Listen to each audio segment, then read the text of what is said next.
and welcome to the Yu-Gi-Oh! Master Duel Challenger Cup Final 2026.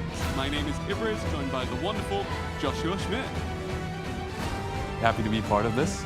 Yeah, very happy to have you here in Paris this year with our Vanquish Soul themed broadcast.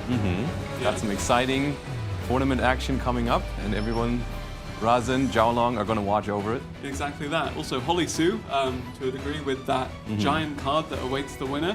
But of that winner, of course, we are going to be crowning one of these best 8 players within Europe, that champion of the Challenger Cup for this year. Now, coming into this, of course, you've covered the Challenger Cup throughout the year alongside me for the majority of it. Tell me a bit about your thoughts on the season as a whole and what you're expecting to see throughout the day, Josh. I've been having a lot of fun casting Challenger Cups for sure this season. There's been a lot of exciting tournaments, a lot of really nail-biter finals. I gotta say, a couple of qualifiers for this tournament especially have been really down to the super close finishes, and some of the players who've qualified here really had to fight really hard. I mean, they all had to fight really hard for it, but some had some really, really intense finals to get here. Yeah, and speaking of those players that have qualified for this, of course, some very familiar names here from within the Challenger Cup community, but also from within the Yu-Gi-Oh! Competitive sphere in general. You have the finalist from this year's World Championship in the TCG category in Tom. You have Quanto, your teammate that you won 2023 Master Duel World Championship with, who also champion of the previous year of the Challenger Cup final as well. Just really, really stacked in terms of the players we're going to be seeing today. So, without further ado, let me introduce you to the format. It will be a group stage with 2 groups, Group Razin, Group Joolong. And we're going to be deciding those groups by drawing names out of a container in front of us. Josh will be helping with that. I mean, even the players don't know yet who are they going to go up against in these group stages, and we are going to find out right now, I suppose. So should I go ahead and pull the first one? Yes, indeed. We have 8 players in these groups, of course, 4 in each group, and only 2 from each group will proceed into that semi-final bracket. So without further ado, let's get this started. Ooh, I'm excited for this. Okay. Okay. Give it a little whirl, I suppose. Who are you most afraid of, or rather, who are you most respecting? You can't really be afraid of them, you're not playing, but yeah. Okay, Ooh, that's right, as good a start as any. with. Quanto will be your first player in Group Razin here. Okay, and now we're doing the first player for the other group, I believe. Let's do Group Joolong now. And that is going to be someone very happy to be avoiding Quanto here. It will be Nikki Boy from Germany, who won the final qualifier 1.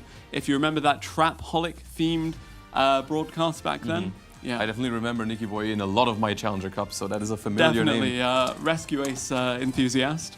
Yeah, absolutely. That's one of his favorite decks. Yeah, I know that. All right, for the second player in Group Razin. Yep, let's see who we get. That is Matrix, who is from Hungary and also qualified in that same tournament as Nikki Boy, the final qualifier 1, which I believe was early December last year. Yeah. So a couple of players have been waiting for this opportunity for a while. Some qualified recently and some have been qualified for months. Yeah, exactly that. And now, I guess we're about to see just who is the next one, and I can explain to you how they qualified too. That's a good one too. Abbo Hamid. Okay, another iconic Challenger Cup player, of course. No stranger to Nikki Boy and no stranger to competition here. Very formidable in terms of being really regarded as probably the best branded duelist within Europe, and actually one of the best branded duelists globally, with some really phenomenal performances, especially in that recent Duelist Cup that you also did pretty well in. Yeah. All right, next one. Really a lot of storylines between all of these players, of course, with them being such an integral part of the community so far. And there is another there who actually made it through the final qualifier 2, the one with Holly Sue that we saw recently. Very formidable as well. Maybe not as well known as the likes of Quanto, but still. I've seen them in a lot of my Challenger Cups doing really well. I think everyone here has made a name for themselves in the Challenger Cups already. Yeah. Speaking of, anyone you're expecting to really take the weekend? I guess Axe could be one of those as well. Axe, of course, making it through that final qualifier. Let's draw all 8 first, and then I'll give you my okay, prediction. Yeah, let's do that. All right, and the last competitor, which I guess is also going to determine the last spot as well, just by determination, but that is going to be Tom. And now Tom, of course, finalist for the TCG category at your World Championship this year. I have a lot of respect for this player, but of course, so too does everybody else in this tournament, with a lot of them highlighting that because this guy is in the tournament, we have to be cautious of Lunar Light. Yeah, they all know him as the Lunar Light Shaping the player format around you is just, yeah, very, very impressive. Well, and by process of elimination, that only leaves one player for the last spot, but still shall be drawn. Libo from Italy, the Winter Challenger Cup winner, actually. So that would mean that Libo was the most recent player qualified, so ideally coming in off of a hot streak. Yeah, and I mean, looking at both of these groups, you asked me for my favorite, and I do think it is really difficult to decide, because I couldn't even tell you which group I think would be harder or easier to get through necessarily, because both of these are pretty stacked in terms of the players. Of course, I know Tom pretty well from the TCG, but I've also seen what Quanto is capable of course, so I think those two, if I had to pick favorites in Group Razin, he's capable of that one for sure, yeah. If I had to pick one out of Group Razin, I'd say Quanto and Tom, but of course the other two could very well also take it. And I definitely have played against Abbo a lot in Challenger Cups, and he's always giving me a tough time. So. I think I recently saw him pivot more towards Draker Tail with than strict branded. That still plays branded fusion, right? Yeah. That counts. Yeah, definitely a lot of potential across the board here with so many talented players. You know, these are the top 8 Challenger Cup duelists within Europe, and arguably the top 8 Master Duel duelists within Europe too. Yeah, absolutely. I mean, Challenger Cups are a large part of competitive Master Duel in Europe, so it is really where you find the most competitive players in the game right now. Exactly that. So these duelists will be competing for the title of the best duelist within Europe, and they'll be competing for that giant card of Holly Sue, the beautiful trophies that you see around you as well, and just celebrating a day of dueling action. But Josh and I are not the only ones that will be bringing you that action, as we do have a word from Emre and Lampi. So good to see all of you. Welcome from our side as well to this special day of Master Duel Challenger Cup competition. The final of it all, that whole year now pinnacling into this special tournament. And about those invitationals, I really like that you get to see the faces behind those players, right? Because we've played against all of them in Challenger Cups before, but today they're going to be on the big stage, being displayed and against each other. And I'm looking forward to that a lot, Emre. Are you as well? Yeah, me too. I mean, it's always interesting, as you said, to see all these players face to face, like once or twice a year. Like at the Invitational, it was always face to face, as the season final and at Worlds, and those are like my favorite tournaments because you actually see who you're playing against. It's not only the username that you see on Master Duel. It's also like the person behind it, which you can link it now to a face in your brain as well, right? Exactly. We all know those usernames. We all have seen Nikki Boy or Abbo and of course all the others as well. But then finally seeing them will be very, very fun, and we will give you the pleasure at home to also see all of those people today. But let's first of all look into the format we're going to be playing today throughout this day, throughout this tournament. As you just saw, we drew 2 groups each. Group Razin and Group Joolong, and that is 2 groups of 4 players each, and they have submitted 2 decks, but they have to choose 1 deck that they are playing in the group stages. They have already done that. They have dedicated the first deck to be played in those best-of-1 matches in the group stages, and then only the 2 best players out of both groups are going to be advancing to the single elimination top 4 then, where the twist comes in, because there's where the second deck comes in. Right? So every player had to submit 2 decks. 1 deck for the group stages only, as you said, and the second deck, they have to win in the top card with both decks. So they pick 2 decks. If they win, for example, game 1 with, let's say, Draco Tail, and their second deck is Radiant Typhoon, they have to win the second game or the third game with Radiant Typhoon. Which I think is a really interesting twist that they brought up here for this season final. Because usually in Challenger Cups, what people do is like they play like a really good, strong deck, like a general going good first, deck. for example, right? Yeah. And then maybe like you want to counter a certain strategy. So you build like your second deck just to counter that strategy. But in this tournament, you can't do that. You have to play and master 2 really strong decks. For sure. And I feel like you have to master those decks because you're playing against the best of Europe. And the best competition there is out there in Europe, yeah. Can we take a quick look at the group stages again so we can maybe talk about the groups and the players as well? And but first, before we look at the groups, actually let's look at the decks first, because we can already see, there we have them, what kind of decks have been chosen. And please be reminded, we just explained, there is 2 decks per player, and this graphic that we're seeing here right now is including both of them. So every player has submitted 2 decks, but they're only going to play one of them in Swiss. So like half of the players are not even going to be playing their second deck, but still it is included in this. And Draco Tail, by a decent margin, is the most picked deck. Let's do some quick math. 31.25%. I think that means 5 or 6 Draco Tail players out of the 8. So like most of the players actually relying on the Draco Tail deck. And then there also is Yami, and there is Rising Mitsurugi equally represented. And then there's Radiant Typhoon as well. Are you surprised maybe that there is something so well represented, or maybe something missing? What are you thinking? Well, I think Draco Tail is the strongest deck, especially for a tournament like this. How where so? You have such a small sample size of games, like you only played 3 games in the group stage, that you have to win. I think Draco Tail on average draws like really strong hands. Like the good hands are really good, but the bad hands are not that bad. So I think like to win 3 games, I would also probably pick Draco Tail. Fair. There are also other decks that are really good. I think the Man with the Mark, the Man deck, the maybe we were deck. to see that. There was an other category, so there could be anything in there, so maybe we're going to have that. That deck for a best of 1 is also super scary. Oh yeah. We saw Yami, we saw Rise and Mitsurugi, which are also really strong decks. I think that's like a split that I expected. I'm a bit surprised we haven't seen like Vanquish or K9 in like in a bigger portion. Maybe it's in the others. But I think that deck is really strong as well. I mean, that deck just won the Duelist Cup, right? So like Tezuko, of course, in a crazy run once again has won it with that deck. And now seeing that it is so little represented, to be fair though, yes, it won the Duelist Cup.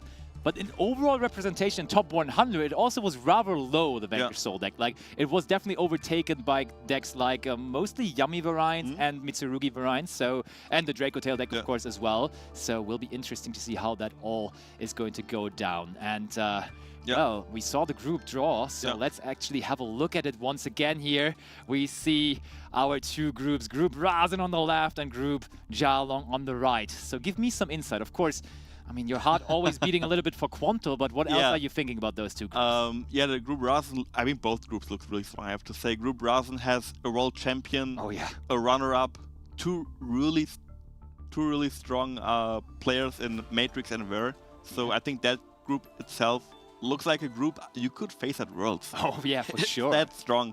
And I mean, I just got information also. Our first match out of this group, after we talk for a little longer, is going to be Quanto versus Tom. So as you just mentioned, first place at Worlds against second place at Worlds. You don't get to see those kind of matches every day, so definitely stay tuned for that. But let's go into the Group Joolong then as well, because it was quite funny to me that they first and second just drew the 2 guys that are always together, right? Nikki Boy and Abbo just being pulled right next to each other. And then also in the end, Libo joining them. This was more like they're on the same team, they're in the same group, and now they are in the same group of this Group Joolong as well. Well, also 4 really strong players in Group Joolong. In Abbo, Nikki, Libo, and X, they're like people that you see at every Challenger Cup. For sure. And not only like in round 1, you always see them like winning them, going to the finals at least. Yeah. They played so many finals against each other. Absolutely. And now they play in the group stage. So it just shows how like strong the competition of this tournament is, that we have like the best players in Europe already facing each other in the group stages. Yeah. I have 2 questions for you, and maybe also for the people at home that can answer in chat.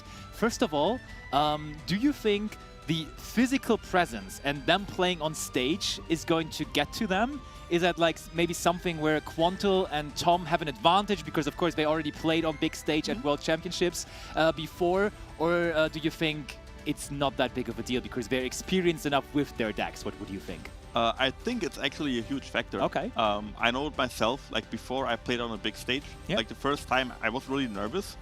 Oh, I've heard stories. At the first World Championship, you were nervous. I was really nervous, and you might overthink like your very basic plays. For example, if you have like a 1-card combo that you like know in and out, you're overthinking a lot of things, and you might do things differently. The timer apparently moves faster when you're nervous.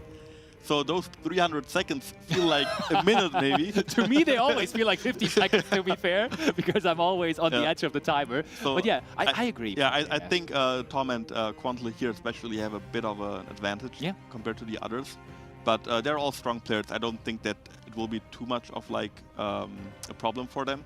I mean, at the end of the day, it's just about like locking in. Yeah. Like, if you're good enough, it's just looking at your screen and feeling like at home, because at the end of the day, it's the same setup. You have your mouse, you have your keyboard, you're just looking at the screen, you're trying to play the best Master Duel that you have ever played, and you usually do that at home, so just do it and repeat it again.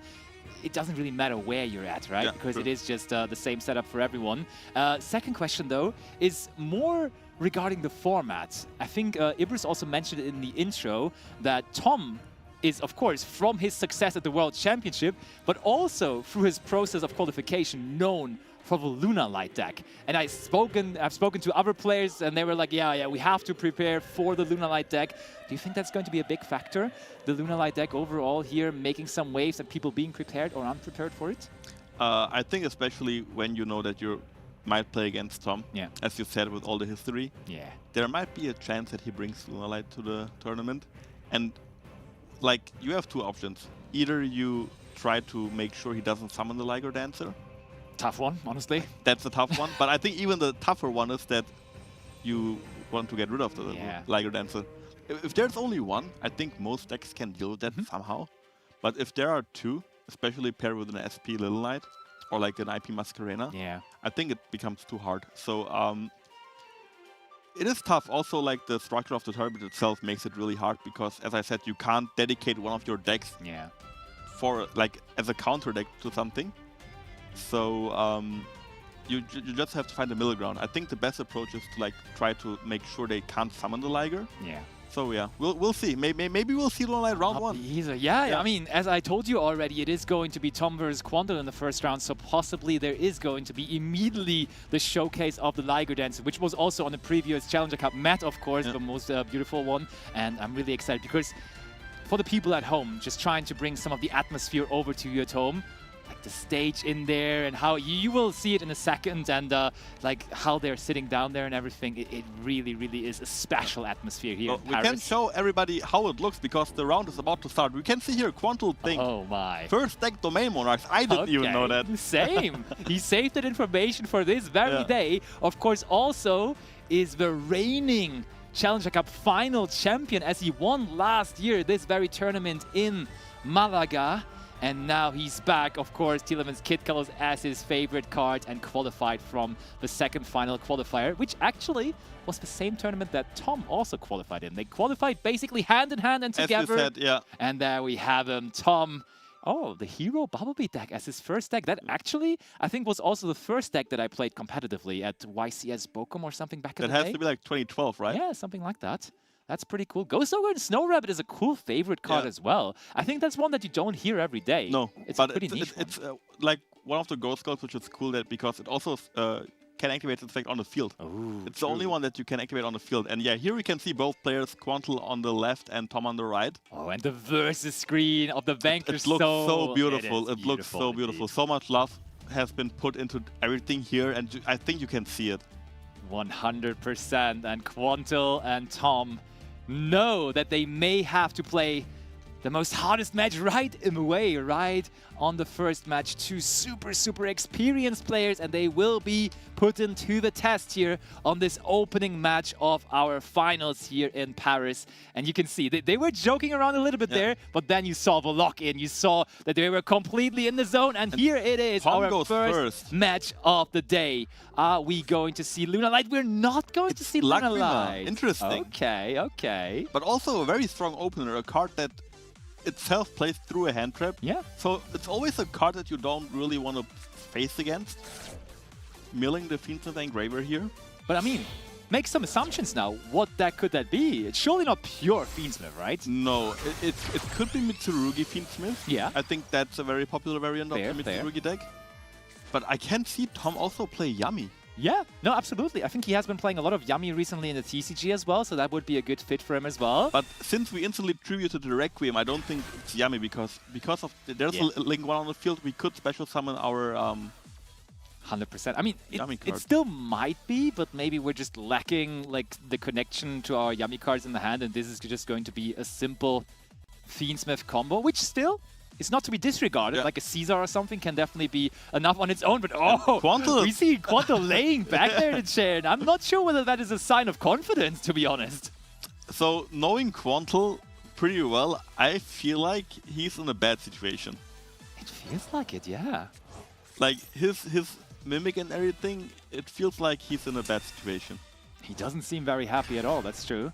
But you gotta realize this is also a sign to all the other players playing in the tournament right now, because they are, of course, right now all watching the stream and they see Tom has not normal summoned Goldly or anything. Ooh, there is no Luna. it is. Okay, hold on. Camellia, interesting. All right, so we're bridging. we found the bridge. I mean, we found it is a big word there, to be honest, when we just used 2 monsters to go into Sky Striker Ace Camellia. But yes, indeed, we're just going to use the effect, send the Hornet drones from the deck to the graveyard, and there it is, Kagari. And yeah, I mean, that now kind of gives it away. It is definitely going to be some yummy cards in here. Yes, this is Sky Striker cards, but this always bridges you into the yummy cards. But how many summons is that? Oh! Dominus Impulse, very interesting. Hold on. Maybe no yummy cards for you. But we still have a Link 1 on the field. We do, but we need to hard throw those. We normal summoned as well, though. And we passed! There's no way! Set 1, set 2, and you saw the look of Quanto. He was like, that cannot be real. This impulse really stopped it. Well-timed impulse overall. So what does Quanto play now? Now we can make assumptions. Oh my, free preparation of rights. That is a card to have there, but immediately gets mad with Ash Blossom and Joy Spring on Tom's end. I mean, he couldn't play further, so there must be further interruption as well. So only 4 hand cards. Because we play a ritual strategy, I would assume we always need 2 cards and we pass. There's no way. There's no way. Tom, with a sigh of relief there. I think Quanto drew multiple impulses, honestly. Possibly. Or maybe just some big ritual monster with nothing else to use it with. Yeah, that preparation of rights definitely had to resolve for us to play. 100%. So we use the Fiendsmith Engraver now, as it has been sitting there in the graveyard for the entire turn. And this is really great about the Fiendsmith engine itself. Not only does it bridge into so many other engines, because the cards are triggering in the graveyard, we have follow-up for every turn the Engraver is in the graveyard, as well as the Lacrima and the Requiem, because that also works on the opponent's turn by triggering the Lacrima, special summoning the Requiem. I love this in Tom's face cam. He's doing the typical TCG player move. Like, he is pre-planning his moves with his fingers. Normally, he would be tapping on the table onto his cards right now. But as this is a digital game, of course, he has to do it now kind of weirdly in front of the screen there. But as long as it gets him to the desired result, and Quanto is just giving him the thumbs up. I mean, I think they're talking to each other right now. That's really hilarious. But I mean, I believe Tom probably is assuming the same thing that you are assuming, that there gotta be another impulse in the hand of Quanto, and we must be just trying to play around that as best as possible. Yeah. I mean, if your opponent would break or pass to 1 hand trap, he has 4 cards in hand. Like, those cards have to be something.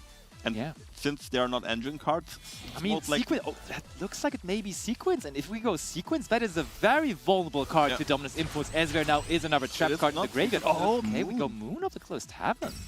That's interesting, because we could have just linked off the Lacrima, the Engraver for the Requiem. That's true. So we apparently just need extra Light Fiends in the graveyard. This, of course, kind of plays around the Dominus Impulse, as there is currently... Wait, no, there is cards on the field, though. Wait, and now we also can't use the Engraver, because we used that to summon already. I'm wondering, Tom, where are we going here? Is Tom confused himself now? Surely there was a plan behind this, Tom. Show us what it was. Normal summon effect Veiler. Okay. Synchro 5 now? Is that the plan? DG Hyper Librarian coming? It looks like a sequence. Yeah, we summon Fiendsmith sequence here. And now this can get very scary for Tom, because if there's another impulse, as I said, it is. This is really punishing here. And Quanto kind of saying, I can imagine, like, I'm not hearing him, but he definitely said, yeah, bro, I have to have something. Yeah. And I think that's what separates the TCG from Master Duel. Tom is such a great TCG player, but playing Master Duel it's like playing a different game, and we drew the prayers we here picked for up a turn. prayer, surely with a tribute, right? Another no Ash tribute! Bossman Joyous Spring here. There's no way. But one thing, like, if Tom would have gone Battle Phase last turn before going into all of those Link Summon shenanigans, he could have already almost wiped out half of the life points from Quanto, but he decided to play in main Phase 1 and then had no monsters left to attack anymore. Again, right? Surely, that must have been our top deck. Yeah. Oh. Is there another impulse? I think there's another impulse in there. Yeah, but I think with the impulse you wait here. I mean, the good thing here, I think what Tom was trying to accomplish with his line was that he desperately wanted to have Lacrima in the graveyard to get that follow-up that he is just getting here by using the effect of Lacrima on the opponent's turn to bring out Sequence again. So he was playing more of a long game there, making sure that this is now the turn where he actually gets the Fusion Summon, and there is no Dominus Impulse to stop this here. Oh, Tom is joking there in the face cam. The reigning Challenger Cup Finals champion Quanto immediately on the edge of a loss here in the first game of the tournament. And there is the Fiends with Lacrima, which of course provides even more damage with the Graveyard effect being able to burn for 1,200 life points as well. Oh yeah, I think if you would have attacked last turn, you would have had game on board. Easy, yeah, easy. I mean, it still looks really good for Tom. Even if we can't go for a game here, we can summon at least the Caesar, which is really strong against Mitsurugi. What are those cards in hand for Quanto though? Because Mitsurugi is not necessarily known to be a bricky deck. Like, of course, sometimes it happens, but having no play at all there is definitely odd. Oh, and there finally is the first Yummy. So we have talked about that being the case, but has to be in his deck, but now he reveals it as well. Normal summons the Lollipo Yummy, gets rid of the Dominus Impulse back into the deck, and this is almost enough now here. Oh yeah, with the field spell boost now, we could. Yeah, I think it should be game, especially because Quanto already used Impulse. That means we can't use Nibiru the Primal Being. True. So if we just use Minia here to summon the Lollipo back, that should be enough damage, I'm pretty sure. Oh yeah, that's so much from the two Yummy monsters alone now. And then, of course, we have the Fiendsmith Lacrima there as a backup, being able to get another 1,200 points of damage in when it goes to the graveyard finally. They're giggling, they're laughing, but I think Tom will be the one with the longer laugh here, because he is about to put a little dent into the tournament run of Quanto at the very beginning here already. And Tom, he knows he got a little bit lucky there. He got away with it there. That one turn where he just had to normal the effect later seemed a little bit odd, but still, Team Joolong, Group Joolong, takes the first win here. And Quanto, he will have to redeem himself there in the two remaining group matches. I mean, there was nothing Quanto could have been doing other. Not really, no. I mean, he had no play other than those impulses. But yeah, the current TCG Vice World Champion won against the former Master Duel World Champion, so 1-0-14 TCG here. when you speak that out loud, you realize how crazy that is, right? How high the level here is for today. Exactly, it's unbelievable. I mean, yeah, it's unbelievable, really. I have nothing else to add. It's great. Sure. Yeah. And I mean, here in Paris, players already have arrived yesterday, so they already got to enjoy the evening together, and we already shot some stuff here on Media Day and everything, and therefore everyone has already been able to settle a little bit. But of course now today is where the real nerves kick in and where you are starting to get real nervous. Let's see what Tom has to say. Was he nervous? We go over to Ibris and Tom. All right, Tom, what a fantastic start to the day, of course, even if it wasn't with that Lunar Light deck that everybody thought you would bring. Yummy Fiendsmith. Tell me about this. Well, Master Duel is as close to the TCG as it had ever been. And it is a very good deck in the TCG, which I played a lot. So everyone was expecting me to bring Lunar Light.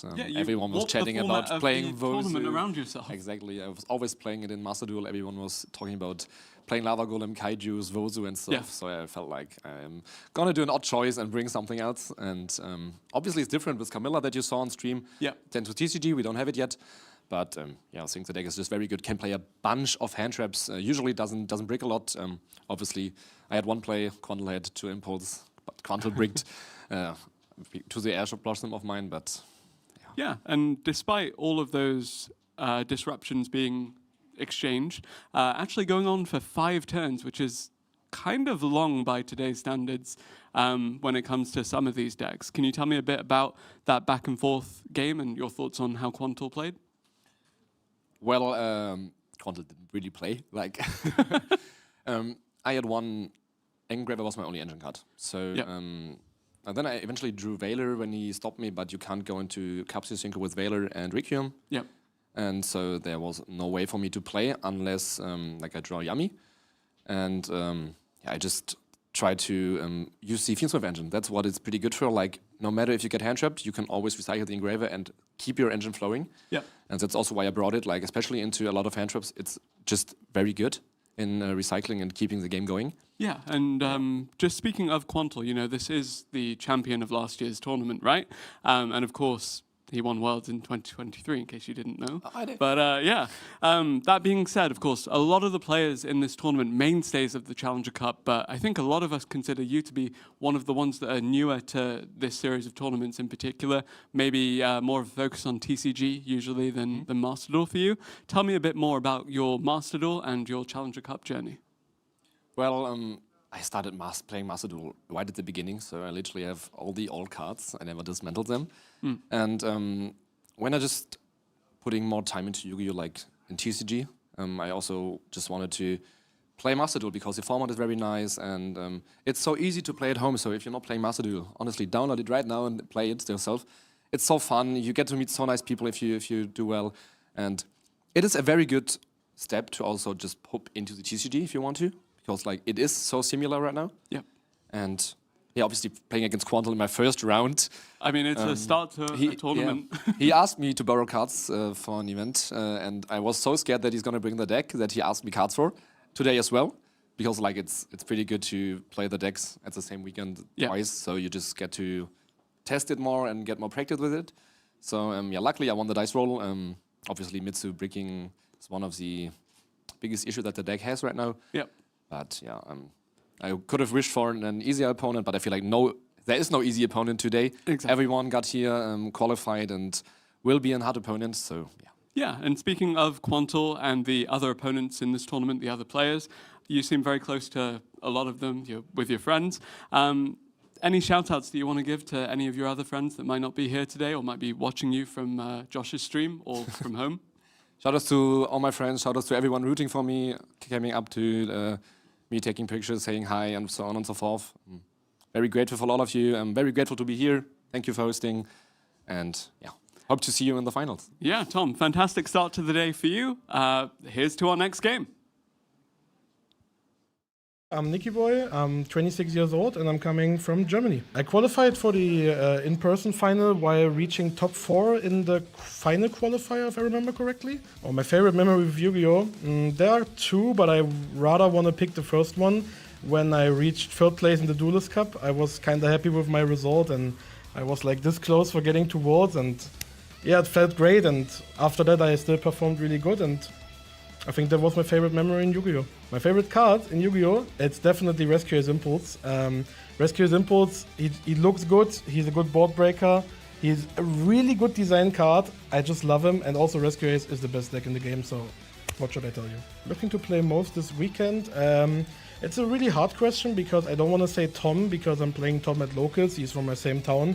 I also don't want to play my teammates Abbo and Libo. So I would look out for a match against Quanto. I mean, he's one of the best players in Europe, so I'm looking forward to that.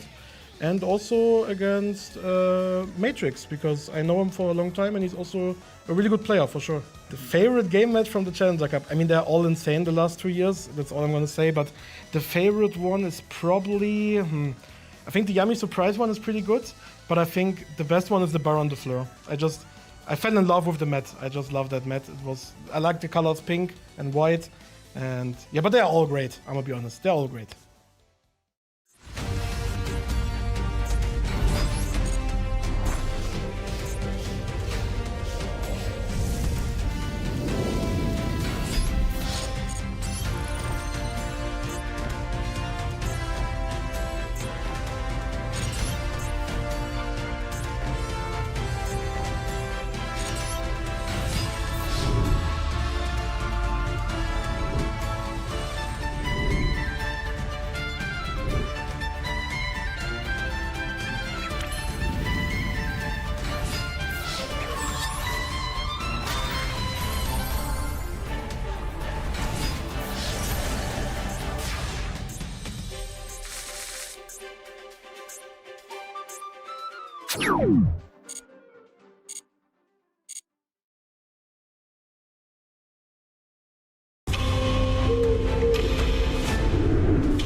Welcome back, everybody. I am now joined by the one and only Josh.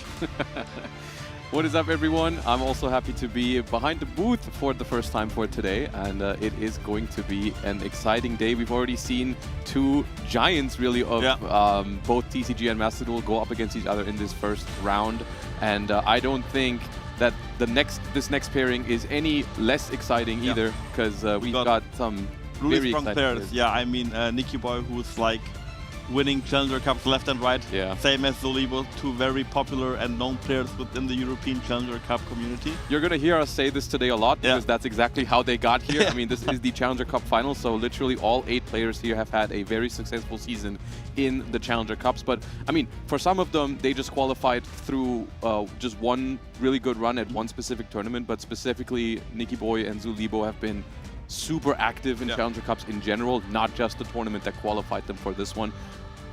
Whenever I'm going to, whenever I'm casting a Challenger Cup, they are there, always there, right? So yeah, here we have Nikki Boy, his first deck being Teledat, so that's an old one. Yeah, that brings me back. That is the 2008-2009 duelist right there. As he said, favorite card, Rescue Ace Impulse, and yeah, he qualified through the final qualifier, the first one, winning that top. He got top 4 in that one, I believe, right? That's how he qualified. Yeah. And here we have Libo. His first deck was Galaxy Eyes. Oh, okay, interesting. Ryzel Detonator, very interesting choice, very strong card. And potentially something that we could see them bring in today's tournament. You know, it is a viable card, even though we didn't see Quanto on any Ryzeal cards so far. I mean, maybe just didn't draw them, but with the Mitsurugi deck specifically at the moment in Master Duel, you do see the Ryzeal cards very, very often. And Libo is our Challenger Cup winter season winner, so he won the entire season of the winter Challenger Cups. As we see our two players here in the face cams, already some friendly banter between the two. They are often playing Master Duel together as well. You know, they're on the same team, so very familiar with each other. Came up to me after the group draft and were like, "Oh, why'd you put us in the same group?" And we also have to play together first match. But I mean, they gotta be prepared to face off against each other if it's just 8 people in a tournament. It looks like Libo won the coin toss here. I think they just rolled the coin and Libo won, just judging from Nikki Boy's gestures. Yeah, and we go into the game. Libo on the... Yeah, Libo was first, as I said, So both have the T2 tag on, which is their team. Yeah. And I gotta say, as we see Libo on Draco Tail, one of my favorite decks in Master Duel right now, and Nikki Boy on not Draco Tail, because that is a Dominus Impulse. I think if you start with Draco Tail Rahu, you often do that because it's your only play. That can happen, It is here. Yeah, you are absolutely right. And once again, we see Dominus Impulse ending a turn. We already saw that with Quanto against Tom happening a couple of times in the same match, actually. And we do see a Mitsurugi Prayers again from Nikki Boy. Once again, a sign of weakness here by not tributing a ritual monster, which is something that you would usually do if you had any reptiles. You would probably tribute them, and we see the Ash Blossom on the other side of the table, which I'm getting flashbacks to round 1. Yeah, exactly. Like, we have an Impulse, we have an Ash. This could also be just like passing turn here, because if you don't have a tribute, maybe you drew one of your strong spells that have, like, for example... Oh, that's a good one. Okay. Especially with the Valon targeting the trap card. And I gotta say, I love the addition of the face cams here for the players. Of course, that's something. As much as I'm used to seeing both of these players in Challenger Cups, of course, I don't have face cams over there. So meeting both of those players this weekend has been a pleasure, and also just seeing them interact with each other, the friendly banter between the two. As we see the Draco Tail Sting going down from the Valon, the X-Ryzeal actually wasn't able to search the Sword Ryzeal because, of course, Impulse was activated. However, Nikki Boy is just that good, has the Sword Ryzeal in hand already, didn't even need to search it. Ooh, we have Maxi, the first Maxi of the tournament. The first Maxi of the day has been activated and resolved by Libo. No Ash Blossom from the side of Nikki Boy. A pre-preparation of right shoulder. Very strong hand. He was not short on starters. Yeah, he was never going to pass to that Ash Blossom. We had a pre-prep, some Ryzeals, as well as a Prayers. So we had everything ready to go. Probably just activated the Prayers in draw phase to play around the Droll and Lockbird potentially a little bit. Because, of course, with all those other cards in hand, his hand was relatively weak to a potential Droll and Lockbird, but Libo did not have it. The question here is, how little can we commit into this Maxi? I think there are two options. Option A is we try to go for a game, maybe give Libo 2 or 3, maybe 4 draws. And option B is we set up a detonator and just pass, because we all know that the Draco Tail deck plays 5 mana, so it's an additional it's a really scary deck to push against, right? There's some decks out there where you're like, okay, they probably don't have anything they can draw, maybe a Nibiru, but for the most part, I can just push. Draco Tail is not one of those decks, right? Typically, I mean, of course, plays the 5 manas, but typically also has a lot of hand other cards in there, I was thinking maybe there was a world where you just pass without giving any draws, because the Maxi was activated in an open game state.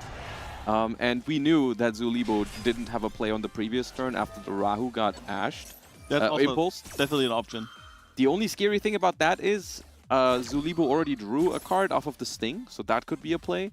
But then also, there's always the chance that the reason why they couldn't play was because they had a second Rahu, right? That's also something that can happen.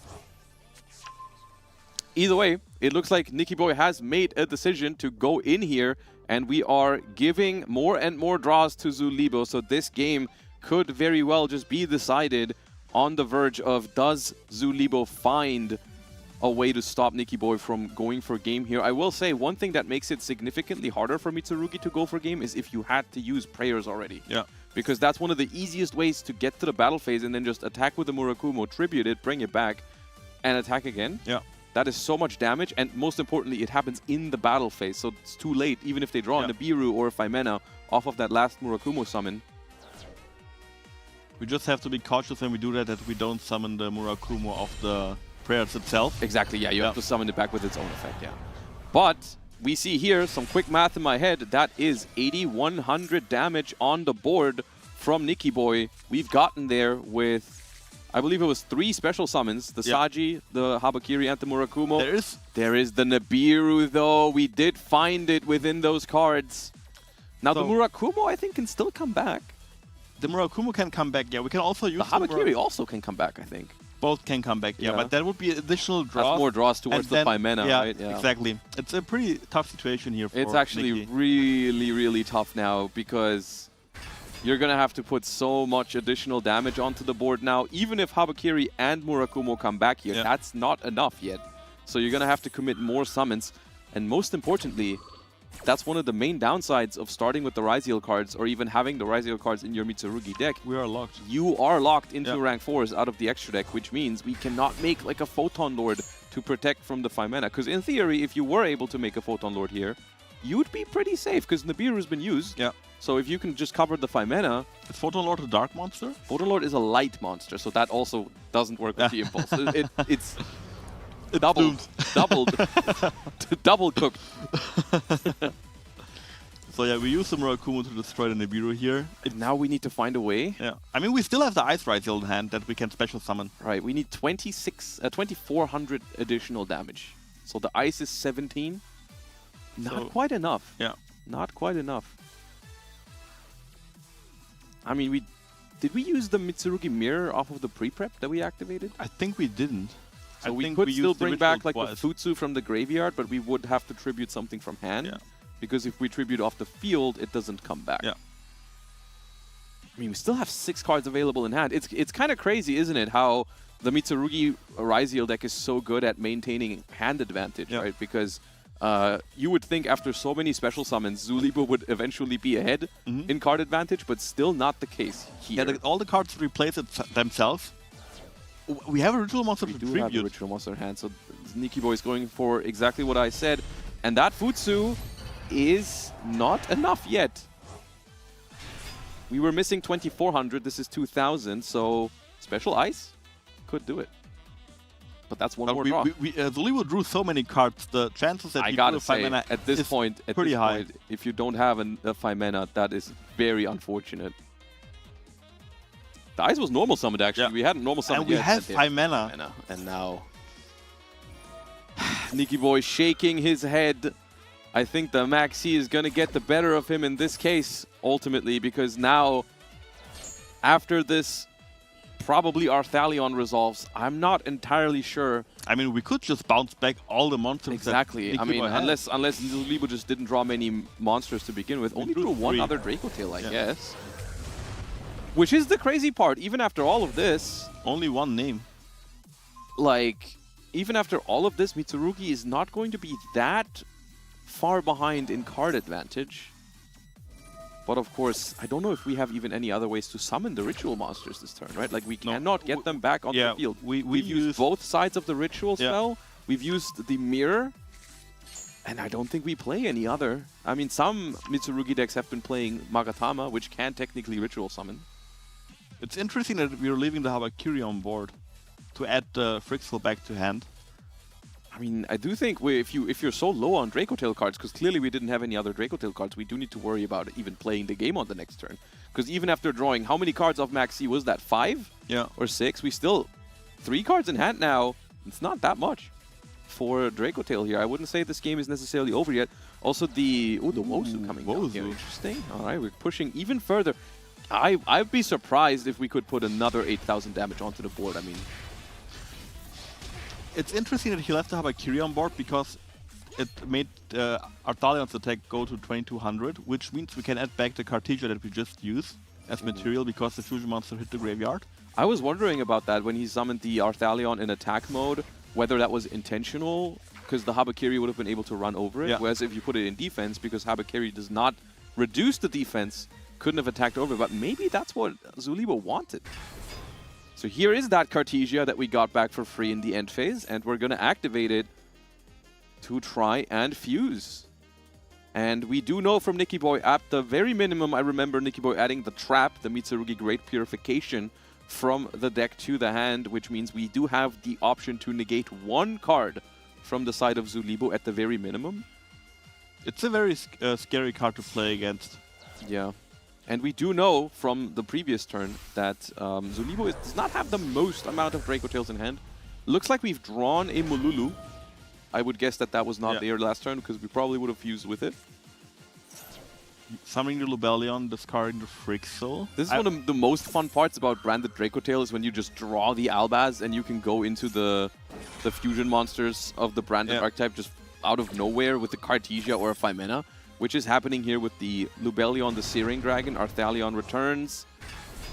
Mululu will set something. And at the moment, Nikki Boy still holding off on using the trap on the Cartesia. Draco Tail Flame is being set. Lubellion is going to resolve. We also negate the Habakiri, so the monsters are going to get a little bigger. So if we just go to the battle phase now and run over the Habakiri, it means that we can't use the trap anymore this turn. The trap can tribute the Wosu, actually. Ah, okay. Which is, I think, why Nikki Boy gave that additional draw. Yeah. Makes sense. Definitely makes sense. I thought the same thing initially, but it says tribute a level, I think level 8 or higher repel. 5 or higher. Exactly, level 5 or higher. Right now, yeah. I mean, there's only level 4 and 8, yeah. so yeah. But yeah, Wosu can be tributed, and this is going to trigger the Habakiri in the graveyard to return, which is also going to reset the attack reduction, which sometimes can actually be quite annoying for Draco Tail to deal with. Yeah. Because all the Mitsurugis are just exceptionally large. Yeah. Like, essentially, Murakumo is 3200, Futsu 3400 defense, Habakiri is only 24 but reduces everything, so it's effectively also 3200. Yeah. Draco Tail basically caps out at 3000, so clearing the board is really annoying sometimes against Mitsurugi, and you also don't really want to bounce everything back with the Arthalion, because that does mean, like, imagine bounce Habakiri and Wosu back to the hand. If you don't win this turn, then all of that is going to come back right at you next turn. But yeah, we have the Ketu. I think here we can go try to destroy the Habakiri maybe again, and summon a Gulamil on top, like maybe with a Pan or an Urgular. Interesting. I wonder what the last card in hand is. Or if we will see it at all, because we can just fuse with the Cartesia, for example, yeah. For Libo, I would assume it's a spell trap. It has to be, right? I feel like otherwise last turn's Arthalion would have been a little bit bigger. Yeah. I do think it might have been that second Rahu. Alright, now the Urgula forces Nikki Boy to chain that prayers here, otherwise it would get destroyed without doing anything. Luckily there's no Murakumo in graveyard that can be summoned. I think we tributed Murakumo for the Wozu last turn. Or it was either the Murakumo or the Futsu, but that's the main idea when you're playing Draco Tail against Mitsurugi. Even though the ritual monsters, like you might think it's not a great idea to return them back to the hand because they don't go into the extra deck like any extra deck monster would. It's really annoying for Mitsurugi if their ritual monsters are not properly ritual summoned, because that stops you from reviving them with prayers, reviving them with Futsu. And like we saw on the previous turn, the deck has a limited amount of times per turn that it can summon the ritual monster. So if you've already used both effects of Mitsurugi Ritual and Mitsurugi Mirror, you just cannot get that Murakumo back into rotation for the opponent's turn. Do we summon the Kusanagi? Which is also important to note, it has a protection effect. Yeah, this game is not over. Yeah. If Mitsurugi survives this turn, it does have good follow-up. Yeah. Kusanagi is going to add something back. We have the Murakumo in hand already. Of course, though, Libo is going to be able to set up the Draco Tail traps. Yeah. Well, 2 of them, because 1 is gone. For now. I mean, often it's just one Murakumo that you need to summon to get rid of your opponent's field. Yeah. Because it's a board wipe, and it's basically half of an Omni Negate. It forces your opponent to discard a card, which is really strong against Draco Tail. It becomes really scary in these sort of game states as well, because they are just running lower on cards in hand, and eventually might not have enough cards in hand to even afford to negate or discard the card from Murakumo. Here's the Frixel play with the Secretarian, really nice though. That is refilling the hand just a little bit. We also have to be aware that we're only on 1900 life points for Libo, so whatever we summon in attack could be a potential danger, especially with that really big Nibiru token. Alright, there's a Rahu. Yeah, normally the way you would out something like this is either Pan, or you could return it with Arthalion. Yeah. However, I feel like Libo, despite resolving a Maxi and drawing like 5 or 6 cards, doesn't have enough cards in hand to make a really big Arthalion. And now the scary thing that comes into my mind is we fusion locked ourselves with the Rahu, but the Frixel is still on board. Yeah, it is in attack mode. Yeah. And basically any Mitsurugi can attack over it for game, so we're forced to destroy the Kusanagi here with the Gulamel, even though it's probably not the card we're most scared about. But it would protect the Habakiri or the Wosu anyways. Han is going to destroy that token, and at the moment, nothing on Libo's board is big enough for that Habakiri even. Yeah. We can attack over the Wosu, that's no problem. We can attack over the ice. Ooh, that's gonna help. The Branded Fusion. That is gonna help.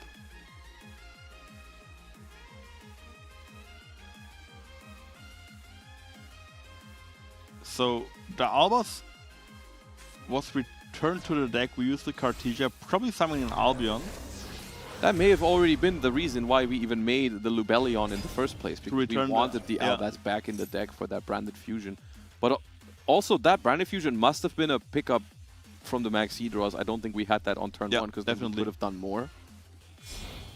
As we see the Royal Albion hitting the field, and that's going to combine the Albaz from the graveyard with the Lubellion from the board, and that is a Mirror Jade, and that is a great way to clear the Mitsurugis off the board. And now that we can just remove the Habakiri from play with the Mirror Jade effect, that looks like it is more than enough game, because once that Habakiri leaves the board, everything grows by 800. Now everything is incredibly large, and everything can still attack. And that, I think, unless there's something really surprising here from the side of Nikki Boy. For example. Yeah, little Gors, the Emissary of Darkness. Not the case here, and we see Libo take down Nikki Boy here in this second match of the day. And it was a really exciting one, with a little bit of help, Maxi. Yeah, definitely. But still, a very nice back and forth. I thought the game was over the second Libo passed to one Ash Blossom. Right. It was quite exciting as well, because Nikki Boy, under that Maxi, was able to threaten 8,000 damage multiple times in the same turn. And Libo was not only forced to draw the Nibiru, but then also the Phimena. So I do think, looking back, of course, with the knowledge that Libo drew both of those cards, it's easy to say, like, oh, shouldn't have pushed into the Maxi. But realistically, if you think, like, okay, I win this if they draw one of those 2 cards, I think it's fine to go for it. I think I would have went for a game there as well. As you said, drawing 2 cards out of 5, 2 very specific cards. Not even like the same card twice, it has to be one of each. I think the decision from Nikki Boy to try to go for a game here is definitely not a wrong decision. You also never know if they don't know each other's deck lists for this tournament, right? So they don't know how many Nibirus does my opponent even play. Because I would say Draco Tail itself was one of the more expected decks for this tournament. And so maybe some players decided to play no Nibirus, because it is famously not that great in the Draco Tail mirror match. So maybe Nikki Boy had a read or made a guess that there's no Nibirus or only one in the deck of Libo, and so they just went for it. Anyways, we were going to find out more about Libo's deck later, I suppose. But for now, let's throw it over to Ibris for some winners interview. Winners interview and the almost winners interview. I'm here with Libo and Nikki Boy, 2 very close friends that happened to be matched off against each other for their opening game. Libo, you won. Tell me a bit about how you're feeling. I rolled Maxi, so after getting impulsed, and I passed to 1 impulse, but like, luckily enough, my hand had enough hand traps, and I drew the Maxi that allowed me to win the game, because like I really needed those draws. I drew into Nibiru, I drew into the Phimena, which won me the game, got my engine rolling, and it stopped his OTK line. Yeah, it did look very, very bad for you. I was like, this is not looking good. I did my Maxi result. I was like, I used my Sting to banish the Valon because he axed, and I'm like, okay, there's no toggle for Sting. Maybe he doesn't have the out for Maxi. Yeah, the Draco Tail traps, of course, just really, really powerful. But as it turns out, Maxi, Nibiru, both maybe also very powerful. Better than Sting. That being said, Nikki Boy, so close, yet so far as it turns out, but still, yeah. It was unfortunate. I mean, playing Master Duel, losing to Maxi, it kind of feels like nothing changed, actually, because like my position was really good, right? Like I stopped this complete turn 1. My turn 2, my hand was actually really good. I had X-Razier, Sword Razier, and pre-preparation of rights. Yeah. But when I impulsed his, what was it again? The Rahu? Yeah. I already saw the toggle and I was like, oh no.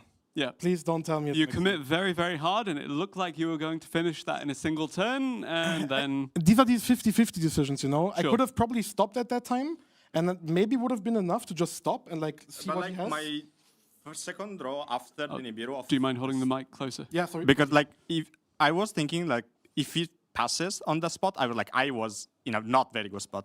Yeah. So like, but that's the gamble, because I don't know that. I only see his 4 cards in hand. It could be literally anything, right? Yeah. So I was like, okay, I'm gonna try to like OTK him fast.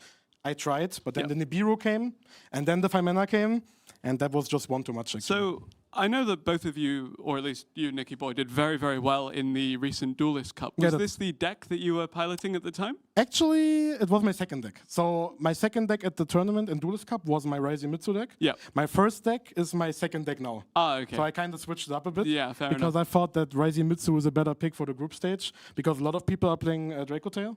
And I think the matchup is pretty good, I would say. Yeah, even though you have a good matchup against Draketel, that game... I don't have a good matchup against Maxi, though. Okay, fair enough. That being said, Libo, tell me a bit more about your thoughts on the group as a whole, now that you've toppled one of the most powerful opponents. When the group was sorted, it was very funny because it was me, Nikki, and Abbo. Yeah. And then the Axe. But me, Nikki, Abbo are like really close friends. We play this together. You do interviews together. You do interviews together. And it was like, I also said yesterday, I wanted to play against them, but they said they want to play against each other because like we're the same team and everything. But like it was a very funny scene to see all three of us in the same group. Yep. That being said, only 2 of you can make it out. So, Nikki boy, any predictions for the rest of your duels today, considering you need to win both of them? I mean, I will try my best, obviously, of course. I will pray for the coin toss, of course. Maybe no Maxi would be cool. But I will give my best. Like, I'm going to play against Abbo. He's kind of like my best friend in the team. So sorry, Zulibo. Sorry, you had to find out this way. Sorry, Zulibo. I love everyone of my team, obviously. It's going to be hard, of course. But you know what that means? One of us is definitely top cutting. Yeah, that's good. true. And that's actually true. Yeah. So, you mentioned your team, your friends. Any players that you want to give a shout out to that might not be here today or might be in the other room waiting to play? Oh, there are a lot of persons. First of all, our shortlist, team. please. Okay, shortlist. Think twice as a team in general. They're all watching right now. Shout outs to them. Shout outs to Bronas. Yeah, I love you, Bronas. Why you're not here? Do you have someone else? I want to shout out all my TCG friends who are playing now in the Italian Open, which is going right now in the same moment. I don't know how they're doing, but I hope they're doing well. I have one more. And shout outs to my locals. I know you guys are also watching. Tom won, but I lost. I tried my best, guys. Sorry. Still, you have 2 more chances with which to turn this around. Zulibo, hopefully you carry that momentum forward. Thank you both very much for joining me for this one. Let's move on to the next game. Hello, I'm Axe. I started to play Yu-Gi-Oh! In 2003 and I stopped playing for a while. But when Master Duel came out, I started to play again. So I qualified for this event in February during the last qualifier. That was a difficult run, but a good one. The best memory I have with Yu-Gi-Oh! Is when I was younger. I was playing with my little brother, but I was making the rules, so he was losing every time. My favorite card is Elemental Hero Shining Faring Man. I think it's one of the best art from Hero, and Hero is my favorite engine, so that's why I like it. So this weekend I'm looking forward to play against Quanto because I think he's the best player for this event. So I think my favorite game mat was Memento Combat Creation 1, sick artwork.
Welcome back, everyone, here from the caster's desk with Josh and myself, Lampy. And we will stay in Group Joolong, actually, for the next match. We have just seen that pretty close match between Nikki Boy and Libo, where it really came down to whether Nikki Boy wanted to keep on pushing after the Nibiru resolve or not. He decided to push, and in the end he got punished for it because that Pimena turned everything around. Yeah, and I mean, we heard it in the post-match interview, which, by the way, I loved both of them together on stage. Of course, that's one of the main advantages of having all the people here in person at the Challenger Cup Finals, of course. Some great energy between the players, but of course, heard in that post-interview that if he had just stopped pushing, he would have been golden probably, yeah. Libo, right? But I mean, it is something, I understand it. You know, if you think you can win through one of the two cards, but they need to draw both, and then it happens. It happens. Of course. Still. And also just sitting from the outside, watching from the outside is always easier to answer those questions than sitting in the hot seat there and actually playing the game. 100%. So no shame in there making the decision, trying to keep on. It's also the easy decision, right? You just want to get over with. You're like, okay, I'm going for it, and then you get punished for it. But I mean, from an outside perspective, also way more exciting if you go for it. Of course, so of course. I was happy about that. So. Yeah, no, I get that. But let's, even though only 2 matches happened so far, let's look at the groups and how they develop early on here. We see on top of Group Joolong, Libo after that victory that he just got over Nikki Boy. And that, of course, leaves us with only one other match to be seen now in the following one, and that will be Abbo with some very critical, logical thinking, you can work out what the next match in Group Joolong is going to be. By process of elimination. Will be a short process, but that leads to Abbo versus Axe. And yeah, I mean, what do you think about Quanto? They're sitting on the bottom of Group Rasen as well. I mean, just one game. We've been there before, right? We've lost first rounds before. We're still coming back. That's all right. I think so far, of course, it is going to be 3 matches per group, per player, essentially. We have each player facing off against each other player. So the record that's going to be needed to advance is a 2-1. And as far as I know, with 1 loss in the first round, you can still go 2-1. So never give up, I suppose, is the motto here.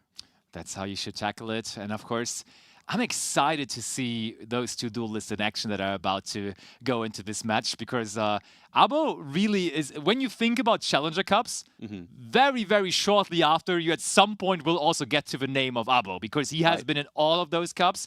I think I can speak for the both of us, like every cup that we host, always there is going to be Abbo somewhere, and he will be right here on our screen now as well. There we have him. Finally, we can give a face to the name of Abbo, and we got some cool info on him. Ooh, favorite card branded Lost instead of branded Fusion. I was about to say, I know he's gonna pick a branded card for his favorite, but I would have no idea which of all of the branded cards. But I do specifically remember him playing 3 branded Lost. Yes. And then on the other end, we also saw the short introduction video of Axe. First deck was Elemental Heroes, and that also is where his favorite card comes from, the Shining Flare Wingman, which is a pretty cool one to pick, I gotta say. Yeah, no, that's a good one. Favorite card, I like it. For sure. And qualified from the final qualifier 2. And there we have them now facing off against each other in that cool versus screen. I love the player cameras here, especially the fact that they can banter with each other during the games is awesome. I love seeing that.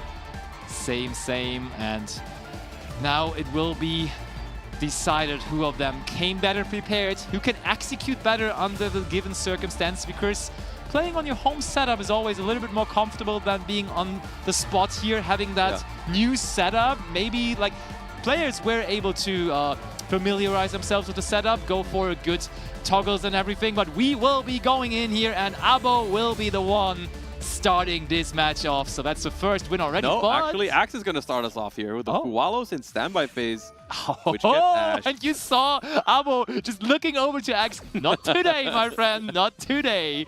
That Ash Blossom will stop it. And actually, that guarantees that also Abbo is able to play, right? I love how the banter starts frame 1. Yeah, of course, you wouldn't Ash a Fuwalos if you couldn't play anyways. And we do say the Dracotail Lucius here. I was about to say, what are the odds we're going to see branded cards in Abbo's deck? But I mean, with Dracotail, I would be shocked if it's not branded Dracotail. It should definitely be.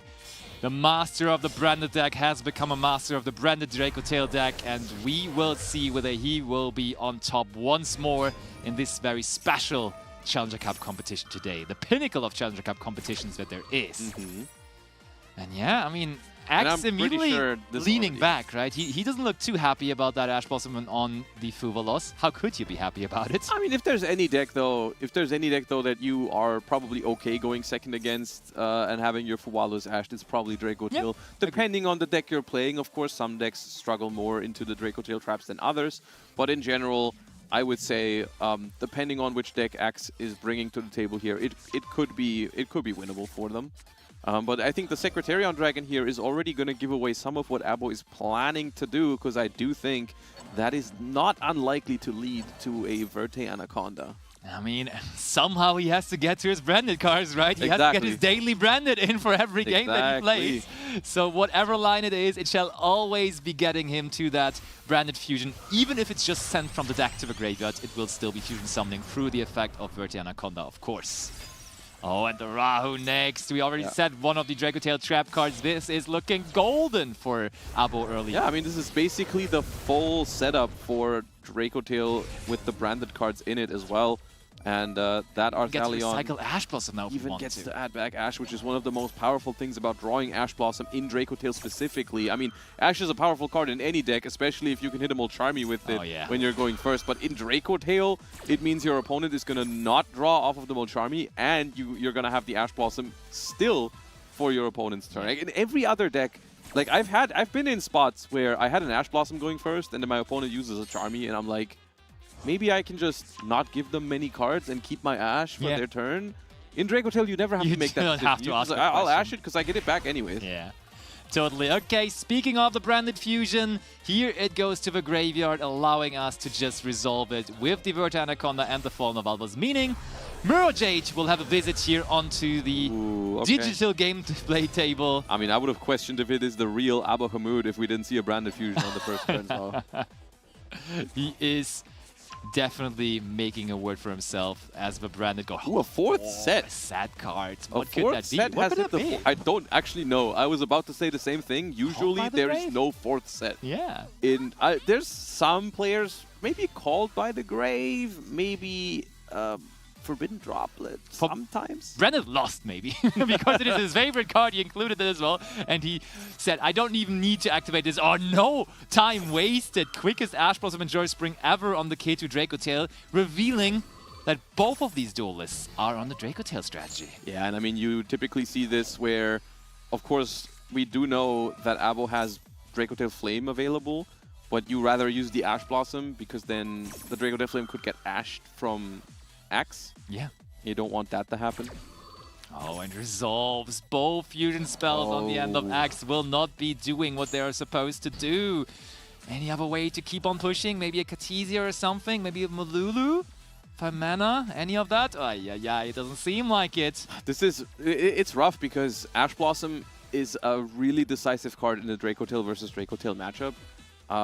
Because the player who has Ash once has it all the time because of Arthalion, right? And Ash Blossom is a really good card on every turn. Yeah. Like whether it's turn 1, Ash the Molcharmy. Turn 2, Ash the Ketu or Rahu. Even if there's a turn 3, Ash the traps that they're able to establish. Yeah, it just doesn't lose value. The longer the game goes, the more powerful it gets. Yeah, if you can keep recycling it. And so we see Abbo here cruising through this first game. The young kids call it aura. Like, look at Abbo. He's playing with a lot of aura there. What do you know about what the young kids do? I don't know. I'm trying to connect to the youth every now and then.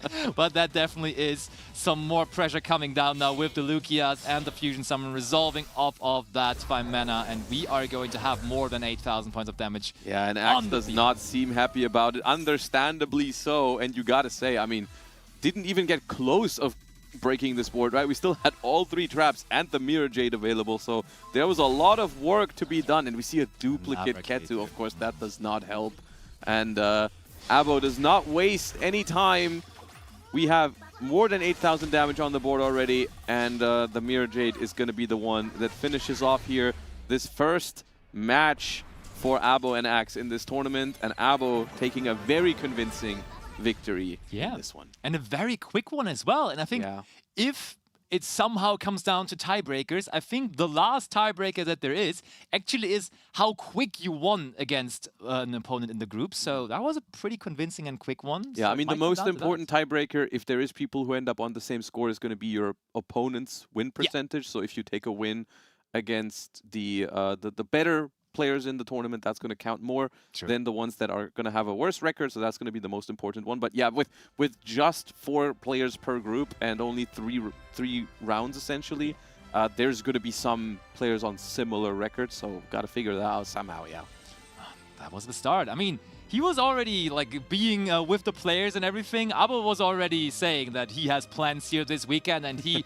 underlined that he is ready to deliver here today, that he wants that trophy, another one of those Challenger Cup trophies, and the most prestigious one, with it being the finals of the finals, the best of the best, in person, showing the skill. And now maybe also showing his interview skills, as he is ready and joined by Ibris for the winner's interview. That's right. Thank you very much, Lampy and Josh. I am here with the one and only branded king, not playing branded this weekend, Abbo Hamid. This weekend I would like to be called the Dracotel King. Oh, okay. I think you have a little bit more competition then, but actually I'd say branded's pretty popular, so the fact you're so well regarded as the leading player of that strategy does say something.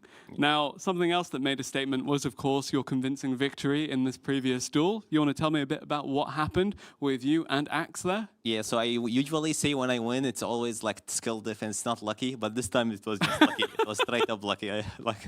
Nothing I could say. Just my hands played itself, and it is what it is. Unfortunate. Yeah. Relax. Yeah, unfortunate for him. Very, very fortunate for you. Very fortunate for me. We did have a bit of a brief discussion with Axe there, saying about how stressful such a high-level competition can be, of course. Now, you, on the other hand, seem very relaxed. No, you know, I'm very not happy. really stressed about it. It's like okay.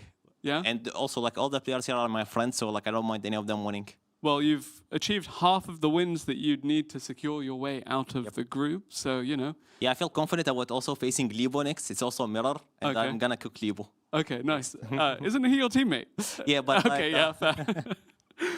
You do know a lot of these players very well, and of course, a lot of these players also know you very well. You're really, really close to a lot of these guys. Now, tell me, who are you most excited to play against in this tournament? I'm probably most excited to play against Nikki Boy, because like we have a friendly competition between us. Yeah? Yeah. I would have loved for that to be in finals, but I guess in group stages. Yeah, well, it may happen a little bit sooner than finals at this rate, indeed. That being said, of course, you are really well regarded by every player here, and also most of the players within Europe that are within the Challenger Cup scene, also the Duelist Cup, and last year's Road to Worlds qualifier. I think you were just behind Quanto on the one game qualifier. away, yes. Yeah. You're really good at this game. How many hours do you put in a week into A, learning branded strategies, and B, just Master Duel generally to be able to play so well? So like I don't really know how much per week, but I know like the Steam like thingy, it says like 3,000 hours. Okay, Master Duel. Nice. But yeah, I do test a lot before every single like huge cup, Duelist Cup, WCQ. Yeah, I know that you tend to test with your play group of, as you said, your teammates, your friends. Any of them that you want to give a shout out to, either the ones here competing alongside you or the ones at home that might be cheering for you? Bronus, for example. Yes, Haas told me to shout him out. I would also like to shout out to Grey Ghost. And as like an inside joke between us, they told me to shout out Scarlett Johansson. Okay. All right. Well, there you have it. Abbo Hamid, off to a great start. Yeah. Let's see if the rest of this tournament can match that greatness. Next duel. Hi, I'm Matrix. I'm 21 years old. I qualified for this event by getting top 4 in the qualifier tournament. My favorite memory in Yu-Gi-Oh! Is qualifying for... I really love Yu-Gi-Oh! Especially Yu-Gi-Oh! Master Duel, because it is the best way for me to play Yu-Gi-Oh! My favorite card is Blue Eyes White Dragon. It's such an iconic card, and I really like the artwork. I'm looking to playing against Quanto the most, because I think the match will be interesting, because we are the only ones who have qualified for both Challenger Cup finals, even though I didn't go last year. My favorite game mat is the one we are getting here, the Vanquish Soul game mat.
Back, everybody. We are back. I joined back. I'm happy to be here. We just seen two really great players. We've seen Axe, one of Boss's teammates, someone who qualified and played last year's season final. Totally. So shout out to him. And we just saw the one and only branded GOAT, the self-proclaimed best European Dracotail pilot. I mean, he called himself the Dracotail King. He wants to be named the Dracotail King just for today. So please, everyone, respect that. Do not call him Branded King anymore, okay? He's over it. He's over it. Very nice game. Two very skilled players. I think everybody knows them really well. We now see two more duelists that we haven't seen yet, Matrix and Whir. What can we expect here? What do you think they will bring? Do you think it will be Dracotail again or something different? So I think just going over the numbers that we saw in deck representation overall, there is at least one more Dracotail player needed to get to the required number. But of course, they could also have it as their second deck, so it's not necessarily going to be immediately here. I think maybe one more though now for this one. I'm excited to maybe see something completely different though. I mean, because we saw, for example, Tom brought something that we haven't seen at all yet besides but the yummy Fiendsmith deck, which worked out pretty well for him, even though Quanto didn't have much of a say there in that game. Speaking of other games, let's actually look at the group right now at the standings, and let's check out how it is currently looking as we do go back into Group Rasen now again, and that's, as we see here, leaves us with Matrix versus Whir, who will be playing against each other. And we saw from the clip of Matrix, actually he said he wants to play against Quanto. He will have the chance to play against Quanto later, because they were the only two ones to qualify already for the last season Challenger Cup finals. Last time Matrix couldn't go, Quanto did end up winning it, but maybe this time Matrix will be the one winning it instead, as he definitely is motivated to do so today. Talking again about the decks, I think we will see, or I hope to see, one of the other decks that we had no names on. For example, the Radiant Typhoon deck, which is a really strong deck.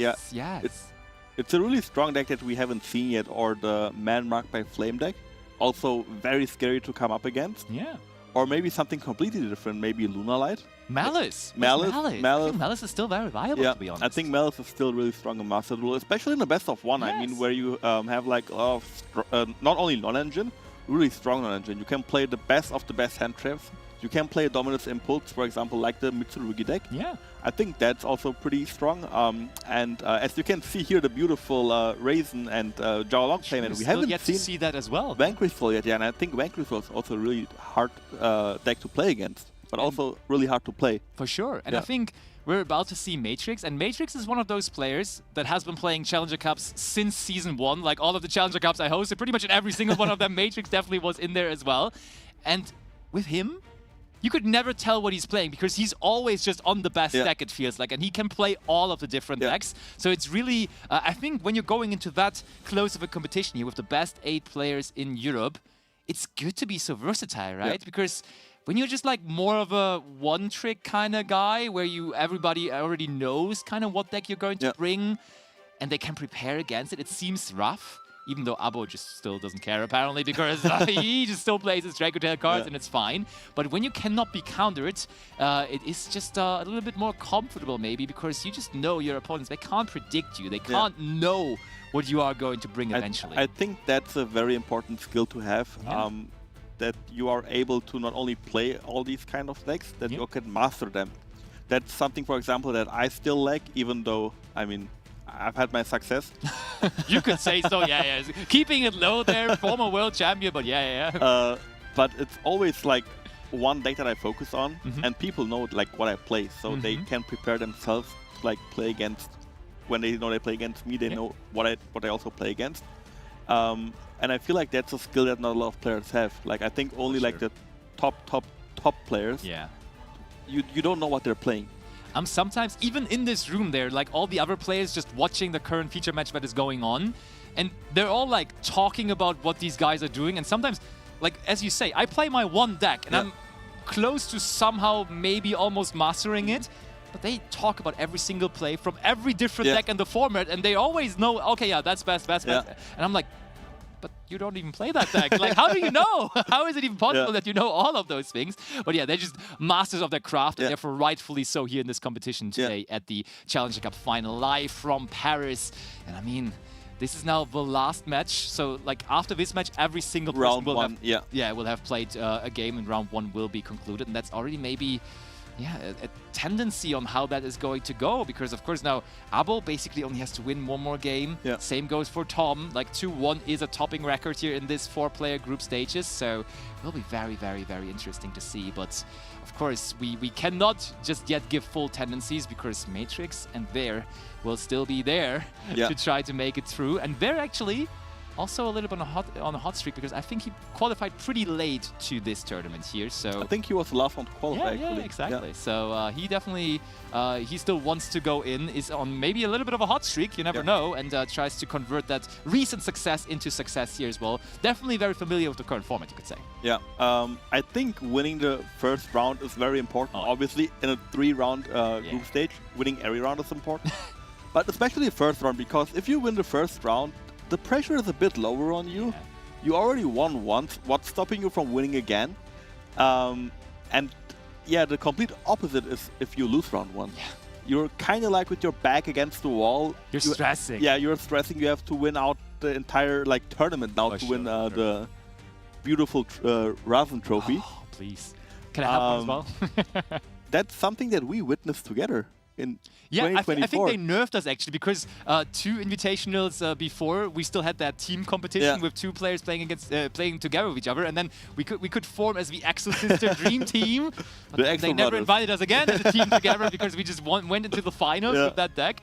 And I think like still us having memories of that tournament, of course, but also all the others that I'm talking to. Yeah, you guys, you shifted us. Yep, cool, you maxied us. And we were just like going, yeah, let's go. I think we tried Snake Eye for 1 game or and then we realized, okay, we should go back to our Exo-Sisters, and that went really well. So maybe one-tricking something is not a bad thing. Maybe it's actually a superpower instead of a weakness. Yeah, that's true. But yeah, I mean, round robin means everyone of every group is going to play against each other. So we are currently still in the process of that. We're setting up our next match. So we will, of course, be right back with some more live action. And actually, as we have already seen the interview from Matrix, why don't we dive in and also hear a little bit about Ver? Yeah, let's go. So my name is a buddy named Bear. I am a longtime Yu-Gi-Oh player, longtime Yu-Gi-Oh enthusiast, and I'm happy to be here for the Challenger Cup final. I qualified for this event through the Master Duel Challenger Cup final qualifier. My favorite memory of Yu-Gi-Oh was getting my first Yu-Gi-Oh product from my parents, which was the Starter Deck Pegasus. My favorite card is Witchcrafter Madame Bear because she is lazy and powerful, just like me. I am most looking forward to playing against Quanto because I think he is a great duelist. My favorite game mat is the 1000 day mat because it's the same TCG mat that I use. So my name is a buddy named Bear. I am a long-time Yu-Gi-Oh player. Yeah, we just had one issue. Everybody wants to play against Quanto. Yeah, everybody wants to play against Quanto, and I think Quanto also knows how it is to win round 1, but also how it is to lose round 1. True. What is important in these kind of tournaments is that, as I said, it's either very relieving that you won round 1, or really stressful. Totally. But I feel like it doesn't, in your head it shouldn't matter if you win round 1 or round 2, or lose round 1. Because it's always one game at a time. You always have to focus and give everything you have for the next game. And if you look back to the game before, you're just like... That is something you have to learn, though, right? That is a process that you have to get to that point that you realize, okay, I have to play it one game at a time because I cannot change what happened previously in the other rounds. And so I think that's a champion's mindset. When you get to the point where you realize, okay, I can still win the tournament nevertheless, then you will be able to succeed. I really like the answer from Ver there about his favorite card. I think he said the Witchcrafter, Madame Ver, which also, of course, gave him his name, kinda. But then the explanation to it as well, because it is both lazy and powerful as I am, which is so cool, and I think a lot of people can relate actually to that. There's also another card that comes into my mind. Okay. Do you know which card I'm thinking about that's lazy and powerful?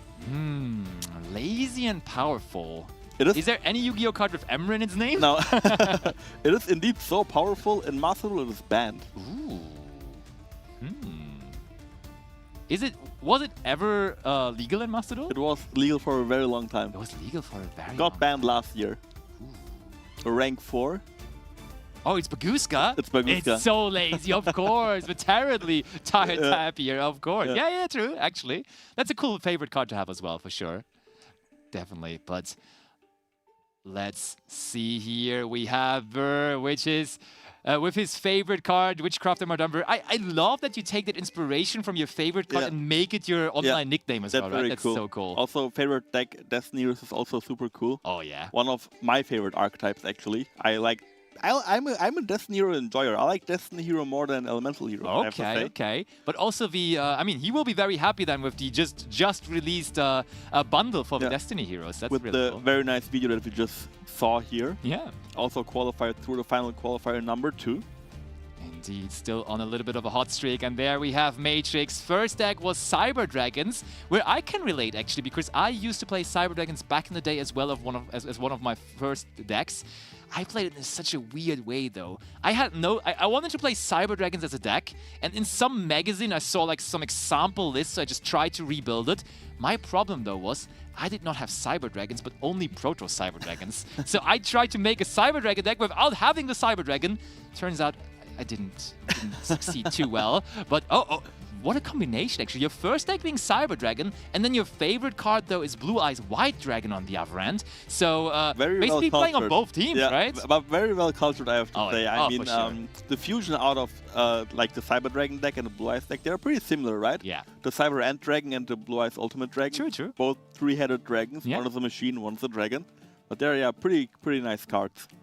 Do you think we will see any of those cards or like archetypes today? You would be an expert if we actually get to see some Blue Eyes cards here, but I'm not sure. I don't necessarily think so, to be honest. I think the deck is not that bad necessarily. I mean, it plays a lot of hand traps and like a lot of strong one-card engines. But yeah, let's go to the game. Oh, there we have them, finally. On the left, and we're on the right.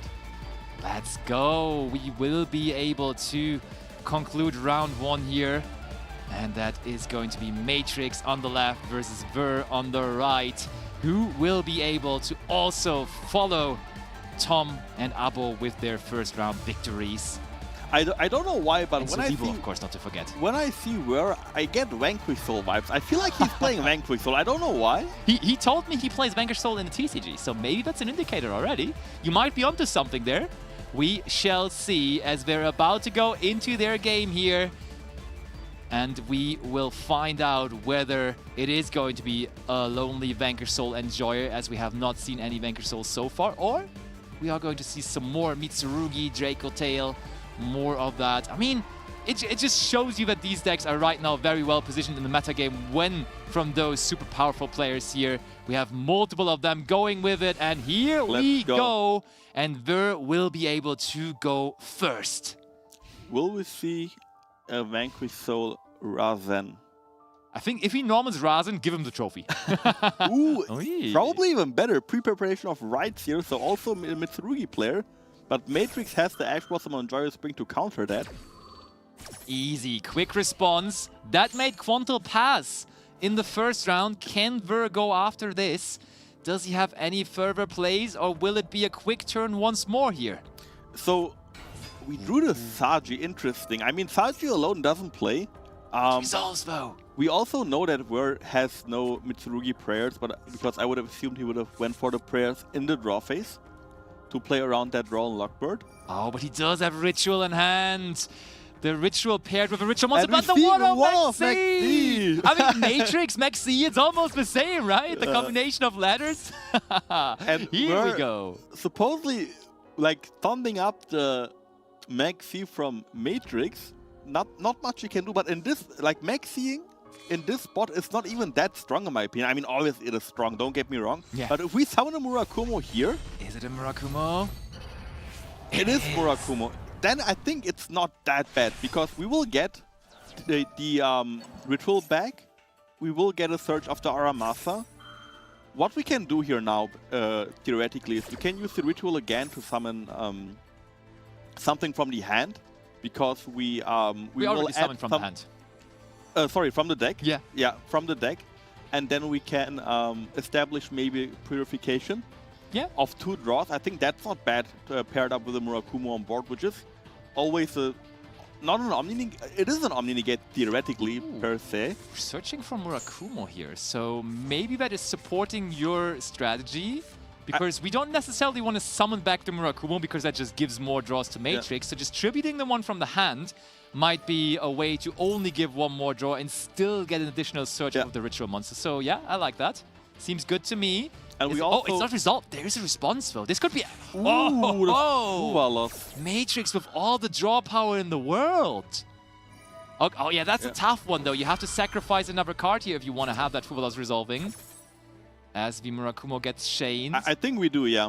We discard the Alba, so we reveal that we are playing either Dracotail or Brand. Definitely a deck that plays Albas. Yeah, for sure. Yeah, I think this is very worth it, because if we don't do it, we also like lost the card because of we discarded Fuvalos. Yeah. And we give our opponent the chance to go for an IP Masquerena on top, for example. So I give think them 2 more draws. That seems very, very hard. Futsu. I mean, we will give them 1 draw anyway, right? Because of the Ritual. Without the Fuvalos. Yeah. And then maybe 1 draw for an IP is not that bad. But yeah, I think now you definitely don't go for an IP, because that would be 2 more draws. Yeah, for sure. Hear me out. One thing that I was thinking in the beginning, what if we, when Matrix activates that Maxi, what if we just send a Ritual monster from the deck to summon out the Murakumo? With the Ritual we send, like let's say Habakiri or Futsu in the graveyard, we do just search for the Purification and we just pass on that. I think that was the play that came into my mind. Yeah. I think I don't want to say what a word it is wrong in any means. I think they're just... No, it would have been an option as well, yeah, right? Yeah, for just sure. another option. Maybe it's a bad sign when both of us thought about it, and we're probably executing a little better there. He's sitting there, we're sitting here, yes. So we're probably right. Okay, normal summon Lukias, and as soon as possible, Ver says, pay the extra price. Murakumo now for the 2nd time already, making Matrix discard another card in hand. So definitely doing the trick here already early on, costing Matrix cards in hand, but he's still having a healthy amount of cards, and he will get another Dracotail monster, most likely a Femena here as well. Yeah, I mean, there is no downside to use the Murakumo early, I believe. Ooh, discard Urgula. I think it makes sense to discard the Urgula because the Purification would be activated anyways, right? Like, I think you sort of have to negate this with Purification here. Otherwise, the risk is just too high that they just go for an Urgula and destroy it. So, best value gotta be this. Because we can add back the 5 mana. Yeah. Yeah, definitely. Okay, 5 mana gets negated. We tribute the Murakumo. Murakumo effect in Graveyard can now not be chain blocked or anything. So, if there's another Ash Blossom from Matrix... Oh, are we not activating it? We don't need to because we have the Futsu on board, right? So whenever our opponent special summons something, we can bring back the Murakumo as a response. You're right. If we do it now, we basically have to use the effect to destroy our opponent's board already. So I think you want to hold that for as long as possible. Yeah, one thing Matrix can do here, theoretically, he could have just passed, maybe. He could have maybe just passed. Technically, yes. So the Murakumo doesn't come back, and he would have had 5 mana in hand. But he decides to special summon the Cartesia, which he can do because we discarded the Albas the turn prior. Already, yeah. Whenever Albas is in the grave or on the field, we can special summon Cartesia from the hand. Oh, and it doesn't seem like there's any kind of response from Matrix, so that Murakumo comes back. Now an interesting... We did not chain the... The Cartesia. Cartesia, yeah. We could chain it here still, but that... I mean, yeah, chaining it here would be kind of cool because you still trigger get value. the effects. Yeah, we still get value out of Lucia's and maybe the 5 mana in hand. Oh, we do? Nice, nice. I like that. And then we can set our spell cards to then extend it even further more, which I think is a pretty good situation. It looked bad for Matrix for a moment, but with the Cartesia now, it apparently looks pretty good in my opinion. Yeah, it looks alright. I think you could have also decided to immediately chain the Cartesia to the effect of Futsu, because then you could have also just activated the effect of, for example, Aphelion on the field already in chain with the Murakumo that is now coming. But what's leading to a problem then is, do they even activate the Murakumo? It can get a little bit dicey. Oh, that was another Urgula in hand there, I feel like. So Matrix might have really needed those Maxi and Fuvolos draws, and he got him. And here is the Aphelion. Quick visit onto the field, back into the graveyard right away, though. I mean, it's still nice to have Aphelion on the board in the graveyard because it can return back to the field whenever two or more monsters are being sent to the graveyard at the same time. This is unfair. The Aphelion barely was on the field, and still the Futsu is allowed to bring back the Kusanagi there. He wasn't on the field for even 2 seconds. Yeah. Still the Futsu's like, here I am going to trigger nevertheless. And this is when Mitsurugi, in my opinion, becomes really scary, whenever Futsu can bring back the bodies to get even more value out of the effects of Kusanagi, Aramasa, and Saji. Agreed. So we get all our resources back, which is really good for Ver here. Yeah, because let's face it, in terms of interruption, Ver, let's just assume he doesn't have any further interruption in hand, is out of interruptions here. But the Draco Tail deck might still struggle to just clear out all of those big monsters on the field, especially now with the Saji and Kusanagi protection on top of it that they can provide for the big ritual monsters. And with all the follow-up that has just been accumulated, you better end it this turn, really, because giving this Mitsurugi deck another turn might be dangerous. Yeah, exactly. I think we have to try to get at least rid of both ritual monsters somehow this turn. And if we don't, it looks really bad for Matrix here. Yeah. Because not only do they have a lot of defense, so like Futsu has 3400 defense, they also have a lot of attack points. They do, they do. And one thing that was good for the Cartesia, so that it could be special summoned, could now also be bad, as the Fawn of Albas is already in the graveyard, meaning a branded fusion is not as appealing anymore, as you most usually, and I would assume that also Matrix is doing that, is only playing one Fawn of Albas, of course. We know that Matrix has the 5 mana in hand, so this kit will still get you a lot of value. We didn't use Arthalion's effect yet. It's really tough here. I think with Mululu you want to negate the Futsu, right? Either Futsu or Saji or Kusanagi, and if you could maybe bounce the other and then try to like attack. Yeah. It is really rough. Maybe you just bounce the rituals and take over one body and hope that they can't play. We summon Secretarion here. There's Secretarion Dragon, and Secretarion usually indicates that there is going to be a little longer of a combo line following. Yeah. I mean, we can set Rahu here, for example, and then Rahu for whatever we want, and then bring that monster that we sent off the Rahu with the Secretarion back to the field.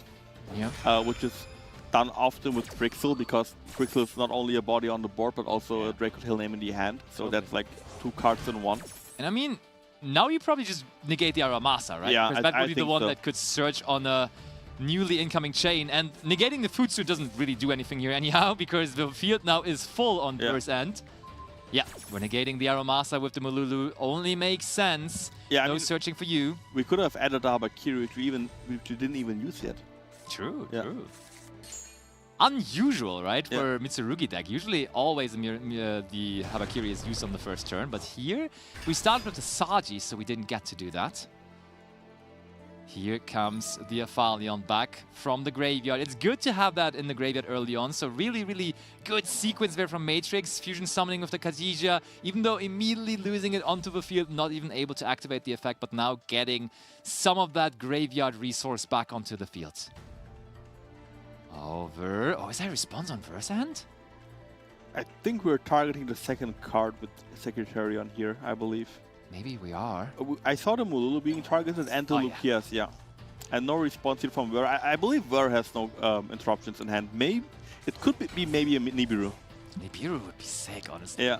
Like being able to not only like get rid of the push from Matrix while he's trying to maybe go for it here this turn, but also triggering all of your Mitsurugi monsters like the Futsu and the Murakumo Engrave.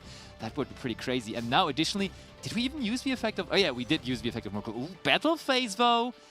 That is interesting to say at the very least, because that means Ver is definitely going to have another turn here. Okay, goes over the Saji. It's also important that we attack the Aramasa as the last body, because if we attack the Aramasa before we attack the two other small Mitsurugi monsters, we can tribute to Aramasa to then trigger the effect, which he didn't trigger because it got negated with the Mululu. Yeah. So very good catch here by Matrix attacking the Aramasa as the last monster. And now maybe SP Little Knight to get rid of one of them at least. Yeah, when you go SP Little Knight, immediately the Futsu also brings back another body. It's really not that easy, but there is a Link summon being performed. It could also, of course, be the Anaconda, but with the Fallen Balbas engraved, that doesn't seem very great. It is the alternative beautiful artwork. Art, yeah. The skating Little Knight, as I call it. And what are we... It gotta be Futsu, right? I mean... Oh, it is Murakumo? It's very tough. I think Ver has another Murakumo in hand. That's what I thought, yeah. Or in the graveyard. No, we tributed it from the hand. Yeah, it is in the graveyard. But still, like with cards such as Mitsurugi Muro, it's easily accessible there from the graveyard. One really nice thing to do with SP Little Knight is also banishing the Kusanagi in the graveyard, because that's the card that gets you all the cards back. Yeah. But since Futsu is trailing 2, we can't do that because the Futsu could just special summon the Kusanagi back. And here we can trigger Aramasa because we didn't trigger that yet. True. That's massive. Now the SP Little Knight activates. So until the end phase, we will be able to banish those two, but that doesn't even really matter that much because we definitely are going to go into that end phase eventually and then both just get their monsters back. Searches for Wuzu now too, which is a scary card to know in your opponent's hand. Yeah. Oh, but we're not done playing yet. Matrix goes for the Rahu Draco Tail, which now makes me questioning why we banished the Aramasa, because banishing the Futsu would have meant that we do not get another summon. Oh, Matrix had Nibiru in hand as well. Last card revealed there. Here comes Draco Tail Gulamel. 1 pan, 2 for the Futsu. The resources keep on coming back. What do we bring back this time? Maybe the Saji. Okay, yeah, I can't activate anymore, but sure. Yeah, but and now we have to destroy the Saji and not the Futsu. Because if we destroy the... I mean, it doesn't really matter, right? Because the Saji can always protect. And the end phase. This still seems decently doable for Vert, to be honest. But also, Matrix definitely has a lot of things here. He has multiple trap cards, and that SP Little Knight, and additionally also the Draco Tail Gulamel. So right now, it's really tough for me to tell who is actually in the lead here, because it is super close. Yeah, I think one thing that's very important here is what I would do if I was Ver's first action main phase summon Wozu. Over what though? Over the SP Little Knight probably, right? Because the Gulamel can always come back. I think I would tribute to Mululu, honestly. Oh, okay. I didn't even give you that option. Why so? I mean, if we get rid of the SP Little Knight, the Mululu is basically a fusion summon and a destruction of the Gulamel, because if we have nothing else to chain, fair. We can chain the Gulamel in response to the Mululu. And I think what makes Draco Tail, in my opinion, scary is that they can fusion summon on your turn as well. So since they're like we know the card in hand, right? It's Cartesia. It can't be a 5-mana, so if we get rid of the Mululu, our opponent can't. First action X Ryziel though. No effect because we control Futsu. That's true. And I mean, that does make a little bit of sense because if we would have gone Wuzu first, we would have locked ourselves out of that X Ryziel. So getting value from the Velen first here makes a lot of sense. And I think that also now allows us to go after the most annoying trap card that Matrix has to offer first, but also it allows Matrix to use that SP Little Knight early on, and surely we gotta go after... Oh, we go Ara. He does not like that Aramasa. He does not like the Aramasa, true. I mean, we can stop our opponent from going to a rank 4 play here. Yeah. Which I think is definitely something that we have to like consider. But wouldn't we always want to go after the X Ryziel rather, because that also rules out other Ryziels in hand to be special summons? And at least it feels like that to me. Because now we can just special summon Sword Ryziel and keep on going. Yes, but also you have to be aware that Aramasa can still protect the Futsu no matter what. Very true. So I think both options have their up and down sides. No, I agree. Here comes Mitsurugi Ritual though. Do we have the flame to counter this? We want to summon from the deck here. I mean, I think we set the flame, right? I'm pretty sure we did. I think the Valen destroyed the flame. Oh yeah, true. Ever a word where we chain the sting though here maybe? Oh no, we're resolving the ritual. Tributes the Futsu, which now might be... Habakiri will be summoned now, right? We're summoning from the deck, that is Habakiri. Because both Murakumus are gone. Special summon the Habakiri in defense because of the Draco Tail Horn, which is a really strong card, even though like it only bounces one monster in attack, but you always have to play around it at every point of the turn, which I think makes the card very, very strong. This could be Mirror now, right? Like Mirror trying to finally get access to the Murakumo back? Yeah, but Mirror is really weak into Sting, right? True, true. So it is probably the prayers. Fair enough. Brings back the Futsu as well. What's next here on the agenda for Ver? I mean, if we have Mirror as well, I think then it becomes really good because we can use Mirror and then chain the prayers, theoretically. True. But now, very, very, like, the game tree becomes a whole lot wider now, as with the Mitsurugi Prayers, we will be able to bring a second level 4 monster back onto the field. And, I mean, we saw now that there is the Ryziel package in not only the main deck, but of course also the extra deck. So, with 2 level 4 monsters on the field, you always have to somewhat preemptively tackle what the Mitsurugi Ryziel player is doing. So, I feel like if Matrix wants to do something with his Gulamel, it should be soon. Let's find out, because let's just imagine they go for Tornado Dragon. Tornado Dragon is just so powerful into those 2 remaining set cards because they can just go after the Horn and never summon an attack position until that point. So I think one very good spot to use Mululu here was in response to the Mitsurugi Prayers. Yeah. Because we could have not only destroyed the Futsu, which we can't do now because of the Kusanagi, we could have also negated whatever hits the board with the Mululu. True, true. And then we could have also chained our Sting on the Habakiri so that doesn't return. Yeah. Okay. Another ritual summoning from hand now. This is the last remaining way it can summon. Yeah, and we added the Murakumo back of the Kusanagi. So and we use from hand even. So we are once again in this game in the position where Ver has accumulated 5 monsters onto his side of the field, again in defense position, playing around that Horn fully, and the Murakumo resolves, totally destroying the field of Matrix here. Okay. I mean, yeah, we can chain the Murakumo here, but honestly, it doesn't do that much because the Cartesia will return anyway in the end phase. They let it resolve. They actually let it negate. Matrix said, okay, you can just keep that. We are going to keep the Cartesia in hand. Interesting. I mean, it was a pretty complicated turn that Matrix played last turn, so I could see the timer being maybe very low, a little bit of a factor here in this one. Oh, and we keep on summoning a defense position. Ryziel Duo Drive wants to get the Ryziel family back together. Sword Ryziel and maybe Node Ryziel waiting to be surged. There's Sword Ryziel, and There. Oh, okay. Also Ice Ryzeal. That makes sense. Sure. I wonder if we play Tornado Dragon in our extra deck. I think that card right now would be super strong. Surely we do. Oh, Sword Ryzeal next.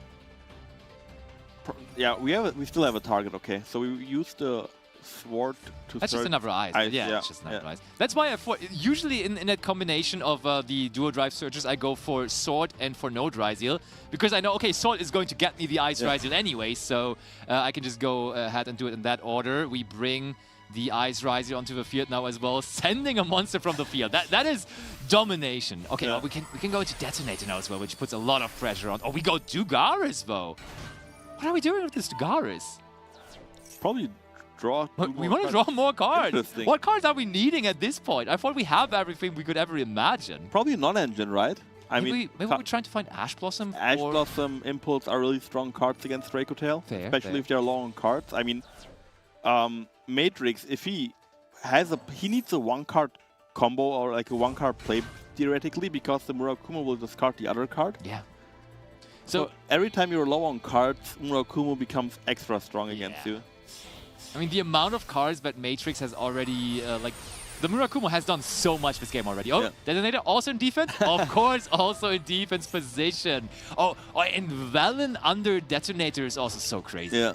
I mean, next turn, if we have enough targets, the Dual Drive could theoretically detach the Valen. Yeah. And then we can pop the Horn to Spectre Summon everything back into attack. Or like turn everything into attack. I like this from Ver because I think the very obvious way to go here was to just try to somehow push and make it 8,000 points of damage this turn. But he just played it so conservatively, just summoning every single monster in defense position, making sure that the Draco Tail Horn on Matrix End could never even be activated. Yeah, we're playing the long game here basically, which I think is definitely the good, like a correct choice because we're so ahead on resources.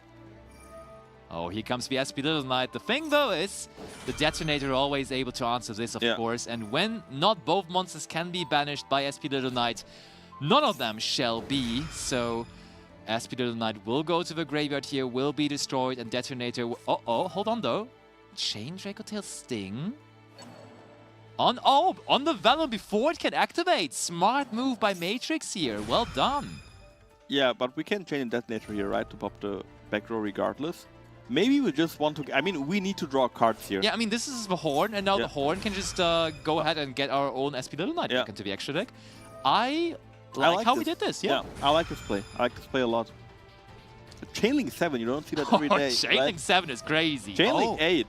Chainlink 8, Mitsurugi, Great Purification in the graveyard here. What are we trying to do? We're summoning back Kusanagi. Probably tributing the Murakumo, yes.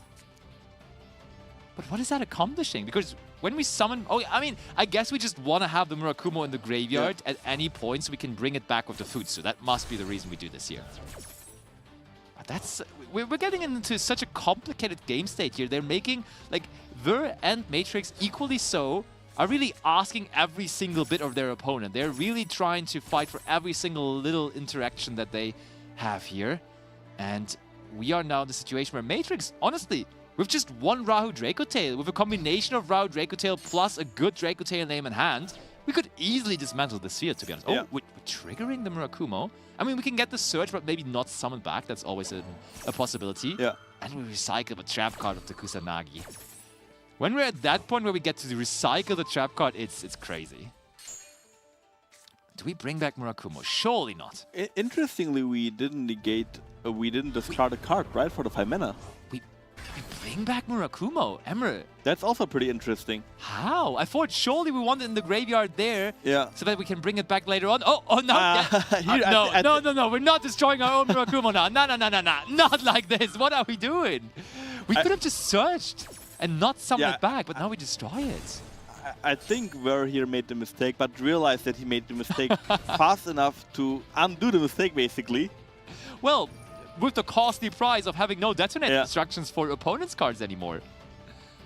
That is a really, really tough one here. And we are fusion summoning with Joel and Lockbird in hand. Oh, it's so good to have that card in your main deck against Mitsurugi Ryzeal. But we find it a little bit late here. That was one of the draws we got with the trap cards on Matrix. And here comes Falnion, though. And we still are absolutely in this here from Matrix End. And one very important thing to notice that we can't draw next turn. We can't draw next turn because of the Dugaris. True. So we have to play with the cards that we have in our hand. Oh, we activated Gulamel here, so... Oh, but we're not activating the Futsu. Maybe Ver now is super low on timer, to be honest. Could be the case. I mean, we can still use the Futsu here.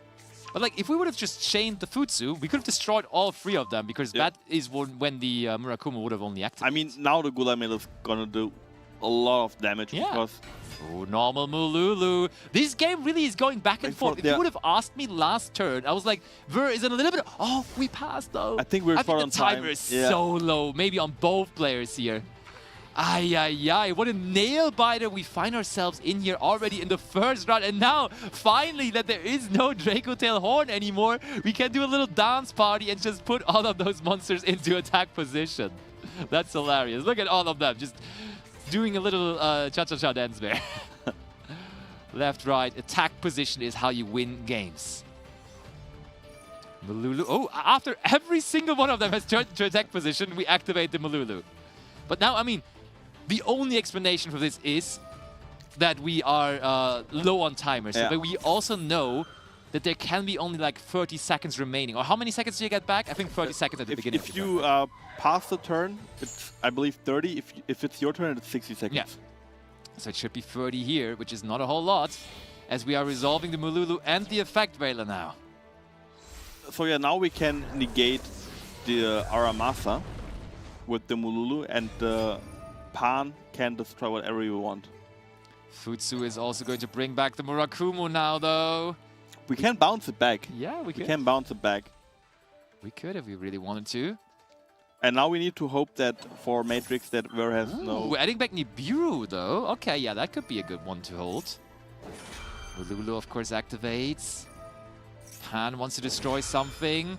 The problem is, if we're trying to destroy Futsu or Murakumo, it will always be protected by either the Murakumo or by the Aramasa. Okay, Gulamel activates, tries to destroy the detonator.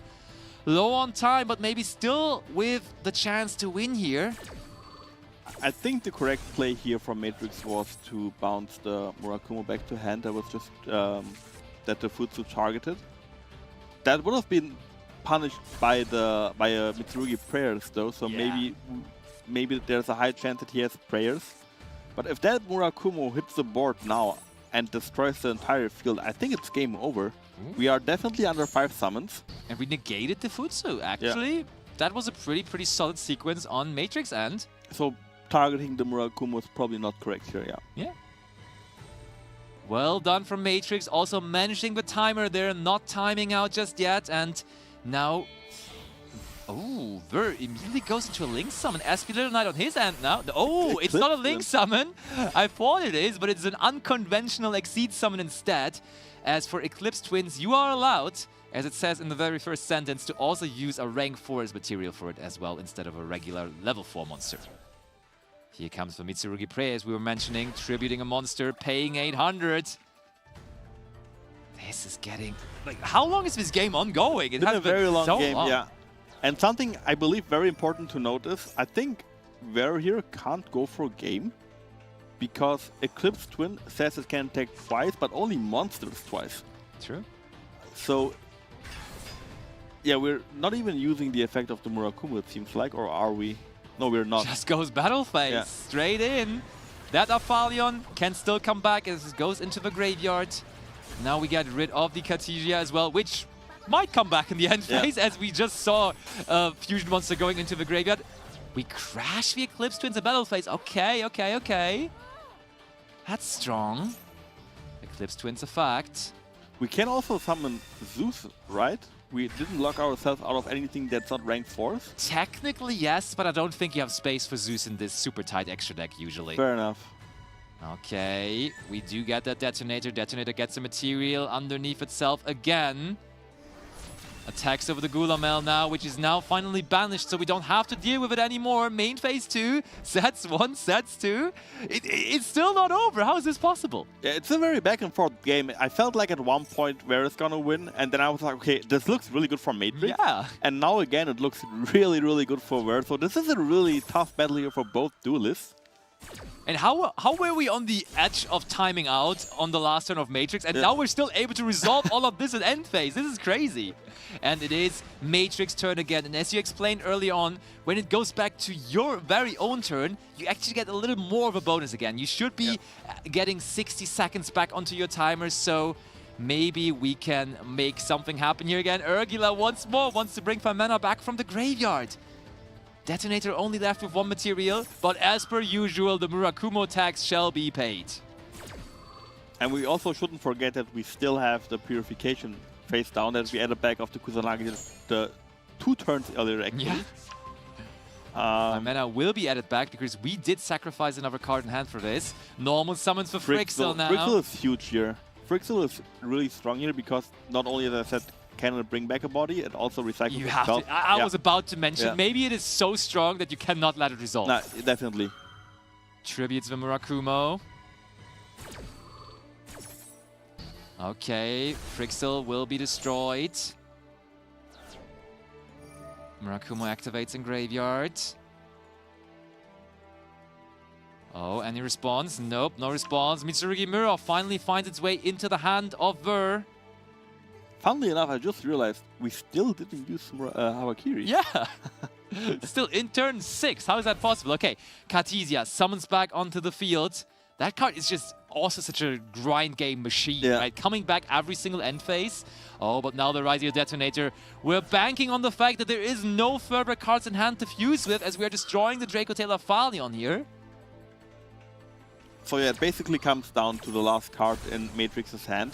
What is it? Can we fusion summon? We can still... Oh, we cannot fusion summon anymore. Pan activates though. We're bringing back something. Eclipse Twins activates too though. All the triggers. This game is just not ending.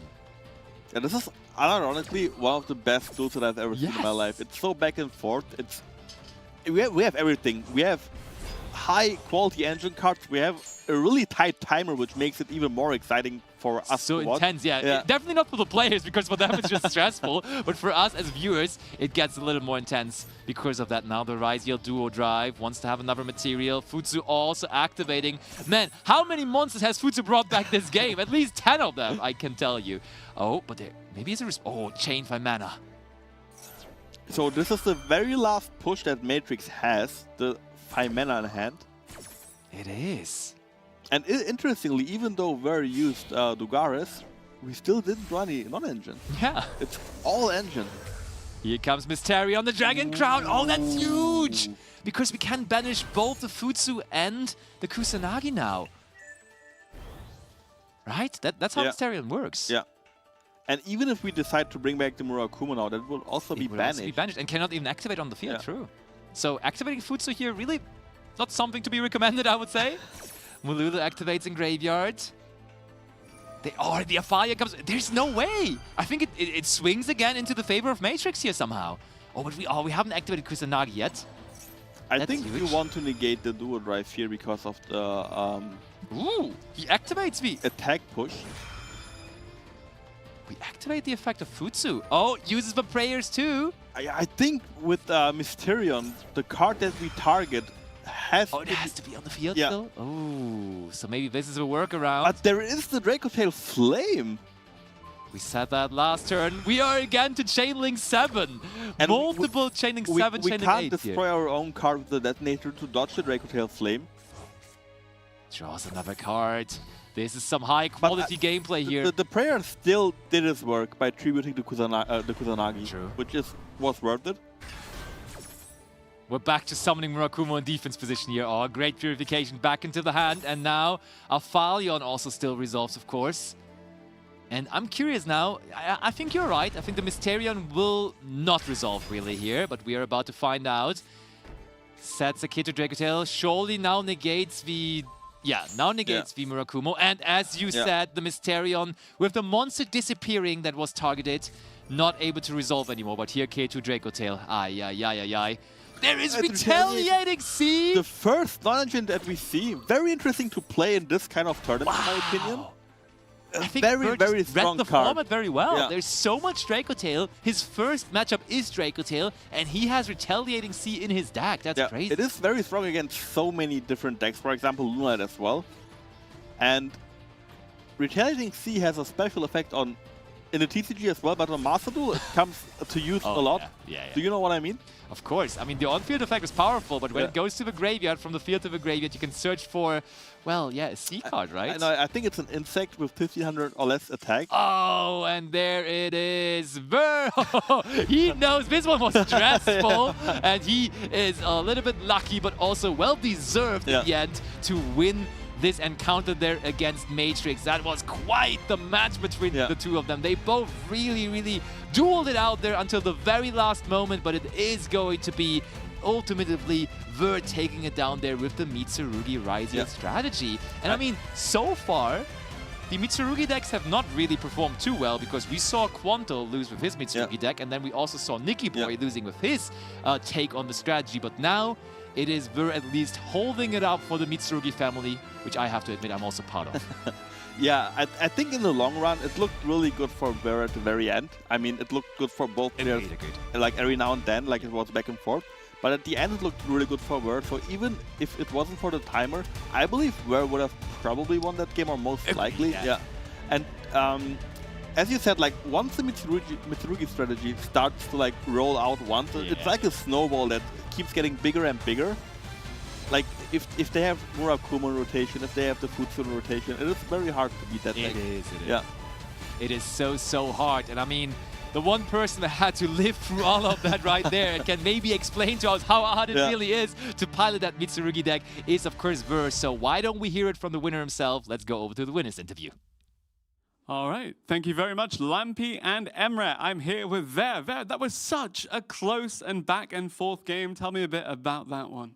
Yeah, I think that was a really close game. Both players played very well, you know, with just fighting the timer there. But in the end, I think I got lucky and I won. Yeah. That being said, some really interesting text made there. In your duel against Matrix, we did see the Retaliating Sea.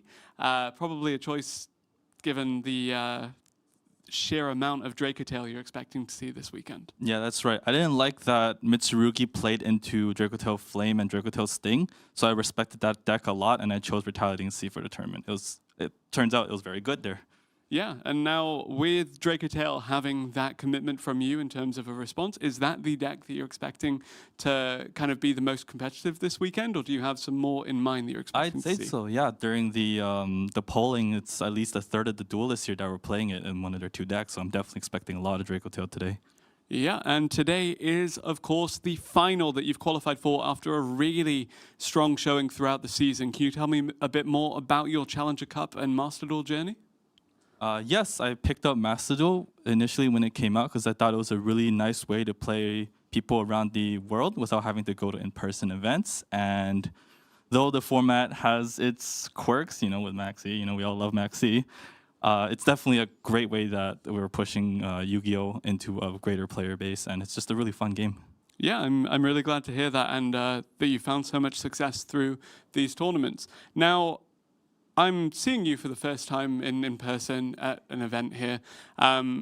Historically, when it comes to events in, say, the TCG and even the Road to Worlds qualifiers in the digital titles, what's your kind of experience there? Is this your first like major tournament, or what's your history? I've had major tournaments in the past, but not so much for Master Duel. I hope that they explore more competitive Master Duel tournaments in the future. I'm not a big fan of Duelist Cup grinds. I know a lot of guys here are very hard into that, and hopefully I can learn from the best and maybe do that in the future. Yeah, that sounds good to me. In terms of your history with Yu-Gi-Oh! In general, can you tell me a bit more about what led you here today? Yeah, so I got into Yu-Gi-Oh! As a kid because they showed it on television, and I just really liked the game ever since. You know, my first memory was that structured deck that you might have, started like Pegasus that you might have heard about. Yeah. Relinquished. Very, very good card. Some other good cards that we saw throughout today, of course, from the Draco Tail deck, from your Mitsurugi, with the Ryziel, maybe not with the Fiendsmith, but don't give me too much information if you want to keep some of that. That'll be tuned in for that, really. Yeah. Anything else you're expecting to see? I am definitely expecting a lot of Yummy, a lot of Draco Tail. You know, the past 3 packs have had a lot of meta decks, and expect to see at least someone play at least all of them, I'd say. Yep, and now with that victory for yourself, you're in a decent position to escape this group that is shaping up to be, well, very competitive. Both of these groups are very competitive. These are the best 8 players in Europe, but with both Tom and Quanto, and of course Matrix, you just had such a massively long back and forth with. Tell me a bit about your thoughts towards the group as it stands right now that we've had that first round robin of games. I am definitely playing against a lot of great duelists, and I expect amazing duels to come. Yeah, that's a good one, yeah. Now, with those amazing players in your group, are there any amazing players at home that you want to shout out, or anyone that you want to say hi to for supporting you and maybe thank your friends and family at home? Yeah, for sure. I definitely want to thank all the friends that are watching me right now, and I want to shout out to my parents who always support me and give me the love that I need. Very wholesome. Some really, really great gameplay from you in that one, but you know, it's been a long game. Take a small break, have some rest before the next one. And speaking of the next one, we have another duel coming your way very soon. Hello, I am Jacqueline Steakam, or better known as Quanto. I am the current Challenger Cup final defending champion, and also a three-time World Championship player and a former World Champion. For this event, I qualified via a last chance qualifier, getting top 4 in the event with Mitsuruki first turn win. So my favorite memory in Yu-Gi-Oh! Is by far winning the World Championship in 2023 with my teammates Emery and Josh. My current favorite card is easily Tearlamid Kid Colossus, just because it was the key card that won me the World Championship in 2023. This weekend, I'm looking forward to play against Abbo the most, because he's been a real contender in recent World Championship qualifiers and DC Cups. My favorite Challenger Cup playmat is by far the Sky Striker Ace Kagari playmat.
And welcome back, duelists. I have returned to the booth after that banger of a game that you have just witnessed together with Lampy. I was a little jealous of not being able to cast that one because I feel like there was a lot to talk about in that one. It was a really great game, really back and forth.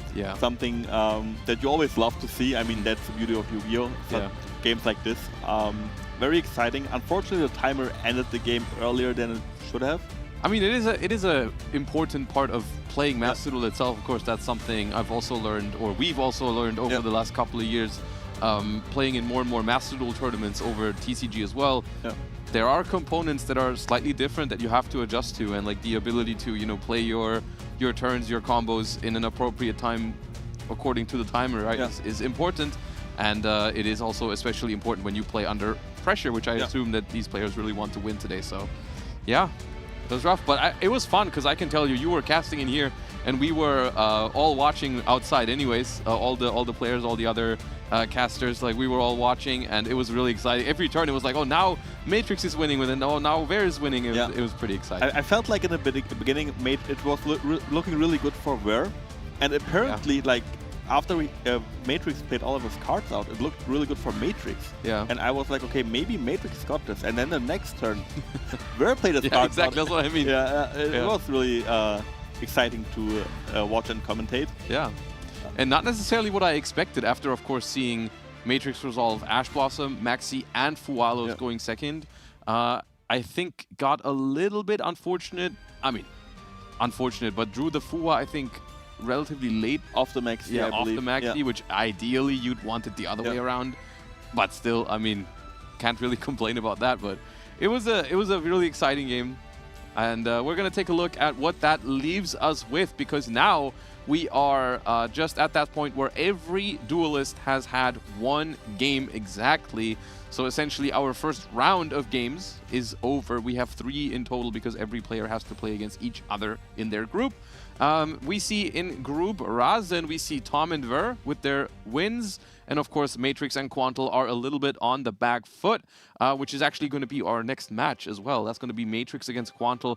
They are essentially going to duel over who's going to have a chance still to advance, because I do think you're going to need a 2-1 record, most likely at least, to advance. Yeah, I mean, they're both with their back against the wall now, as you said. You have to win out the like.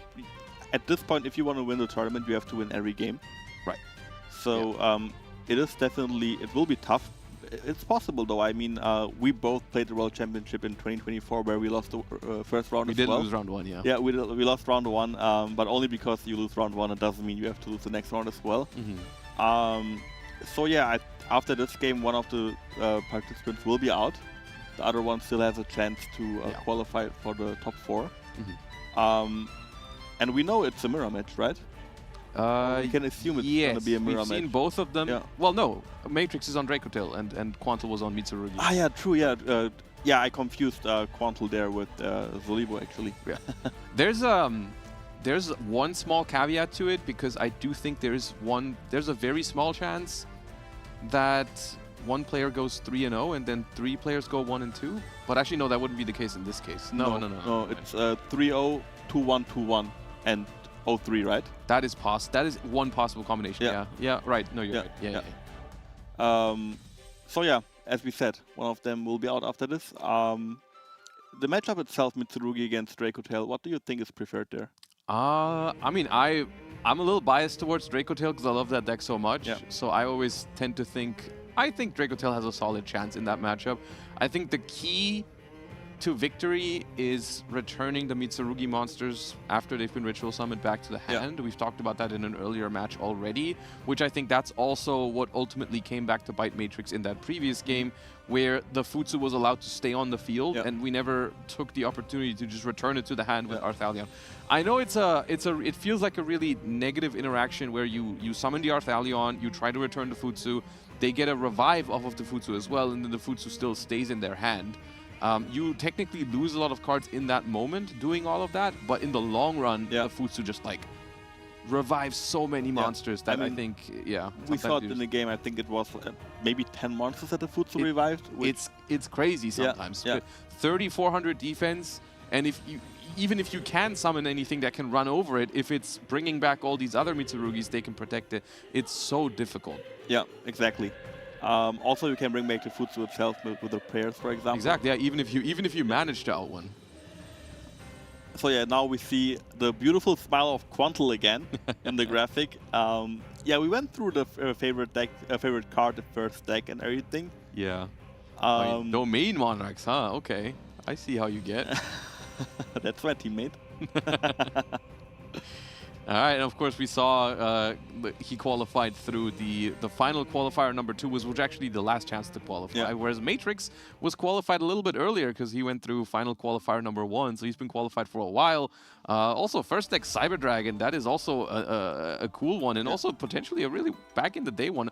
Favorite card as well, Blue Eyes White Dragon. Those are some really, really cool old school picks right there. So very well cultured in my opinion. Very good choices. Do you remember the twist about Quanto's deck when he qualified? He played Mitsurugi, but he played a very special variant of the Mitsurugi deck. Yeah, he did talk about that in his interview as well. He called it the first turn win version of Mitsurugi. So we haven't actually been able to confirm whether that's the version he's been running with today, right? We don't know yet.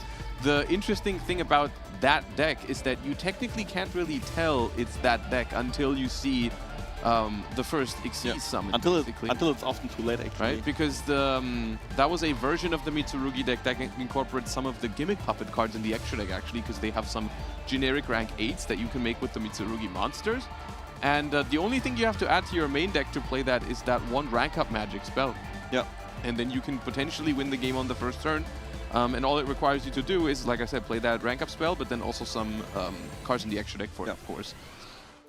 Well, okay, we have Quanto going first here, so Matrix also rough start to their day with a coin toss loss against their opponent in the previous game and also here against Quanto. Going to activate pre-preparation of rights, that is going to be adding Mirror as well as Habakiri from the deck to the hand. Have we seen a Habakiri resolve yet? We have seen a Habakiri resolve, yeah. Once, right, yeah. Normal Saji. That is the second time today that I remember Asaji being drawn instead of summoned off of Habakiri. It's not normally how you would like it to go, but in this instance, I don't think Quanto is going to complain about it because already has all the things he needs to play so far. And so far, no responses from Matrix in this game. Yeah, one thing that Quanto can check now basically is that Matrix has no drawn Lockbird, which would have been really strong after the pre-preparation. Yeah, that would have been massive potentially. I mean, and it's always scary when you come up against Mitsurugi and they set up an early Murakumo, because no matter what we do now, it's always like double of the cost. We always have to discard a card to make our cards resolve. Yeah. So that's always like one scenario where you don't want to be in. Yeah, and it also tells us more about Quanto's hand, because that Murakumo was not the ritual monster he added with pre-preparation of rights. He did have Habakiri. Yeah. So we know that there's a Mitsurugi ritual, 2 Habakiris, and a Mitsurugi mirror, which leaves 2 unknowns for Quanto. Which also, it could still be Rise Eels as well. Yeah. Just because he didn't have them in the first game doesn't mean that he doesn't play them. Second Mitsurugi ritual of the turn is going to resolve, and it's going to tribute Habakiri from hand, preserving the Murakumo on the board. Of course, this is something you often see players do if they want to respect Nibiru the Primal Being a little bit, because you could just tribute the Murakumo and bring it back, but then if you have already used that effect, then it's going to be more vulnerable to Nibiru. So here's the prayers that the Habakiri added, and we're going to probably think about tributing one of the 2 on the board. Tributing the Murakumo in the end, going to keep the Futsu live, basically. So if there is an Nibiru, the Futsu will still come back, but the Murakumo won't. Yeah, and I think you want the Futsu to come back, right? Because the Futsu brings back the Murakumo. Exactly, yeah. And now maybe we can tell here what version of the Mitsurugi deck Quanto is playing, because he has 2 options now. He can go for a rank 8 with the Futsu and the Murakumo. Yes, this would be the spot where we find out, right? This is where Duo Drive would hit the field. Yeah. This is where potentially the Gimmick Puppet rank 8 would hit the field, or it could just be like a Gallant Granite Search Nibiru, which would be like the pure Mitsurugi way to approach this. So, yeah.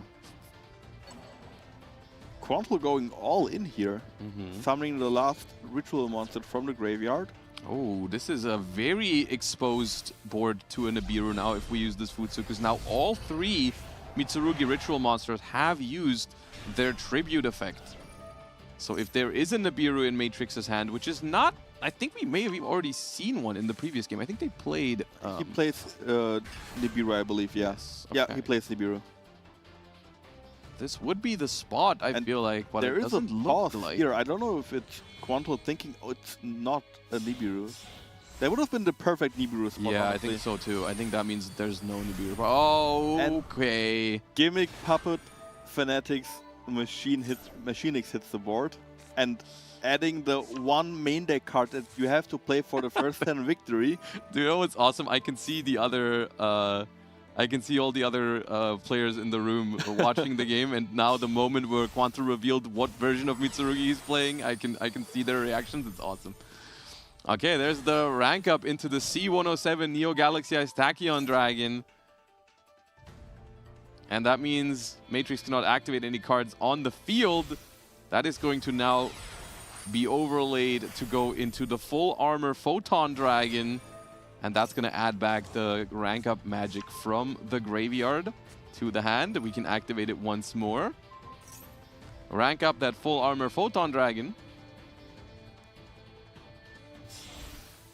And honestly, you gotta feel for Matrix here in this game. I mean, going second into this deck is probably the most unfortunate thing you can do with no interactions in hand, it seems like. I mean, because unless he's saving something for a very specific interruption point, this deck does end the game potentially on the first turn, and if you don't draw anything to stop it, that is probably the least unfortunate thing that can happen to you. And we summon the number C107 on the opponent's side of the field. Yeah, because of course, like, the gimmick puppets are very good at destroying opponents' monsters and inflicting damage if they do so. And since it's the first turn, you got to give your opponent a monster to make sure they have something you can destroy. So giving it the monster with 4,500 attack, that is going to come back to bite Matrix in a second. But we first make the Raid Raptor Fiend Eagle, which is going to deal 4,500 damage. Every time I see these combos, I wonder who came up with this, because I would have never came up with this idea. It is so There's insane. a lot of cooking happening in Yu-Gi-Oh! And here is the rank up into the Gimmick Puppet Giant Hunter. And that is going to deal another 4,500 damage. And that is a very quick win for Quanto here in this game. Look at him being happy with himself. He's pretending like he's not very happy right now, but I know he's very happy. Well, that is rough for Matrix, but very fortunate for Quanto to go first in that one uninterrupted, and we saw what that deck can do when it goes first uninterrupted, and so that's what it did. Like a world champion, not even giving the opponent the chance to play the game, just winning on the spot here. That's how it goes sometimes when you go up against Quanto. That's exactly what happened when I was casting the tournament he qualified for this. Exactly. He was doing the exact same thing to some of his opponents in that tournament, and that got him here, and so I guess it's fitting that he's bringing the exact same deck to this tournament. But it also means that Matrix, unfortunately, losing both of the coin tosses in both of his first games, is going to an 0-2 record. Gonna have another chance at redemption in the third game, because of course the tournament is not over for them yet. They still will play against the third player of the group. Maybe at a chance to redeem themselves a little bit, but for now, Quanto moving on with a 1-1 record. Yeah, I think at first I thought that the Gimmick Puppet variant is like a win more deck, because once you get your engine rolling anyway, it is really strong. Yeah. But as we said, like, if you have 1/5 mana, you can just bounce everything back and then play on your turn. But yeah, let's see what Quanto has to say about this game. We'll send you guys over to Quanto and Ibris now. All right, thank you very much, Emre and Josh. I am here with the third and final Snipe Hunter, Quanto. How you doing, Quanto? That was a duel. Yeah. It was a game of Yu-Gi-Oh! I feel kind of bad for Matrix here, but sometimes this is what happens. Yep, Gimmick Puppet. When it's not in the strictly Gimmick Puppet deck, it's here doing that. And it still ends the game in one turn, as it would do in normal Gimmick Puppets. Still takes some skill, some nuance there. So you had a few minutes of thinking, we noticed from the broadcast. Yeah, talk to me about the selection of that variant of the deck in particular, because we have yet to see that from any of the other duelists piloting the strategy so far today. This was the deck that I used in order to qualify for this event in the first place. And I saw that the event was a best-of-1 group stage. So I believed that along with promising Tom, I would be playing this deck when we both qualified for the event in the first place. I also believed that this had the best way of closing games without as much variance as possible. Yeah, and now consistency very much is key, of course. Now, speaking of Tom, could you let me know why we're halfway through the day and that's the first time I'm seeing you in a winner's interview? You see, when I was playing against Tom, my hand didn't quite beat one Ash 2 turns in a row. It was a bit unfortunate. Yeah. I needed one other card and it would have been fine, but sometimes it happens. Sometimes you don't open the cards you need and the deck sometimes betrays you. It's fine. Yeah, that being said, the deck did not betray you that time around, of course, seeing all the puzzle pieces that you needed to find that first turn victory. Now, you're no stranger to the Challenger Cup, of course. Everyone at home, especially those on Josh's stream, really, really familiar with you. Talk to me a bit more about your journey, not only through Master Duel, through Yu-Gi-Oh, but also through the Challenger Cup that has led you here today. The Challenger Cup that I qualified with was a roller coaster of emotions. I also played Tom in that event, where I couldn't win in the first turn, and I did make a mistake of my own, thinking certain situations were different. For example, I had assumed he had a silver hand in the grave during that tournament, and there wasn't, so I misplayed that way. But at least we both made it to top 4. Top Cut was very fortunate for me in that event. Being able to use this strategy in the same way as I did just now in that event that made me get here. Yeah, really well played back then, really well played just now. I've given everyone else the opportunity to shout out anyone that they wanted to. And of course, as I said, first time I'm seeing you today in a winner's interview. So yeah, any shout outs now that you finally have the chance to give them? Shout outs to everyone in Triber Corp especially, and also Haas, which Abbo also shouted out, and he's Popular a good friend guy. of mine. He's a good friend of mine, so it's important to shout him out. Yeah, definitely. Now, thank you very much, Quanto. Good luck with the rest of today. You need that next victory. Will you get it? We will find out very soon.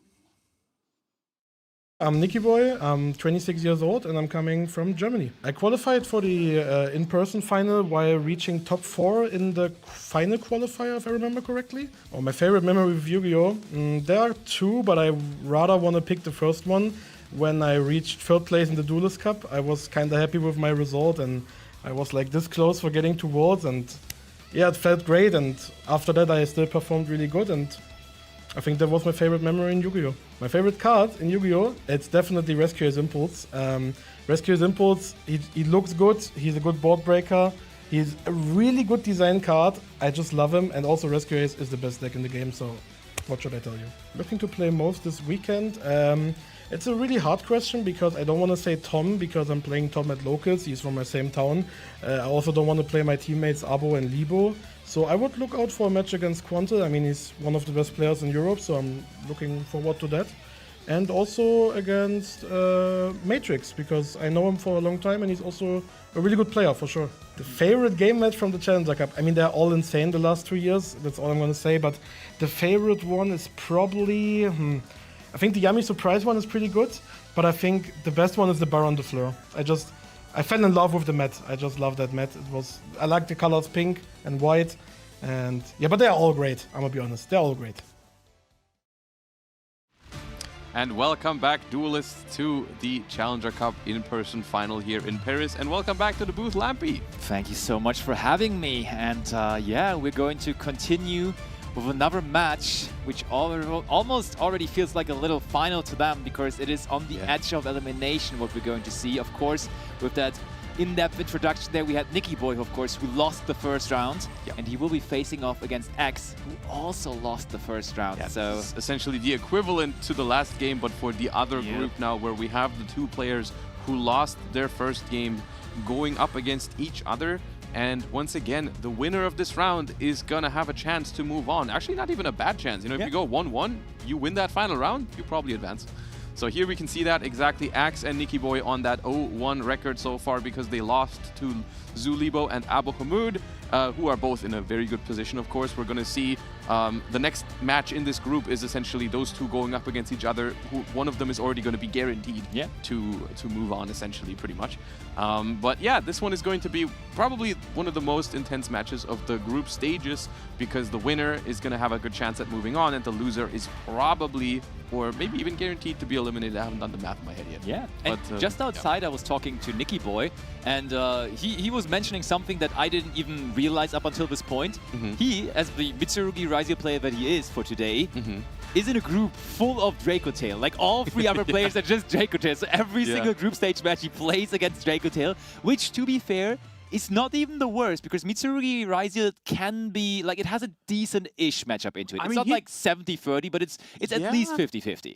He did say in the previous interview that he picked the deck because he thought it was good against Draco Tail. Like his statement was, I thought Mitsurugi Raizio had a good chance against Draco Tail and I expected people to play Draco Tail. So far hasn't delivered in the first game, but I mean, you know, a certain Maxi was also part of that equation. But if it's true what he says and the matchup against Draco Tail for his list is actually very good, then we could see him make the comeback here and win the next two. But of course, his opponent Axe is gonna have a little say in that one as well, who lost a Draco Tail mirror match against Abbo. So we do know the matchup in this one is going to be Mitsurugi Raizio against Draco Tail. Totally, and I mean, to be fair, both of these players lost the coin toss as well in their first round match, so one of them cannot do that anymore. The other one will continue that trend to lose coin tosses for today. Would be an unfortunate timing to lose all of your coin tosses in that in-person final here in Paris. Yeah, I mean, of course, you're kind of hoping for something else, right? Because like you go into this tournament with 8 amazing players, and the thing is, you do only get 3 games in this group stage, right? And if those 3 games don't go your way, then that is that, as we see the little slide overview for both of our duelists here again. Nikki Boy is such a vibe, honestly. Both so happy, honestly, in their profiles and interviews. It was awesome so far. We will see one of them very happy after this next game. The other one, probably not so much, but that's kind of what makes this all so exciting because they are playing for a lot in this one. It's going to be a very exciting one, and I can imagine they are both pretty nervous going at it, but we will get a look at their faces in a second. Nikki Boy once again vibing. Nikki Boy happy, vibing happy right there. I mean, but as I said, Nikki Boy is just a vibe. He enjoys being. Look, he's even waving to chat. X is also saying hello, sending kisses even. Nikki Boy is giving his all. I gotta say, no matter what happens the rest of this weekend, the vibes so far in this invitational have been amazing. You know, everyone's been such a pleasure to meet with all the players. It's been so cool to meet all of them in person. A lot of them I'm seeing for the first time here because they've been mostly Master Duel players. So it's been amazing. It's one of my favorite things about these in-person Challenger Cup tournaments, that people work an entire season towards qualifying, or an entire year even, and then they all meet up here, and it's just been an amazing experience. Nikki Boy has won the coin toss. So X stays unlucky in that regard. Oh, and look, he's ready to rumble. Rubbing his hands. All right, here we go. The pre-peps resolves. We get Mirror. Do we have a Drolin Lockbird on the other side, maybe? Oh, X judging. That didn't seem too happy, right? You saw that too? I saw that as well. And Nikki Boy is looking for a target and searches for Murakumo. Must be indicating that he already has the Habaki. Oh, there is Drolin Lockbird, there is Droll. We see Nikki Boy nodding his head, though. He was expecting that. Maybe that's why we searched the Murakumo early. Still rubbing his hands. Not as happy as before, though. Oh. And he's talking to X there. He's giving him the full experience. Yeah, you may have drolled me, but I can still ritual summon. Here comes the Mitsurugi ritual. So we will be able to establish that Murakumo. And we can now, by summoning from the hand, also send the Kusanagi from the deck, meaning that we at least get to recycle the ritual, because searching, of course, here, not a factor anymore. And of course, Axe already down to 4 cards, and with the Murakumo probably forcing another discard eventually. That is going to be another card out of their hand, but still, this is basically a question of how engine heavy is your hand here, Nikki Boy, right? Because more engine will not necessarily help you in a case like this one, right? Like more Ryzeal cards, more Mitsurugi cards don't really play well under Duel and Lockbird. The ideal scenario for a Mitsurugi deck in a case like this is to just have like Dominance Impulse, Ash Blossom, something like that, right? Or the Mitsurugi trap in hand already. That'd be perfect. That would be amazing. In those cases, you wouldn't really mind this. But if you have a lot of Mitsurugi and Ryzeal cards in your hand, then this could potentially really hurt. Hypothetical question. If we have 2 Ryzeals in hand, let's just say we have X Ryzeal and Sword Ryzeal here. Yeah. Do we go for Detonator? Absolutely. Probably, right? I think so. I think so. You gotta do it. But it's not that many Ryzeal cards overall anymore, so the chances and the likelihood of that happening is the only way to easily make a Detonator in a case like this would just be Ice Ryzeal, because that is true. That works under Duel, actually, right? Yeah, that works under Duel. And that gives you the 2 Ryzeals on the spot. That's true. Okay, we have sent the Kusanagi. Kusanagi. I mean, we could technically also recycle a normal summon. Oh, wait. Oh, yeah. Ooh, I think we go for the did target the Sagi. I mean, this is how you can turn... If you don't have any of the Ryzeals, you can turn this Murakumo into a better disruption by normal summoning and making like a Dynamondo. Sure. That way you can bring back the Murakumo at any point to not only get the discard, but also get the on-summon effect on the opponent's turn, right? To destroy all their monsters. Also, if we had Mitsurugi players here, I feel like it probably would have been chained to the Joolong and Lockbird, but theoretically we could also just use it to summon back. Oh, wait, oh my. We just sat 1 card and pass. Okay. Big smile on the face of Nikki Boy, even though he did not produce a whole lot. And now it will be on Axe. 5 cards in hand for what we know is Draco Tail here. Interestingly enough, deciding not to normal summon the Sagi and make the Dynamondo. Ooh, normal Mululu. And honestly, that almost already feels enough. just the one Mululu. Normal Mululu, activate Ketu. I think playing around even the chances of something like a Max C here, because then you could chain the Mululu. Oh, and Nikki Boy thinking about it, hovering over his responses, but says, I don't want to respond. Not even activating the Murakumo, interestingly enough. We could have forced that was a good spot for Murakumo, right? I think. I so as well. The thing is, like, you can never stop your opponent from just discarding for the Murakumo. The way I like to look at it is you want to activate the Murakumo in a spot where your opponent doesn't have a choice. Yeah. Which essentially means you're trying to chain it to a card that is so important for your opponent that they have to discard to stop the negation. Because otherwise, if your opponent activates something not important and you chain Murakumo to it, then they just say, okay, well, I'm not going to discard. You don't get your value from it. Agreed. Ooh, that is big Arthalion. We see that there was also a Nibiru, which that is one of the most powerful combinations actually against Mitsurugi, is if you have Droll and Nibiru together.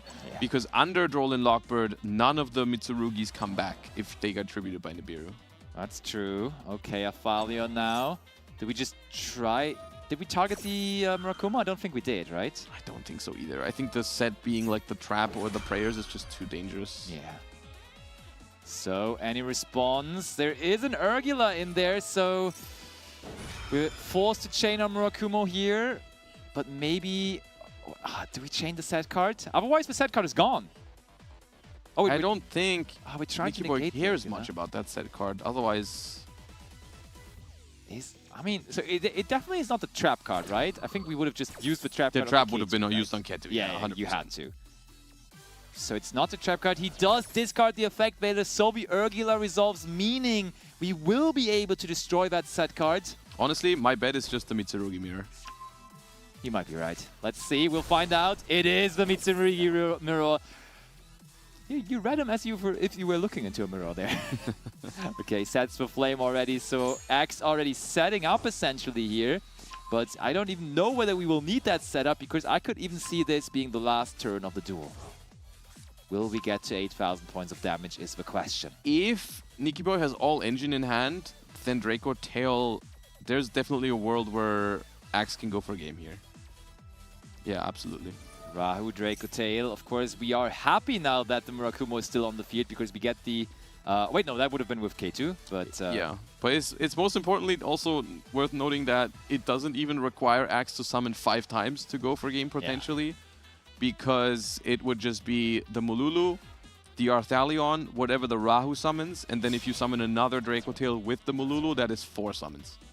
It is, and there was a pawn use, so we could get rid of that Murakumo on the field quite easily. Now with the Gulamel even in different ways. Yeah, we got options. So when we destroy the Murakumo here, that of course would enable Nikki Boy to use a possible Mulcharmy Fuvolos in his hand, but I don't think that's much of a problem here at this point anymore. There's no way he's got a Mulcharmy. You don't set Mitsurugi Mirror as a bluff when you have a Mulcharmy in hand, I don't think. Fair. Good point, good point. And Nikki Boy keeps on smiling, but he might be always happy, but not looking too great for Nikki Boy in this game, as the Mululu is fusing into another, has to summon a Draco Tail, so we're just summoning an Arthalion without using its effect. But that is still enough damage to potentially end the game. I love how Nikki Boy just keeps on talking to Axmo. But he knows, X knows, they all know this game is over, and therefore X keeps himself in this competition by making his overall score. I mean, looks like Nikki Boy's taking it well, though. He's being a good sport about it. What else are you going to do if a game goes like that? Some games are not meant to be won. Sometimes you draw a handful of Mitsurugi cards and your opponent has to roll in Lockbird. It is what it is. Nikki Boy is taking it well, still has a smile on his face, but Axe is the one moving to a 1-1 record, and Nikki Boy, unfortunately, 0-2. Probably not going to make it out of our group stages. Has one more game coming up that I know he's going to care about, because it's going to be against his good friend Abbo. Yes. And even if he's not going to advance into the top 4, I think he wants to give Abbo Hamud a run for his money for sure. Oh yeah, absolutely.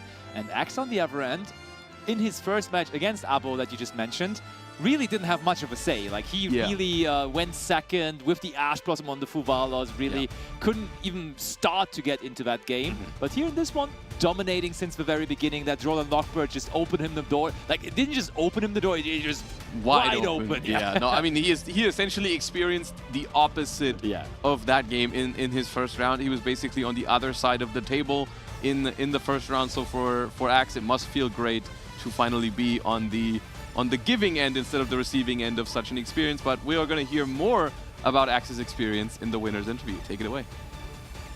Thank you very much, Josh and Lampy. I am here with Axe, who has just secured, well, actually not secured his way forward quite yet, but a good step of the way towards it. Still in one game. Yeah? One more game to win. I hope. Yeah? How was that one that you just won?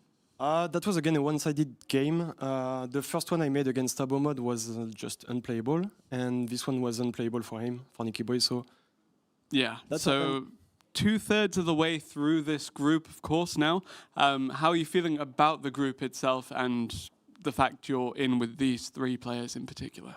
I think it doesn't matter because they are all really good players. I'm just trying to make the best play I can, but yeah. Yeah, so talk to me a bit about those best plays with this deck that you've chosen. Why did you choose to take this deck that you have?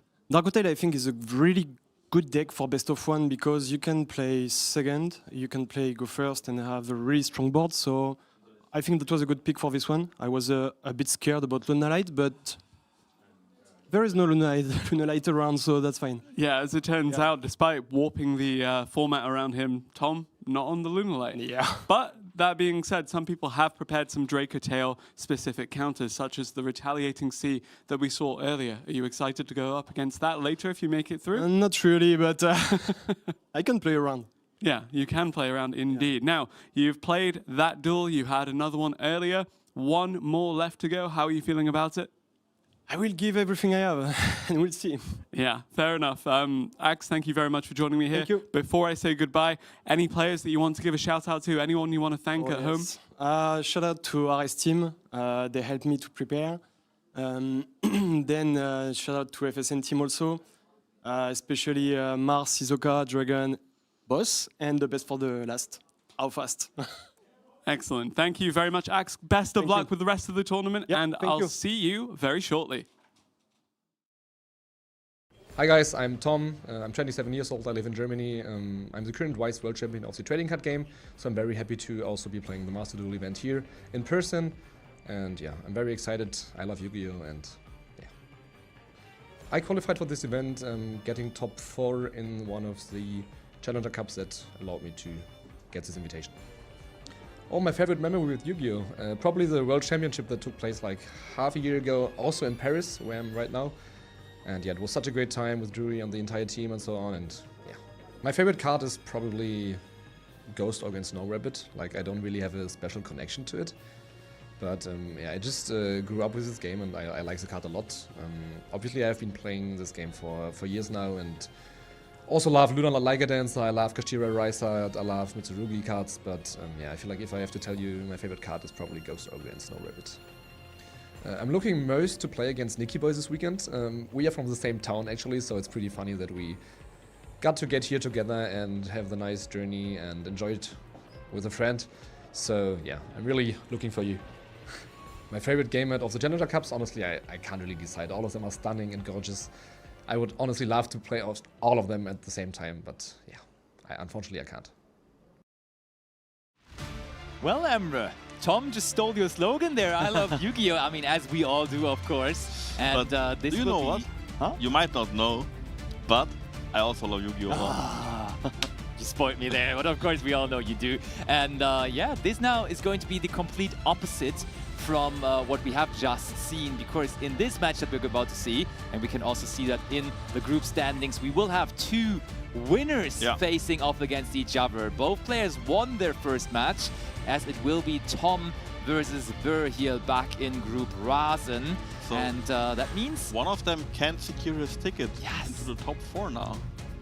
That is indeed the case. And also, I think Tom is the only one that made a different decision from Draco Tail and Mitsurugi Rai. I mean, okay, there also is the Mitsurugi deck from Quanto, so that's a little bit different too. And then we have a lot of Draco Tail, some Mitsurugi Rai Zeal, and then somehow Fiends with Yami. Did you expect Yami to be in here, especially in the Fiends with Yami, bro? I did expect some Yamis, honestly. I was surprised that we all seen one so far. I mean, I think the general consensus is that Draco Tail is the best deck, followed by a Mitsurugi variant.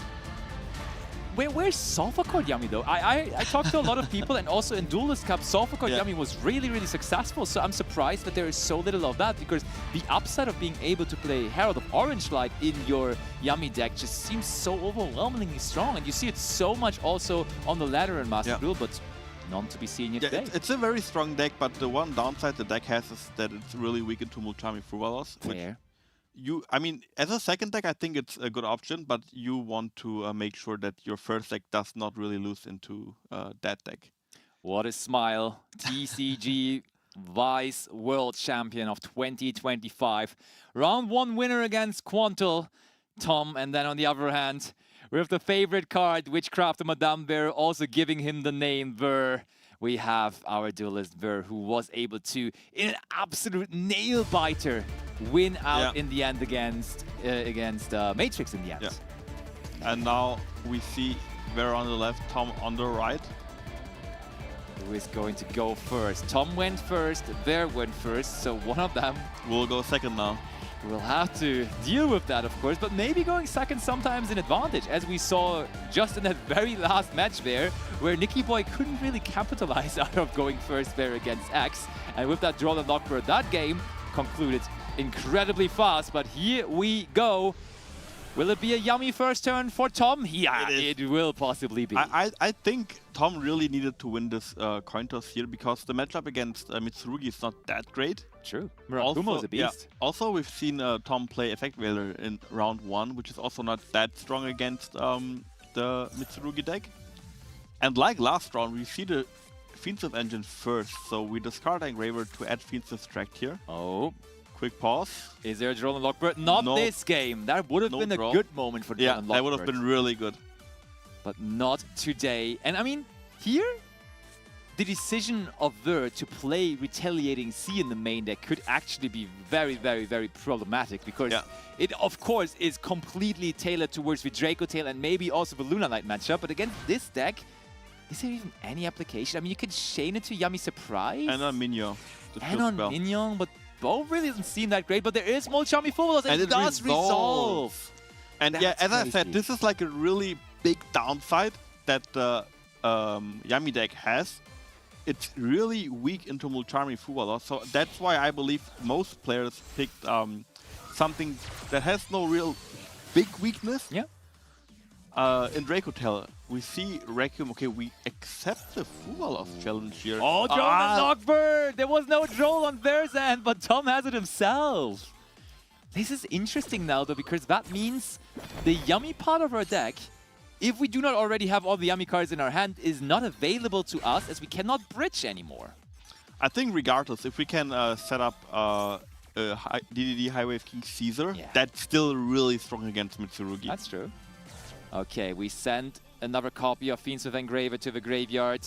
Ver is going left and right in his chair. He was already so happy resolving that Fuwa loss, but now it's a lot tougher. But, to be fair, that Troll and Lockbird is out of Tom's hand, meaning the Mitsurugi strategy will not have to deal with it on their own turn. I mean, there could be a second one, but it is semi-limited, so the chances of that are pretty slim. Very unlikely, so getting that out of the hand, definitely still a good accomplishment. And we got to replace our Fuwalos with the one draw we got, even.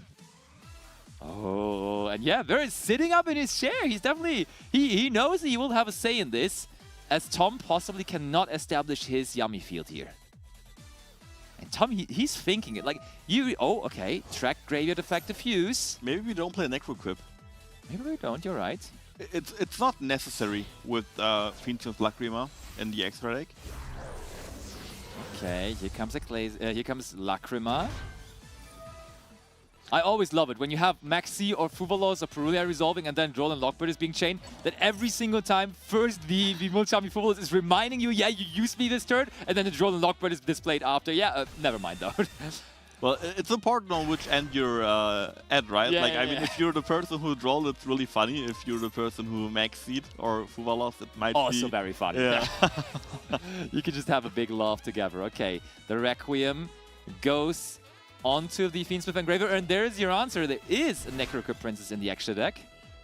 But maybe we're still just trying to get as many Light Fiends into the graveyard as possible to also make it a worthy sequence later on. Okay, here comes the DDD Wave Hiking Caesar, but is there anything else? We have not normal summoned yet, and there is the normal summon of Marshmallow Yummy. You don't need to bridge if you just simply have those cards already in your hand, of course. And one very important thing is that Yummy Snatchy does not search the field spell. It places the field spell from hand or deck to the field. Huge in that very instant. We bring back the Marshmallow from the graveyard with the Minion. This is not looking too bad at all for Tom here. But if we somehow bring a Murakumo through, Murakumo just deals with Yummy Field so nicely, so well. So that might be a factor to still consider. But first of all, we go for the Lollipop Yummy Way. Of course, we don't go Capsi Yummy Way, as there is no searching this turn anymore. So instead, we just bring back two Yummy monsters from the graveyard, being the Yummy Snatchy and, of course, the Marshmallow Yummy. I think what we want to end on is Herald of the Arclight. Maybe, yeah. To protect the High Wave King Caesar from a potential interruption. It's also really good against the Ryzel cards because we can just negate whatever our opponent does with the Ryzel cards to out the Caesar. Because Mitsurugi has a really tough time outing the Caesar. One thing that a lot of players often get wrong actually is that whenever they have Caesar on the field, they negate like the first thing that the opponent is doing. Ooh, Moon of the Closed Heaven already has Yummy Surprise in hand. But yeah, just finishing my thought, all you need to do most of the time is just use Caesar on the ritual spell twice. And then they have to hard draw the mirror, which is very unlikely. True, true. Well, honestly, this Droll and Lockbird, it feels like it didn't affect Tom at all, because he already had all the pieces that he needed. He even has the hard-drawn Yummy Surprise. Now goes into Fiends of Sequence, and then we were kind of accumulating Light Fiends in the graveyard, so this will be a Desiree now also next to the Caesar, so we get maximum advantage out of our Fiendsmith engine here with both the DDD Wave Hiking Caesar and the Desiree 2. Yeah, and we also have the Lollipop on the field, which can also take out on the opponent's turn. Still dancing out there. There's Desiree now. Sequence from the field, just moves zones, is now equipped to the Desiree quickly, so it is not targetable anymore, and also it does gain the negation effect. Once 2 set cards. What a turn that was from Tom. It seemed like a super short turn due to the Molchami Fuvolos, but we have recovered quickly. And all of this under drone Lockbird, which is very impressive. And now I'm wondering, can Ver find a way to out this board? We shall find out. Easy, just activate Raigeki Chain Droplet. Easiest task in the world, but I don't think those cards are being played in the deck of Ver here. His favorite card is Witchcrafter Madame Ver. Oh, that's a start. All right. That's a very strong start. I mean, this demands a negation of Desiree, doesn't it? I don't think so. No? It's not threatening the board because we have the High Wave King Caesar. We could take out the Lollipo here for free value. Thomas thinking about it? I mean, think about it. As long we have 3 ways to negate an effect that summons a card. Yeah. If we just use these 3 negates on all the ritual spells, there won't be a big ritual monster on the field. Ver has Maxina. That is very strong. That's huge, because Tom definitely was intending to do a lot more summoning shenanigans on Ver's turn, as those yummy cards just keep on going back and forth between graveyard, field, and extra deck.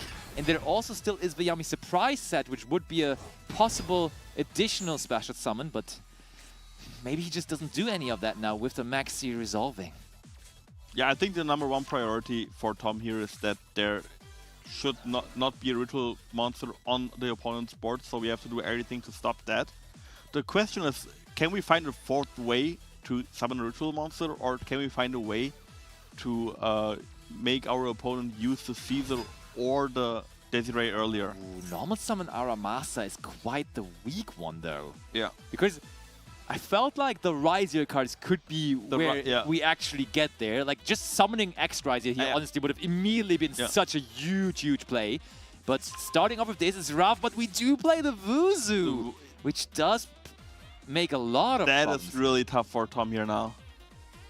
I think the Vuzu can be the key card to break the board here. Yeah. Oh, bye-bye, Caesar. He did not get to negate anything, as it will be tributed alongside that Futsu in the hand. Oh, and you can really tell, there is like leaning up in his chair. He knows he's actually in this and he might be breaking this.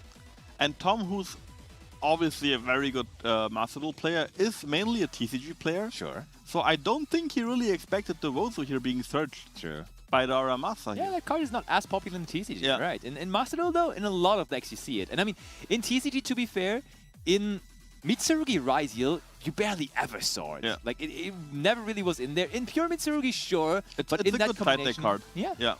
Maybe only a side deck card, but in Master Duel, I see more and more people playing this card in their deck. Yeah. Of course, maybe also accounting for what everyone expected Tom to bring for the Lunalight deck, which is not the deck of his choice. Oh, here comes Mitsurugi Mirror now from Ver.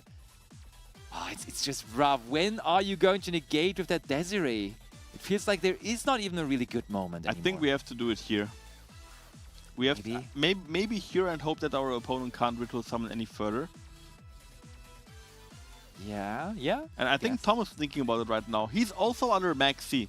True. He's also under Maxi. And I mean, I said we cannot summon with the Yummy. I mean, we can still summon with the Yummy Surprise, but we could also just use the effect to put things back into the hand at some point, which wouldn't help here against a possible ritual summon. But we decide to use Yummy Snatchy, so we are going to give more draws. Oh, he's shaking his head a little bit here. Not too happy. The Vuzu was really game-changing here. Yeah. I think it also caught him really off guard. Yeah, and I said the sentence, yeah, well, that Aramasa doesn't do too much here. Boom, Vuzu search, completely different situation, Synchro summon now from Tom on Ver's turn. Here comes Kapsuyami Way. Finally being able to search. Well, how much will it do here? Some follow-up, but not really. I mean, you get to have a possible cookie in the graveyard. So by summoning it back, you could get an interruption out of that. But it's just so much of an investment. And now there's Murakumo even. Yeah, we definitely have to stop this Murakumo right here. But if there's prayers, it's a problem. So Kusanagi on Saji. We see that a weird amount today. Like, that's not the first time we see Kusanagi on Saji today. Usually this card grabs back Ritual, but not today, apparently. New rules are being written to the Mitsurugi Gaming. Okay, here comes Desiree. Yep. Tom agrees we need to do this now. Prayers. Oh, wait, okay, we we don't can just even negate need it. Yeah, prayers. true, because they have no cards in the hand. And Murakumo really putting in the work today. Yeah. Chainlink 6 once more. Ver just plays one tough match after the other. Infinite Impermanence though on Tom's end here. Going after the Murakumo now. And there is the Mitsurugi prayers, and that's going to be so huge for Ver here. That prayers as well. So we know the last card set for Tom is that Yummy Surprise, but Yummy Surprise on its own not really going to be able to do that much. Oh, and Tom is already talking to Ver. He knows it's not looking too good. Oh, summon out. Both effects, of course, being used. Don't misclick. Just use them both. Easy. We're negating the Desiree. We're destroying everything. Now the Desiree Graveyard effect at some point will be able to activate to send something to the graveyard, but it really doesn't feel like that's too huge of a deal, especially because the Murakumo at that point will still be in the graveyard, actually, so you cannot even send Murakumo then. Yeah, so trailing 1 will be Murakumo, trailing 2 will be Desiree, as you said. So now we can also use all those big chains here resolving. It's great to see Mitsurugi Ritual. We have Ritual summoned already, but we have not done it the conventional way with the Ritual yet. Recycles Visaji as well. Destroys the entire field on Tom's end. Murakumo activates, Miro activates. We don't need to play around Ash Blossom and Joy Spring here because we know the hand of Tom, but still can't hurt to use both effects here. And Tom does not even activate the Desiree. I think he has no he has a sequence. Yeah, he has a sequence. At the very least he does. Is there a Lacrima in the graveyard? Maybe we need the sequence to survive a turn? Maybe, you're right. Could be the case. It's like an extra 1200 life points, like attack of life points. Murakumo comes back now. So that's 8k damage on board, theoretically. Is Yummy Surprise still? There is still a surprise, yeah. We need to somehow account for that. Mitsurugi Ritual will do. That's pretty really much good card. does account for it because, of course, all of those Yummy monsters are inherently pretty weak. When they are paired together with multiple of them, together with the minion field spell on field as well, they can get really, really, really big. But on their own, if it's just one Yummy monster on the field, not much of a threat, so we can even use our Kusanagi to just attack over it at some point. But we shall find out whether that's the plan. We're lining up a possible push for game here. Also, he still has to remember that he started off his turn by Vuzu, so don't get fooled. Don't try to think of any weird extra deck options here. You are locked into Reptiles. Yeah, here. I was just thinking about it, like the light of the end of the tunnel for Thomas that where here is locked out of special summoning anything that's not a reptile. But also one thing that we shouldn't forget is that if we use the surprise, Ver will also draw another card. True, true. Now we do go ahead, use the effect of that Habakiri, so we can probably also search for the trap card to make sure even if Tom gets... Oh, we search prayers, never mind, maybe we already have the trap card. To make sure if Tom gets another turn, still we have enough to stop him then. Okay, battle phase. Let's go in there, let's try to end this right here, right now. Oh, ooh, what's this? Lizard Dose, maybe? King of the Feral King of the Feral Limbs, okay. I mean, I think one of them came back with prayers, so it would have not been able to attack directly anyway, so it does make sense to go for the King of the Feral Limbs here. But there comes the Yummy Surprise. Maybe now Dominance Impulse, just to make it quick, just to make it easy. Nope. We will bring back a monster, we will draw a card. And now with 2,200 defense points, we brought back the Synchro Monster. We will not find game here. I mean, still, if you look at the board and the hand size of Ver compared to the board and hand size of Tom, it looks pretty tough, I have to say. Obviously, you never know. You never know. Never write off a Wise World Champion, even though it is in the TCG division. Yeah. He knows his tricks. And I could have told that he's going to bring Fiendsmith Yummy to this tournament here because he has been playing this deck in Duelist Cup as well. Like, I was traveling with him last week for some TCG stuff, or last weekend specifically, and he was playing the Duelist Cup on the side, the second stage, and he was consistently playing this yummy Fiendsmith deck, so it really is his deck of choice at the moment in Master Duel, and we have successfully brought back a sequence there at the end of the turn. So you were right, we didn't want to use the Desiree because we valued the follow-up more. Yeah. And if someone can do it, it could be Tom here. We're allowed to go into the main phase with a face-up sequence on the field. Yeah, I think here you want to like get as many Light Fiends in the graveyard as possible. Okay. How about Murakumo activates, makes sure that the Fiends of Engraver either stays in the graveyard, which it does. I think depending on the draw, you value the card in your hand more than an Engraver. Here's now. What are we trying to do? Oh, we're tributing the Murakumo. Are we just destroying the sequence here? I mean, the sequence would go into a Requiem, right? The sequence would go into a Requiem. Yeah, you're right. That's true. Which is something very unusual to do with sequence, to be fair. But sequence it does work do that, yeah. So summoning the Saji, chain blocking the Murakumo. I'm just wondering if we would have just done this in draw phase, destroy it, then we negate the Engray. It kind of leads to the same. If we destroy the sequence here and the last card is indeed the Purification, I don't know what could make Tom break that board. If it is the Purification, you're right. And you would imagine it is, because we would have definitely searched it otherwise. It looks like if you're looking at the face cam of Ver right now, it seems like he's stressing out a little bit. So maybe we actually do not have the trap card. Kapsuyami is known. That card was searched last turn. You definitely don't activate it. You go into a Link 1 here, use the field spell, and then we have to hope that the last card in hand is another Yami monster. Yeah. That will play through the Purification. So we use Mignon here. Okay. Ver. We target Lollipo. Trap card possibly being activated here. We're thinking about it. Maybe you also have Retaliating Sea in the graveyard. Oh, it is for me, Tsurugi Great Purification. But I don't see any stress on Tom's end. Maybe he did actually find another Yummy card here. That would be huge. That would be crazy. Special summon a Yummy. Okay, we got the Vuzu back first of all. But realistically, if we have a Yummy here, we could even go for maybe even Gamey this turn. Yeah. Tom, is there a Yummy in your hand? I think first you want to use... into the battle phase! Yeah. Attacking into the Mutsurugi Murakumo and making sure that Ver comes out on top here. Basically in that group of stacked names with Tom that he just beat and Quanto, being the first one to securing a spot in top 4 is massive. Well done to Ver. Yeah, so congratulations to Ver. Yeah. Very impressive. The Aramasa that we thought wasn't that great. Game-changing. Turned out to be game-changing, yeah. Marvelous. The Wozu. Something you don't see that often. As I said, it's not that common for us to see that card. Just showed how great of a card it is. Outing that High Wave King Caesar, which I think otherwise would have won Tom the game here. Possibly.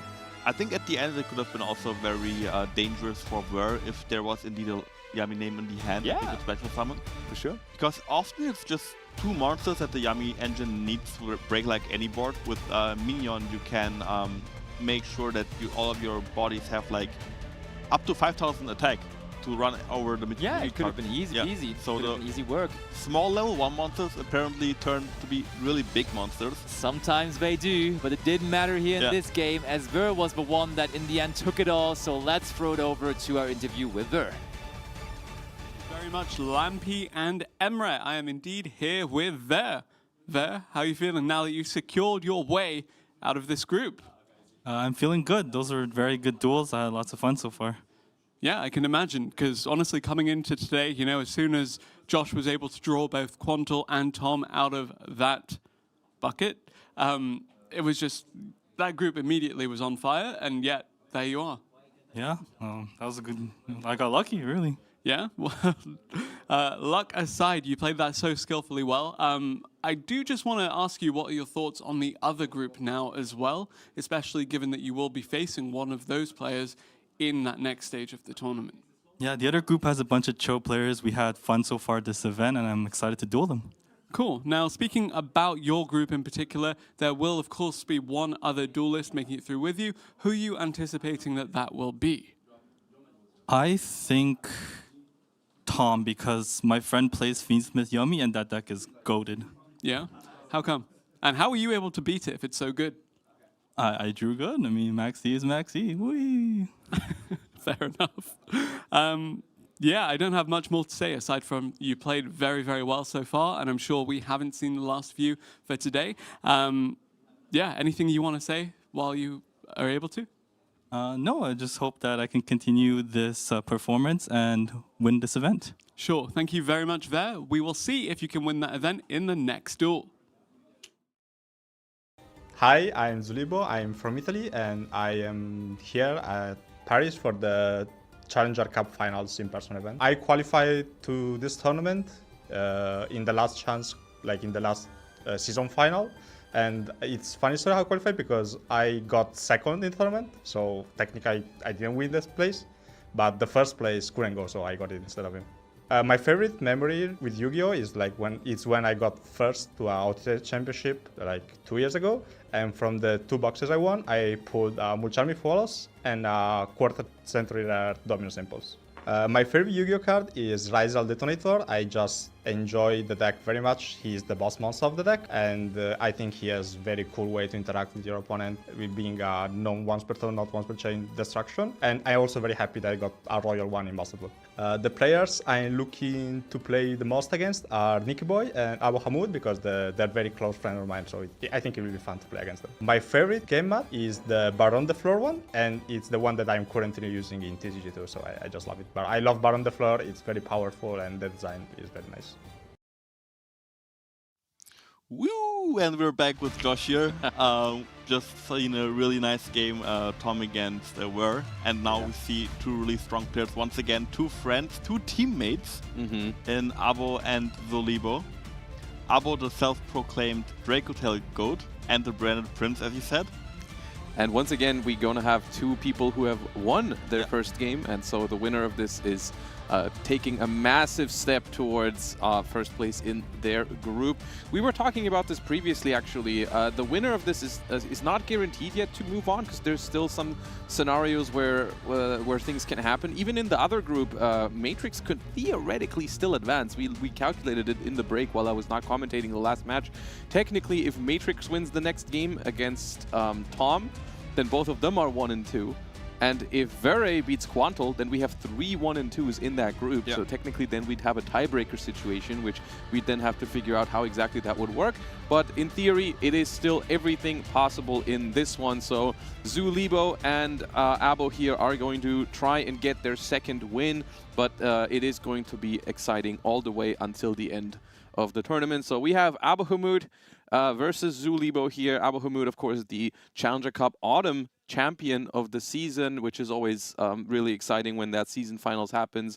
You not only have to it's like a multiple stage process to get here. You have to qualify for the season finals by collecting points in regular Challenger Cups, and then you have to win that season finals to get here. So multiple stages of qualification that Abbo Hamoud has gone through, and we will see them load into this. What we already know is going to be a Dracotail versus Dracotail matchup. This group, really a lot of Dracotails, and the other one is more Mitsurugi heavy. But in this one, we've got a lot of Dracotails. Remember also, if you're watching this, for the group stages, each of these players has 1 deck.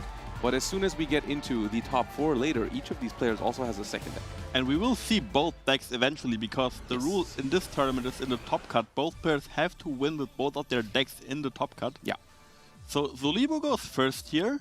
Standby Phase Mulcharmy Fualos from Abbo Hamoud, really good card. Yeah, this is something that you see a lot in Dracotail mirror matches, or when you know your opponent is playing Dracotail, people using their Mulcharmies in the standby phase, because Dracotail is very notorious for playing around the Molcharmies by doing something like activate Rahu, the opponent chains Fualos, you chain 5 mana, and you just fuse all of your monsters away, and then the Rahu cannot resolve, and then your opponent gets no draws from the Molcharmy. So if you have that Molcharmy and you know it's up against Draco Tail, then you might as well use it in the standby or draw phase. I mean, depending on the hand, the Molcharmy Fualos can be really strong, but also not that strong in this case, because we have 2 names, like a way to fuse with 2 names. We can just get all our resources back, set up a spell negate, and maybe like a horn or a sting, and then just pass turn off just like 1 special summon. I mean, Draco Tail is one of the strongest deck into the Molcharmies with most of its hands, unless you draw multiple fusion spells.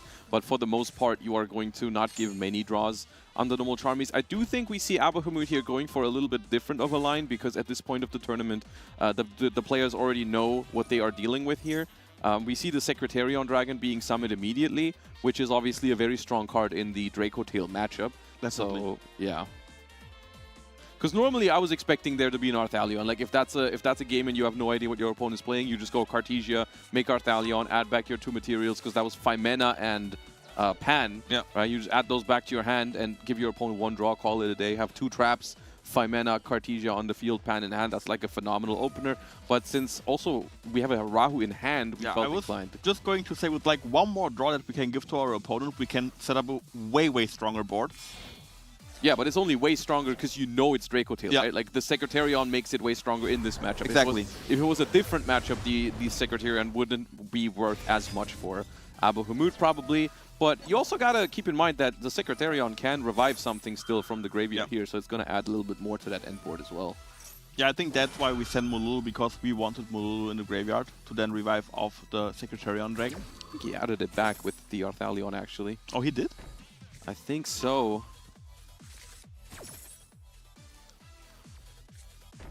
I mean, there is no Lucius in the graveyard, right?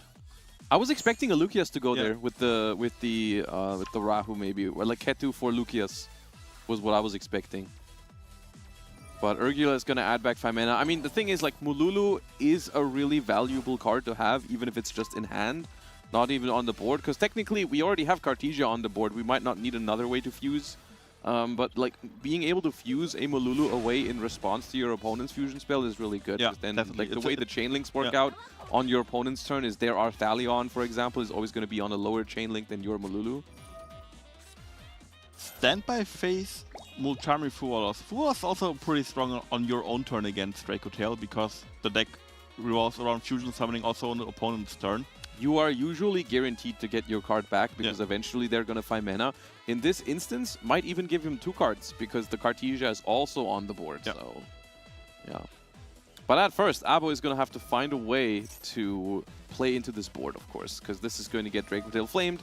You would really love to have an Ash Blossom or a Ghost Bell or anything of that nature here. But no, we are going to negate that Rahu straight up and draw a card. But this could also be a bait. Maybe it's if you have Branded Fusion or Ketu, there's a chance that you can now resolve those. And typically, there is. Yep. So of course, you have to negate the Rahu. The logic, for both players, this is relatively straightforward logic. Because of course, for Abbo, you activate your least or the less important spell first. But for Libo, you still have to flame the Rahu, because otherwise Rahu just sends regular. And they know where the flame is. So I think it doesn't matter that much though, because there's a Secretarion Dragon on board. So whatever. It does out the Secretarion Dragon, right? Like what Abbo summons here will not be able to activate. But if you need, you can always send Pan or Molulu to just get rid of the Secretarion.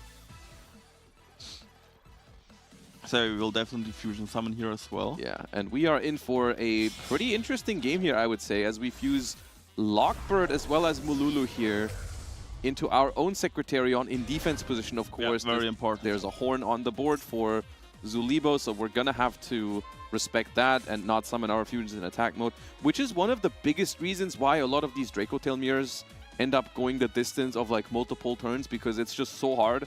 It's very easy for the player going second to play, but it's very hard to win immediately, because you just have to summon your stuff in defense. And here's that Cartesia. That was normal summoned, so we can use the effect still. Yeah, exactly. And it's going to give a draw, though, to Abbo Hamoud because the Pualos is active. But this is where, of course, Zulibo's Secretarion is negated, so we're just fusing that off. But not fusing off... Ah, we play 2. Okay, that is smart. Resetting it. And now it's a Secretarion Dragon stare down. Both players have a defense position Secretarion Dragon. Normal summon Lucius can technically run over it. But of course it's a prime target for Dracotail Horn. Yeah. But we drew an additional card, so it could indeed be... Ash Blossom off the top, yeah, Spell off the top would be great here. For sure. Also, because Rahu was negated, we could also just make SP Little Knight. So actually the Horn is going to be used immediately. Yeah. But before, we did let them search. So we do have 5 mana in hand now. So yeah, they can dodge it. You can chain 5 mana here. If you don't want them to. This is going to cut Zulibo off of a draw. And also the recycling of the traps. Like the way Dracotail works, on the first turn they have 3 traps. On the second turn, they only ever have 2. Because the first one doesn't recycle another trap. Yeah. The first one recycles a spell. And then if the other 2 resolve, you have 2 in the deck for the future turns. If one of them gets dodged, like this one, you only have 1 trap per turn for the rest of the game. Yeah. Which is big. I mean, the longer the turn goes, the game goes, the bigger that difference is.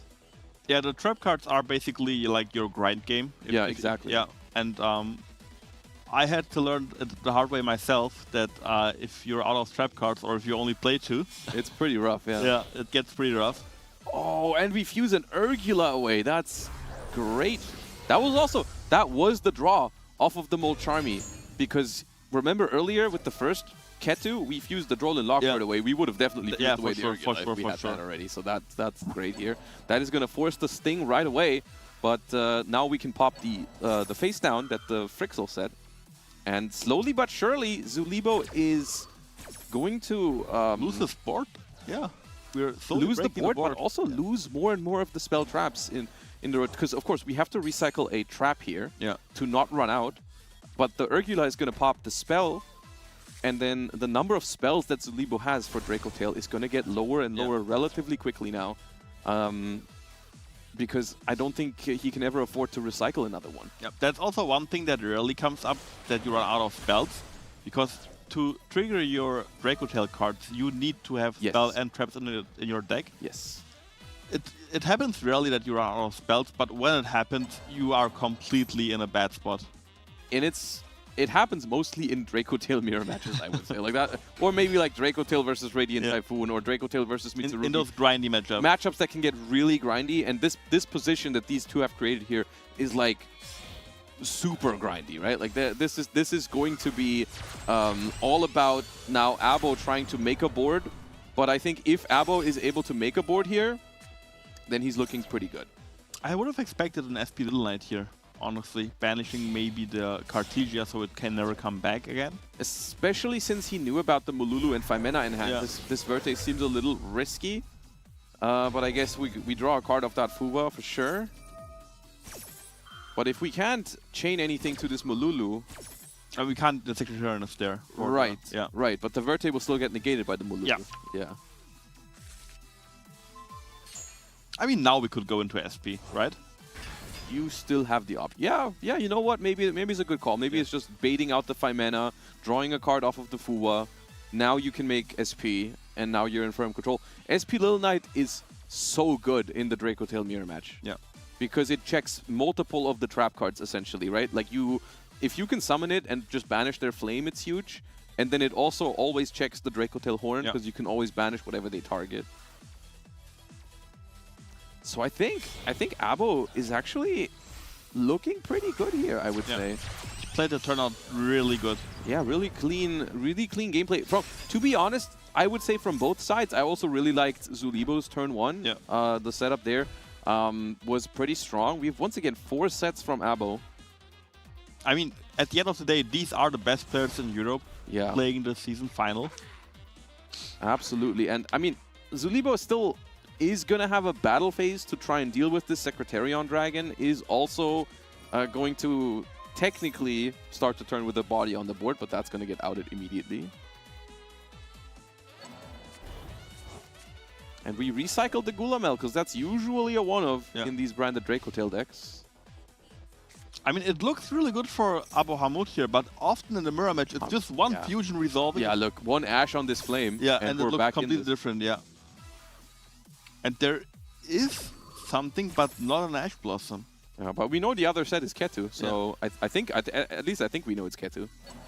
So we do negate the Rahu, but if the Ketu resolves, then basically we're on the other side of the equation. This is exactly where Abbo was last turn. Right, staring down a Secretarion, Rahu got flamed, and then we activate Ketu. And there is the Maxi that we probably drew at one point of the I love how they just looked at each other when that moment happened. That was an intense moment between these two. All right, Maxi resolves on the Ketu, which is very, very good here, of course, but still, Dracotail is one of those decks that can get a lot done with few summons. So we'll see how that goes here. The Secretarion on Abbo's side is still not negated, right? It's not negated, no. We have to find a way to probably go for a game this turn, right? That's going to be hard, though, because there still is Dracotail Horn on Abbo's side. So like I said earlier, like you kind of have to summon in defense here. Otherwise, you just give them a free return and draw, which you never want. I think in the long run, Abbo will win this game because he has more traps in rotation. That's what I meant earlier, right? Like, even without the Maxi, realistically, Libo, I don't think can do 8,000 damage this turn. Yeah. And in the long run, Abbo will just on-grad him. Like, think about the next turn, right? Libo, even if he can go through this board and set up his own, is only going to have one trap. Yeah. Probably thinking what to add right now. It's really tough. I mean, maybe Pan. We have Urgula in hand. Or are we thinking about what we already added Urgula. Okay, He's thinking about what to summon, yeah. Because the problem is, once again, what he summons here can't activate. The Secretarion is there. And so adding the Urgula to begin with means also we're not dealing with the Secretarion right here, right? We are... We deal with the set cards before we deal with the Secretarion. Actually, also, the Horn was used. Yeah, the Horn was used. I forgot. True, I'm just like, I'm in this mode where I don't know what other set card Abbo has in Dracotail. I'm always assuming like the sets are all the Dracotail traps, but no, it was 4 sets. Yeah, we already used the Horn. My bad. Okay, Sting is going to take care of the Urgula on Libo's side. And recycle the Flame, draw a card.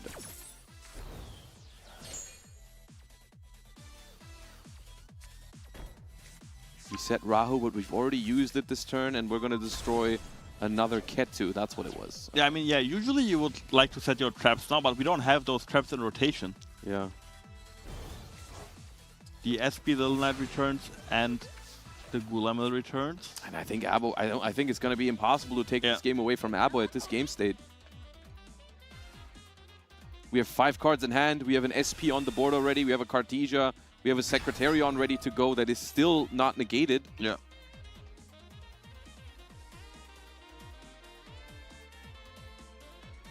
So I don't want to speak too soon. I don't want to count Libo out before it's actually done. We're still going to have to watch the rest of this game, of course. But I do think, I'm pretty confident in saying Abbo Hamut is not going to give this game away. And that's going to mean that Libo is going to go to that 1-1 record and is still going to have to fight for that spot in top 4. One very interesting thing is that Cartesia was just used summoning the Arthalion, and we used the Mulchami Purulia from hand, which I think we haven't seen before.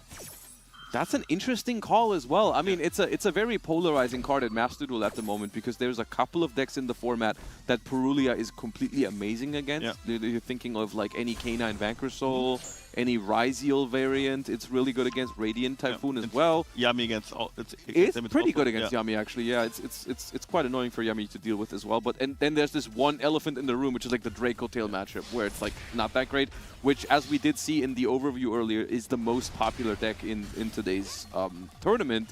But still, of course, the other decks are also present. But yeah, the Purulia in hand for Abbo, not going to hold him back in this game. And he's going to move on to a 2-0 record, defeating yet another T2 member. Very well played.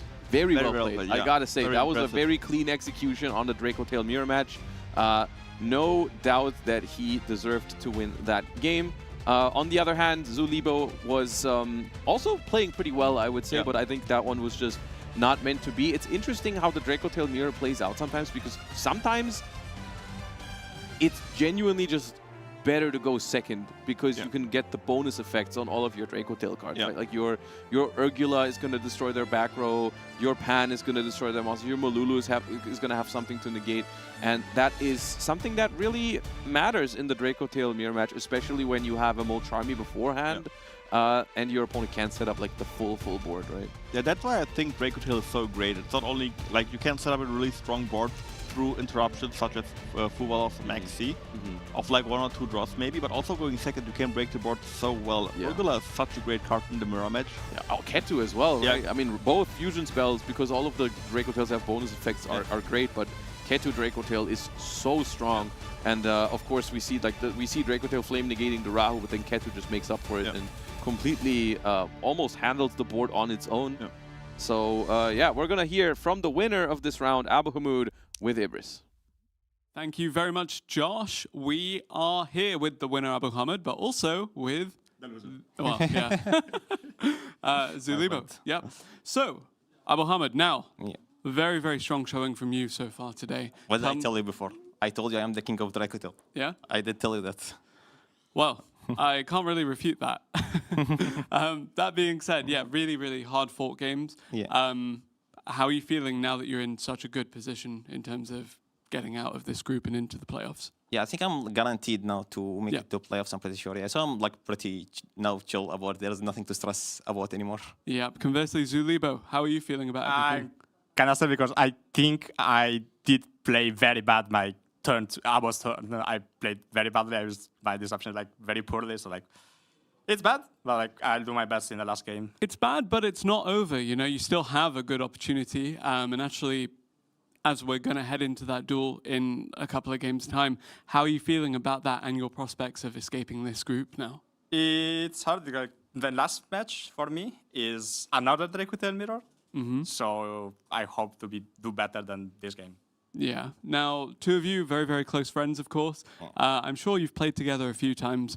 How is the record in terms of who has the winning matchup? The reason why Libo is here is that I lost against him in the final qualifier last time.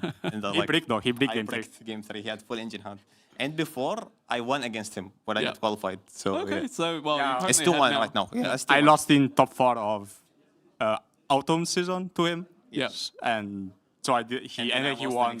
Maybe you have another chance to face off later in the tournament, of course, in the grand final, your next opportunity to match off against each other. You know, now we're getting closer to that. That Holly Sue Giant card is within your grasp potentially, and also those trophies. How are you feeling about your chances to win it all, Abbo? I think I have fair chances. I mean, I think I have a small issue, which I did not know that I need to win with both decks. So my second deck, I'm not really excited about. Okay, yeah, I keep that a secret for now. We'll find out later in the tournament, no doubt. That being said, either of you, anything that you'd like to say while you have the microphone and the opportunity to say something? You want to say anything? I want to shout out my other friends I forgot. They're like, I've been watching him, and like all my friends from LSP, which is my old team before T2. Sure. And that's it. Yeah, I don't really have anything to say anymore. Okay, well, thank you very much anyway. Both of you fantastic players, and both of you still very much in this tournament here at the Yu-Gi-Oh! Master Duel Challenger Cup Final. Here comes the next game.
And here we are back at the Master Duel Challenger Cup Finals. I'm joined by Lampy again for another very heated match. Tell us what we're going to witness now. We have another decider coming our way here, but actually not ultimately a complete decider, because this group now is actually a little interesting that we have here, because we are about to see Quanto facing off against Ver. And as we know, Ver, so far, marvelous tournament, 2-0 overall. Let's have a quick look at them. There they are, Quanto versus Ver. And Quanto, on the other hand, is 1-1. They're doing their poses very like that. But if Quanto actually wins here, we are possibly getting into a situation where Quanto could be 2-1. Ver, obviously, that would be 2-1. And if then also Tom wins in his match against Matrix, all of a sudden they're all 2-1, and then I don't know what happens, so let's see whether we're going to get to that. The most interesting thing is this group is so wide open that even Matrix, who's currently 0-2, can still theoretically move if on. it happens the other way around. Exactly, because if Ver wins here, Ver is 3-0 guaranteed, no problems at all. Quantal is 1-2, and if then Matrix is able to beat Tom, that is 3 1-2s in that group. Right, you're that is 3 1-2s in that group, and then we're gonna, and then I think it might be down to tiebreakers somehow. It might be down to tiebreakers. Anyways, we're gonna talk about that once this game is over, because for now we're gonna have Quantal going first, and we saw earlier what Quantal's deck can do. He's with Saji again. I feel like every Mitsurugi player so far has always like the third or fourth Saji. Is the current is it like, are they playing multiple Saji? It is the free Saji meta game right now, for sure. But I mean, we saw one of the most important tech cards that Ver chose for his deck earlier on, being the Retaliating Sea. Oh, that probably messes with it. Does it? It has I'm wondering. to. It has to. On the rank up spell, maybe? I mean, you can act. The rank up spell adds itself back from the graveyard. True. So if it gets banished, I'm sure it's not possible anymore. Yeah. Also, I mean, you could just activate it early on like Mitsurugi Ritual, and then if they decide to destroy with Murakumo, you get Maxi. Yeah. So, and I'm sure it's going to be harder on the Maxi to do that thing. So. Okay, we go prayers now. Do we have a tribute for it as well? Doesn't seem like. Oh yeah, we do. Oh, we tribute Lamia. So multiple. Oh, we don't need to search Maxi John because it is already there. Another appearance of the Maxi. It's always resolving. I think every single Maxi so far has resolved in this tournament. That's crazy. But I mean. Well, no target for Retaliating Sea anymore. Oh, damn it. But in this setting that Quantal is in, you just go for it, right? Like, you are playing a strategy that is absolutely... It's so scary, though. I mean, the thing is, like... What is he going to draw? Well, Retaliating Sea is the thing, right? If you know there's Retaliating Sea, that card, they can draw that relatively late and still, you know, it still prevents it. So, yeah. Oh, Ver is really having the time of his life here in the finals. He may have been the last one to qualify for this final, but he is sure enough... He might also be the last one to leave it, yeah. Pre-preparation of rights. Oh, and I mean, Quantal does not seem happy about all of this. I mean, of course not, but he doesn't have the look of someone who's prepared to combat this with non-engine, is what I feel like, right? He doesn't seem like the person right now to have like a Dominus Impulse, Ash Blossom, Drolan Lockbird hand. Yeah, right? I agree. Honestly though, I see your point. Your opponent drawing into Retaliating Sea eventually is a bit of an issue, but I feel like when you just do go for it, at least you have it in your own hands, right? At least you are the one making the decision to possibly win that turn. But like in this situation, there's just so many possible combinations for Ver to have, so that you just instantly always lose. There's one thing to consider is also that it's not actually that easy to do that combo depending on how you start. Yeah. Like most starters in that deck do it, but in some cases it doesn't work out. Like for example, I know that if you start with just prayers, it doesn't work because you need the prayers to summon a second level 4 to make that rank 4. If you can't do that, then it doesn't work out. And I don't know how it works out with if you start with normal summon Saji and then prayers tribute Lamia. I'm not sure if it was even an option. Maybe, yeah, you're right. Maybe actually we were possibly lacking, but we get another. I think it probably works out, to be honest. But maybe we can. The thing is, like, I would think that if Quantal had no like non-engine here, he would have just gone for it if it was possible. Yeah. And if anyone knows whether it's possible, it's probably Quantal, right? So that's why I don't want to sit here and say I should have just gone for it, because maybe it's just the way the way the cards combined there, it just wasn't possible. Yeah, reigning champion of the Challenger Cup finals from last season, currently on the edge of elimination, and you could tell by his face, to be honest, because he is not happy right now.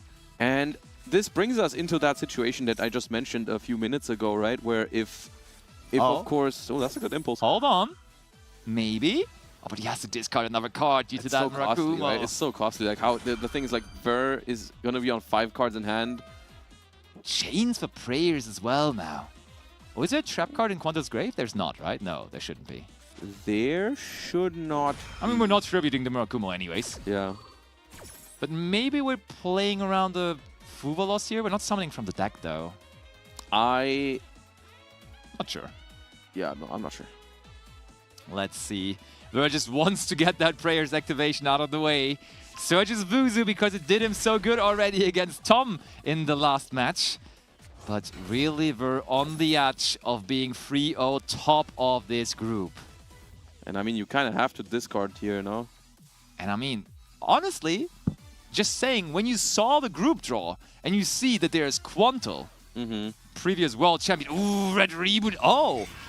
Wait, this could have been interesting because the Impulse would have destroyed on resolution because... Yeah, but just the ritual spell.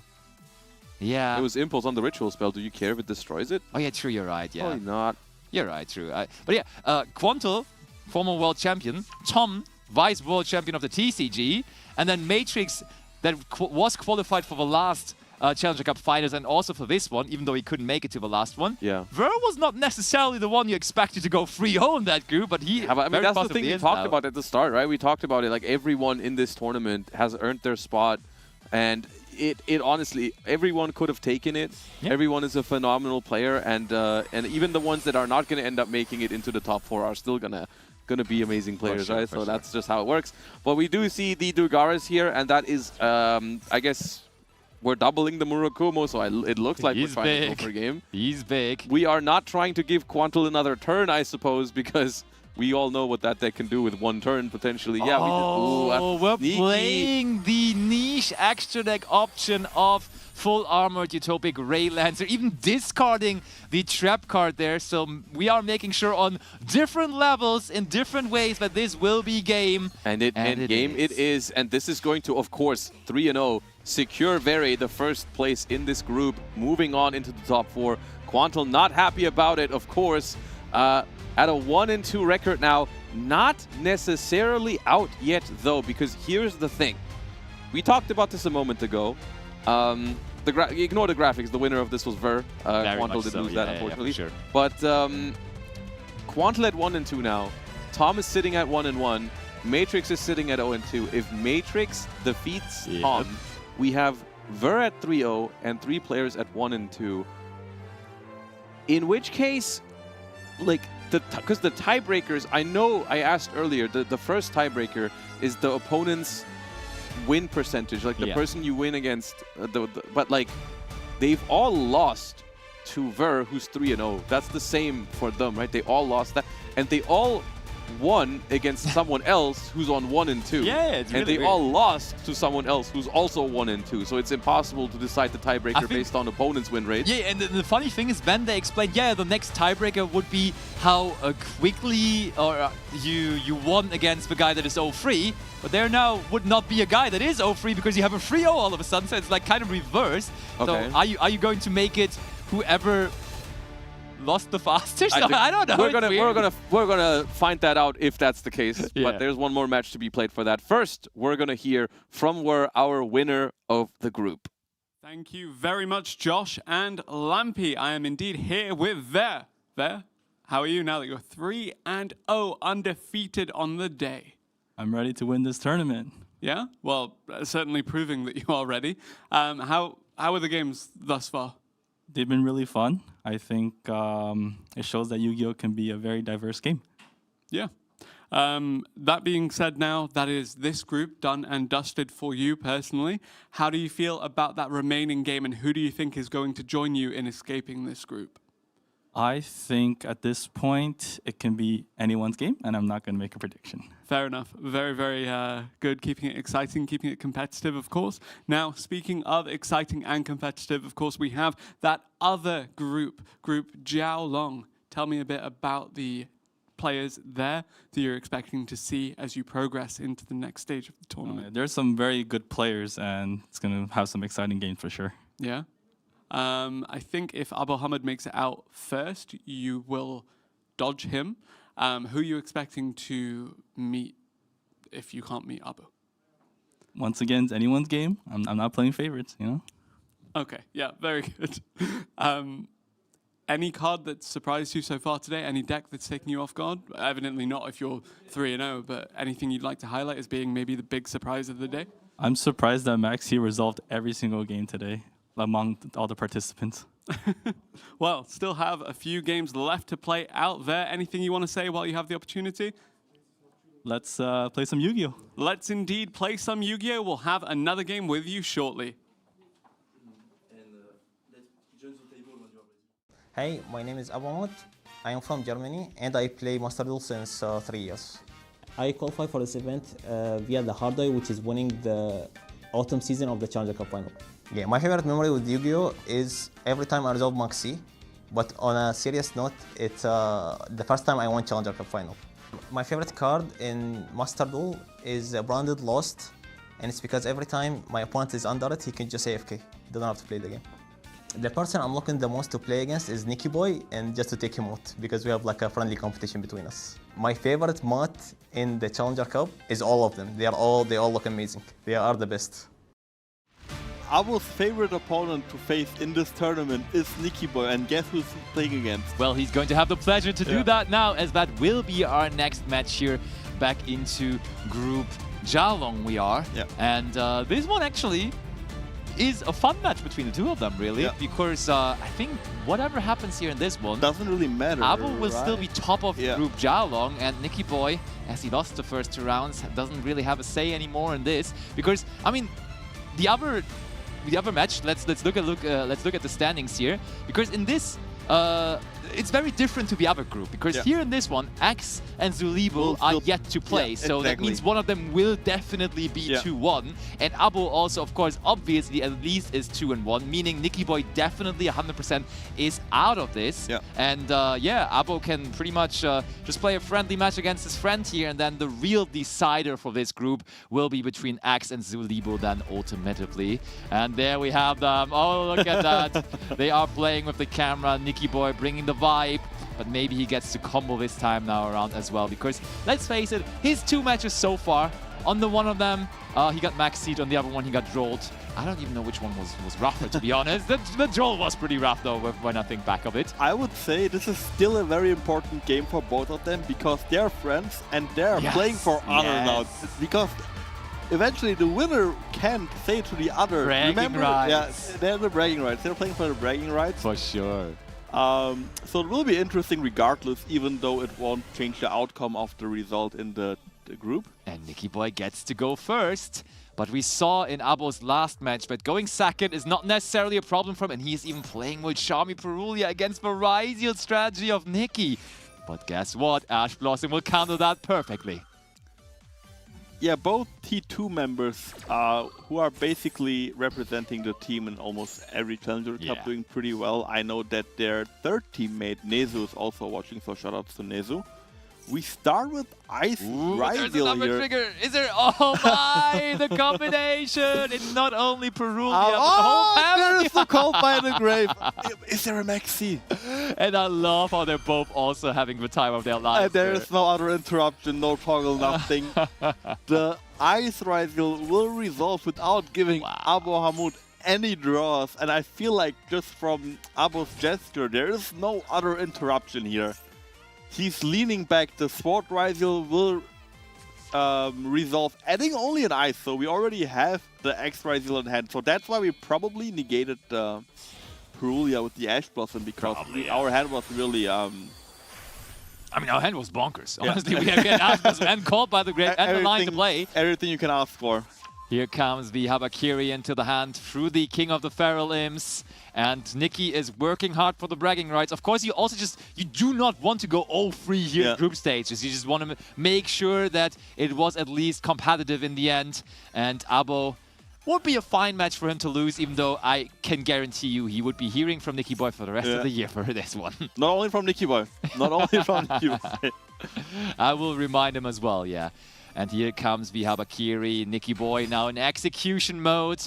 This may have only been his second choice at the most recent Duelist Cup, but of course, when Nikki Boy plays a deck, you can be sure that he has practiced it countless 100%. hours. 100%. He's also a player who can play so many different decks so well. Yeah, I loved his execution with the Tempo deck as well. That was, I think that was peak Nikki Boy. Unironically, yeah. I mean, that brought him his highest finish in the Duelist Cup ever. Third place, yeah, third place. That was pretty strong. We're going Ritual from the hand, sending Aramasa and Kusanagi. That is definitely a common sight. And Abbo sits there, and he's still coaching Nikki Boy. And the funny thing also was, when Nikki Boy watched the match between Libo and Abbo, he was like, I'm glad I don't have to be there because I always hear them talking when they play against each other because we're together in a voice chat. And so I'm glad I can just watch this now without their commentary. But now he's back into the commentary mode because Abbo just talks to him non-stop there in the game. Yeah, I feel like this is the best opening hand you can almost have, right? Yeah. I mean, we have at least 1 or 2 unknown cards in hand. So if those are hand traps, I mean, the board itself is almost unbreakable. We will end on our entire Mitsurugi and board with maybe a Futsu, at least a trap or a spell in prayers or purification. We will at least have the Rizal Detonator on the board. So absolutely. There's the trap card that you were mentioning. It will be so rough to break this. And Abbo is going to sleep here. Maybe good to have a short nap before he will be going into top 4 next. And that's why I love the face cam. All of these players know each other. They're friends. They're just having a good time regardless of winning or losing. And we can see that here. We used Tugaris to probably draw into more non-engine. Sure. Let's get rid of a Fuvalos, right? We don't need it. I'm calling Fuvalos. We have an extra X. We have an extra X? Okay, it is the ice right now. I know what you wanted to say, and actually we do get rid of that. But that means there's barely any dead cards in our hand, I feel like, when we're discarding that. Here comes No Ryzeal. Nobody says no to a No Ryzeal, bringing back another Ryzeal and resulting in, most likely, one of the most powerful Exceed monsters ever to be created, the Ryzeal Detonator. Oh my. So maybe in the end for Nikki, even though he is on the edge of winning this one here, was the wrong decision. In the break when I talked to him, he said, yeah, well, maybe I should have just played Yummy again as I did in the Duelist Cup. And I feel like when you play the deck so much, it feels like it could have been the right call. Yeah, ooh, but definitely. Oh, that is almost Eldritch-esque there with the 4 set cards, and we know one of them certainly is a trap card. I think it is Impulse, Prayers, and Purification face down, and I don't think, no matter what, Abbo Hammers cannot break this board. I would be very surprised. There is the Impulse, as I said, of course. 3 cards remaining in hand, and Nikki is, well, yeah, what now, my friend? What now? You tell me what's next. I would also assume there is no Rahu in hand, because otherwise we would have used the Rahu. Normal summon Ash Blossom and Joyous Spring, and quickly Nikki Boy grabbed his mouse because he needs to make sure to wipe this away because a Typhon otherwise would just be too much of a problem. And then we play with our Mitsurugi Great Purification and our Murakumo Negate against 2 cards in hand, which always will be enough. I mean, honestly, even a Typhon wouldn't do that much, right? Because it can't run over any monster because of the Habakiri, so we could have just only bounced 1 card on the field. We could just, I mean, we can bounce the Detonator, which is a little annoying, I guess. But still, yeah, you're right. It's not the end of the world. Nikki Boy, even through a Typhon, would be able to win this. But why give him the chance to do that when you can just keep it low to the ground and leave them with that Ash Blossom and Joy Spring being destroyed by Murakumo. Lowest value Murakumo ever seen destroying just a singular Ash Blossom and Joy Spring. Sets 1. Oh yeah, we just have game on the board here, right? We just have to go to the battle phase. I mean, there could be a horn face down. There is a horn face down. It indeed is a horn going after that Habakiri. And Nikki's like, if you want to resolve that horn, you better discard that last card in hand. And I'm sure Abbo will do. He will not do it. He will do it. I expected him to not do it. Okay. We get to draw another card. Maybe Maxi. Mitsurugi Ritual. Yeah, no toggles on Abbo's side. So I don't think we have anything to answer this Mitsurugi Ritual, which again will be reliably bringing out the remaining required attack points. Second Murakumo? Oh, it's Futsu. Futsu is still game. Yeah, it's still game. It's 8200, and with the Kusanagi, it's 9600. I think Kusanagi can't attack, right? That must have been... I think only in that turn. I might be wrong, though. It doesn't matter because that Futsu seals the deal. So bragging rights until forever for Nikki Boy against his friend Abbo. Lovely finish to the group stages here in that group. Because I mean, no, wait, there's still one more to be played, but deciding two of them. Yeah. But Nikki Boy doesn't go out 0-3, does get to win against his good friend Abbo. So that's really fun for him. And on the other end, Abbo doesn't even really care that much because he still, of course, is able to go through here into top 4. So it's all good for him. It's all fun against his good friend. So both of them had some celebration moment now. Yeah, maybe we're going to see them together in the interview again. Yeah, I feel like those kind of games are the most fun because there is no pressure. There is nothing really to play for other than bragging rights, as we said. And I think those games are often the most fun ones. And I think both players, as we saw, had a lot of fun regardless of winning or losing. Nikki there had probably the best hand. You would have needed that earlier on as well. What a hand that was. Yeah, that was just everything. Showing how good the Mitsurugi Ritual deck can be, what it can put onto the board. Yeah. But yeah, that was the last game we saw of Nikki Boy today, unfortunately, because as we seen on the table from Group Joolong. Bye-bye, Nikki Boy. But maybe we're going to see him again in the interview. Who knows? He has always been there together with his friends. So over to the interview corner with definitely Ibris and definitely Nikki Boy. Definitely the two of us, but also Abbo Hamid. These are, of course, two of the closest friends within the Challenger Cup community. Also, probably within the world. I could agree, yeah. I could agree. Yeah. Well, Nikki Boy, you've just scarred his perfect record. Yeah, well, I hope it doesn't leave like a big impact because he's still playing top card, I think. So I hope like he just recovers really fast from that loss.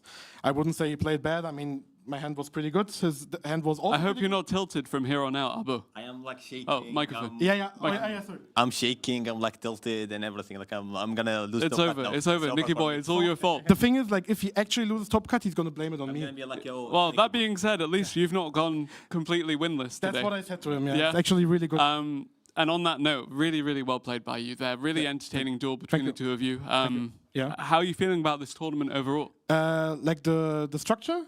The games you've played, the games you've seen. Okay, so the games I've seen, I mean, some games are actually really entertaining to watch.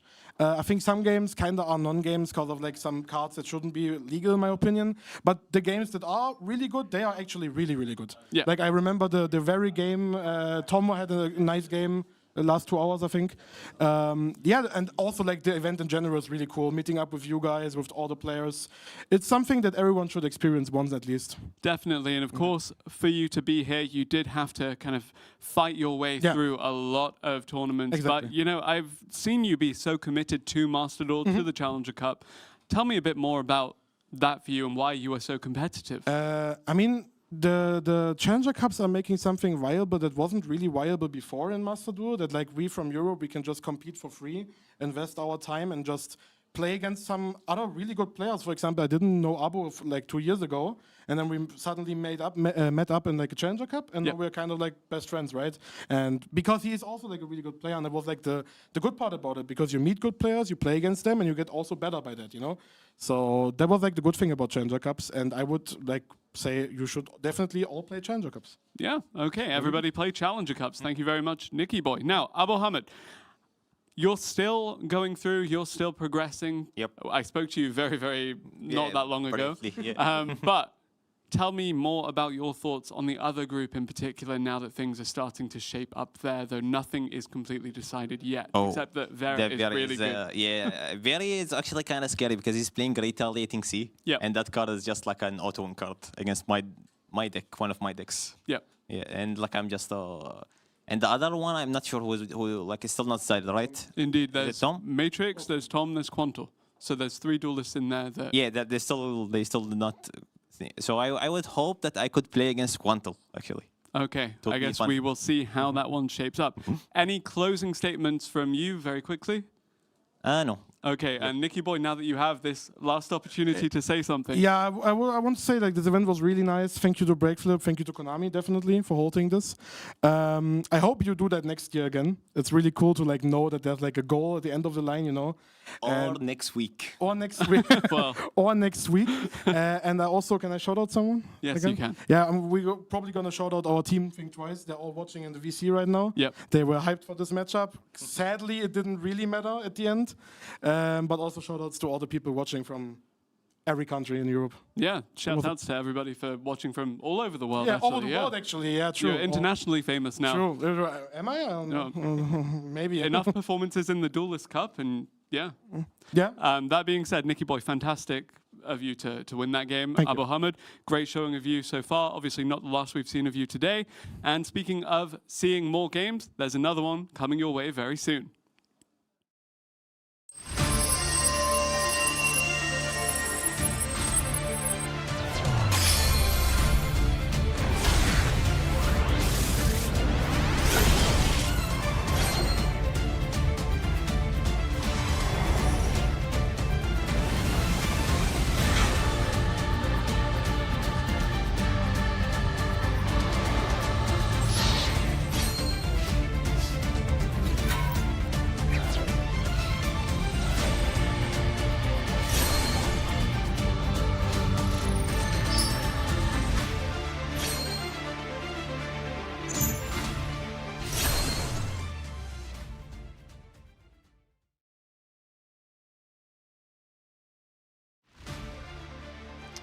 And welcome back, everybody, to the Master Duel Challenger Cup Finals. And we have a much simpler match coming up in terms of what the situation in the group is, because in the other group, we're still looking at potentially a really interesting situation depending on who wins the last game in that group. Here, we're going to have it simple. Both of these players, both Axe and Libo, are at a 1-1 record right now. The winner is going to advance alongside Abbo Hamid. The loser is going to be eliminated. So it's a game where you play for it all. Yeah. Either you qualify for the top cut or you're out of the tournament. That counts for both players. And they're already ready. Yeah, they're ready. And I mean, these are some of my favorite matches in tournaments. They're so exciting.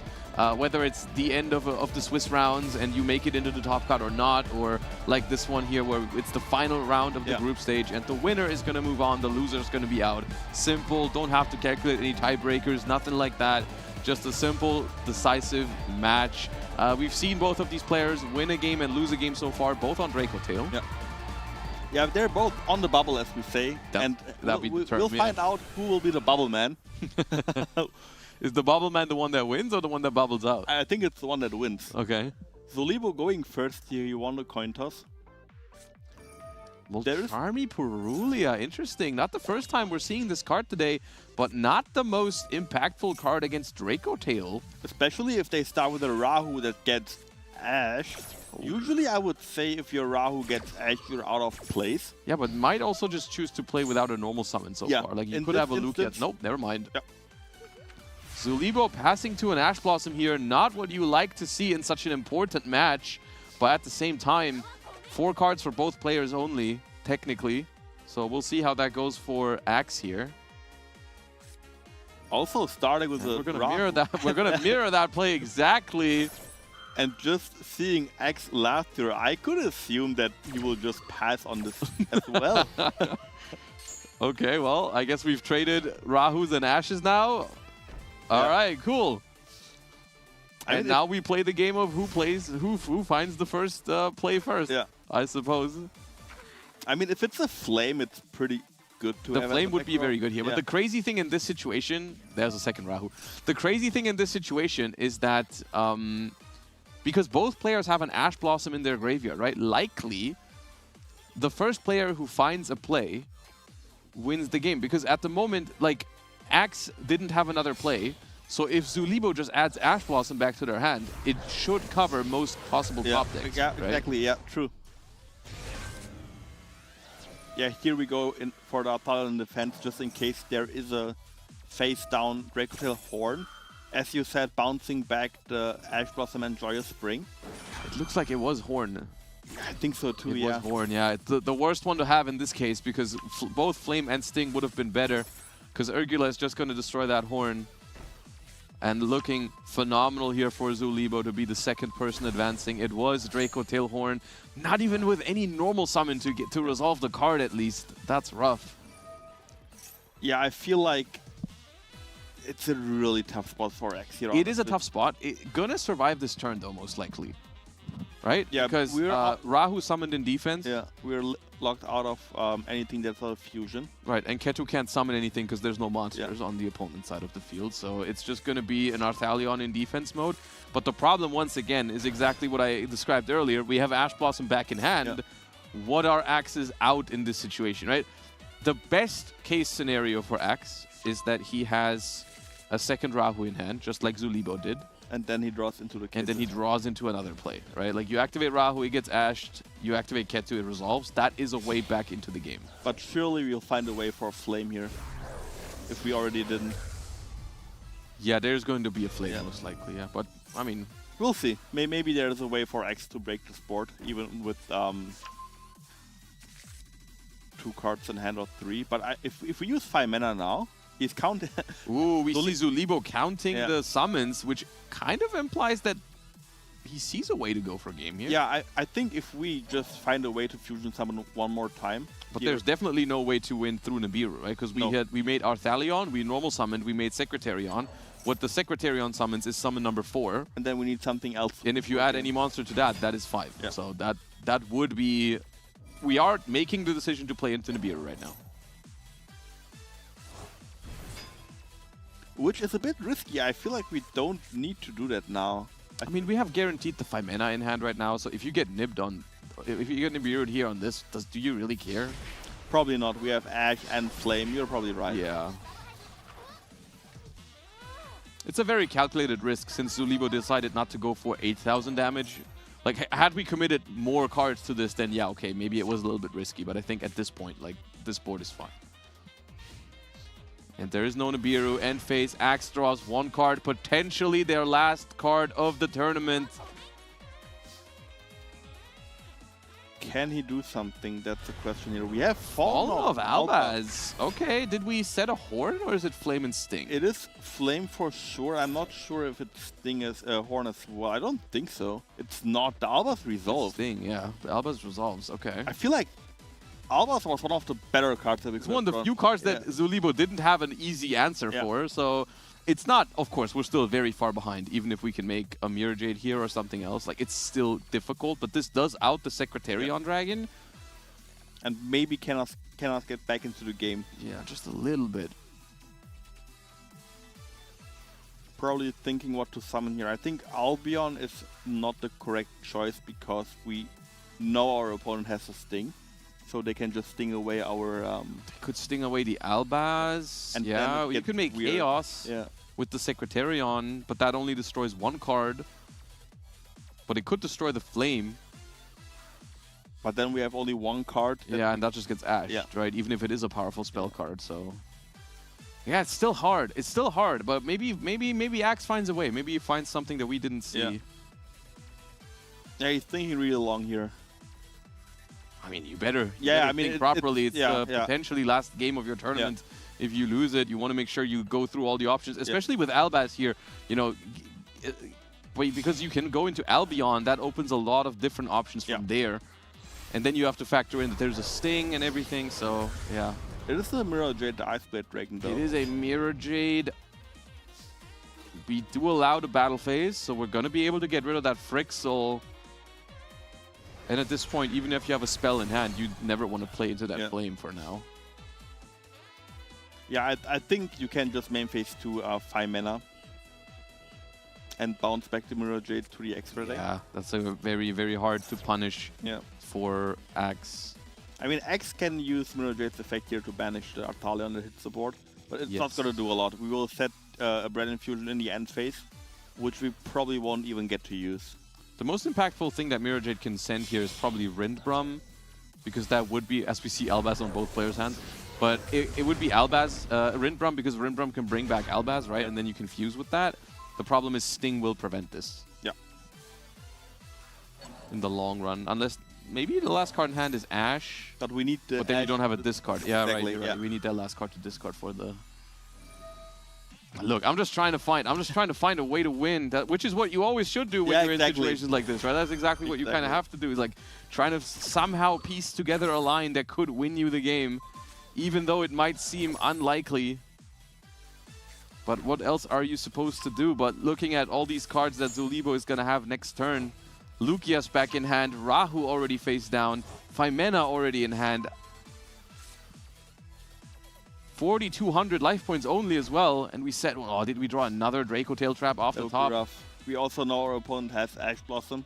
Yeah, so if that's a trap, that is just guaranteed to be essentially negated if they want to. We get rid of the Albion, the Branded Dragon here as well. Yeah, fair enough. I think it's you want to draw another card, maybe. And you making sure the Albion doesn't resolve. And now it's 5 cards in hand, 2 face down that also do play into 1 back row. Here's Rahu. There's Flame off the top, indeed. And that, remember, if that was 1 draw earlier, that could have made all the difference, because the second Rahu was the trap that got the spell that got Zulibo into the game. Yeah. And the trap that Axe drew on that turn was the Horn, which did nothing against the Rahu. And then we draw the Flame, which now it's too late because the Ash Blossom is back in hand. So very unfortunate for it's very unfortunate how some small things like that can make a huge difference in the long term. But yeah, the wrong trap in the opening hand here for Axe, drawing the right trap just 1 turn too late, is going to end up with Zulibo taking a relatively convincing win here. I mean, if they both basically traded a Rahu and an Ash, and then the game really started on turn 3. And from that point on, Zulibo was in control the entire time. Just going to normal summon the Lucius, not going to make it unnecessarily long here. Just going to normal summon, no effect, attack for game. And we're going to see Zulibo return in the top 4. And Axe, unfortunately, even though played pretty well throughout the day, I would say. I don't remember any spots where they made any plays where I thought that was not the right thing to do. So good showing, but sometimes if you're going up against good players like that, you're going to need a little bit of luck. And I just feel like the games I've seen from Axe, it wasn't quite their day today. It is what it is. Sometimes that happens. Zulibo is going to be in the top 4 alongside Abbo. Yeah, and I wonder what both of these players brought as their secondary decks, because we haven't seen them yet. And as a quick reminder, in the top 4, you have to win with both of your decks, which means this. For example, if Zulibo wins game 1 with his Draco Tail deck, he has to play the game 2 with a secondary deck. And if he loses that one, he also has to play game 3 with a secondary deck.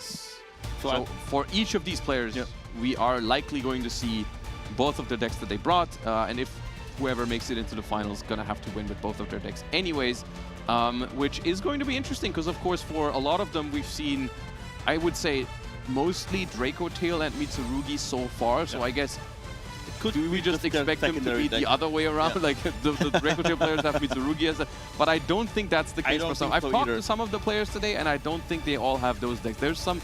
I think they brought some more spicy stuff, but usually as like their secondary decks. I assume so as well. I thought maybe Tom brought Luna Light, which I'm very excited to see. And we could still see Tom in the top 4, right? Like we said earlier, we still have one final match for the other group, and that is going to determine whether Tom is going to make it into the top 4. It will defend everything in the first group, right? Yes, there's still all 3 of the people. Well, one is guaranteed, and the other 3 can still technically all make it.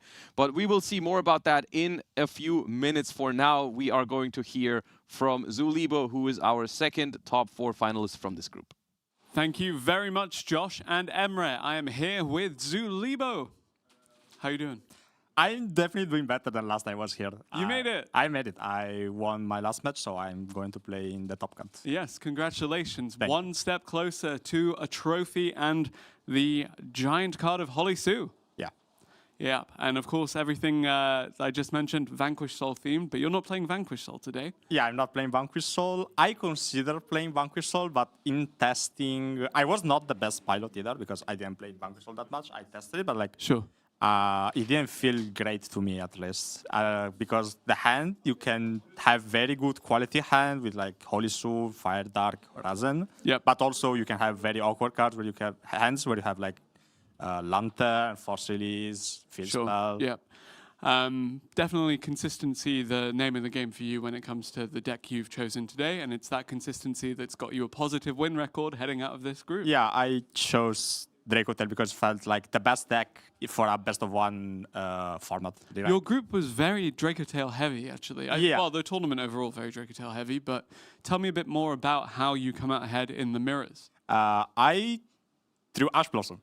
Ash Blossom is very good in the mirror match, especially if you can add it back with Artarion. Yeah. Game against Abbo, I felt like I lost, but I felt like I could have won if I used my interruption in a better way. I did some sequencing error in his turn, and I got punished for it, but like it happens, and I just needed to clear my head for the last game of the group stage. Yep, and as you mentioned, Abbo, the other member of this group that will be advancing, the two of you have made it, but now looking over at that other group, we have Vere, and then we have 3 other duelists. Who are you expecting to join Vere and potentially face off against one of you or Abbo?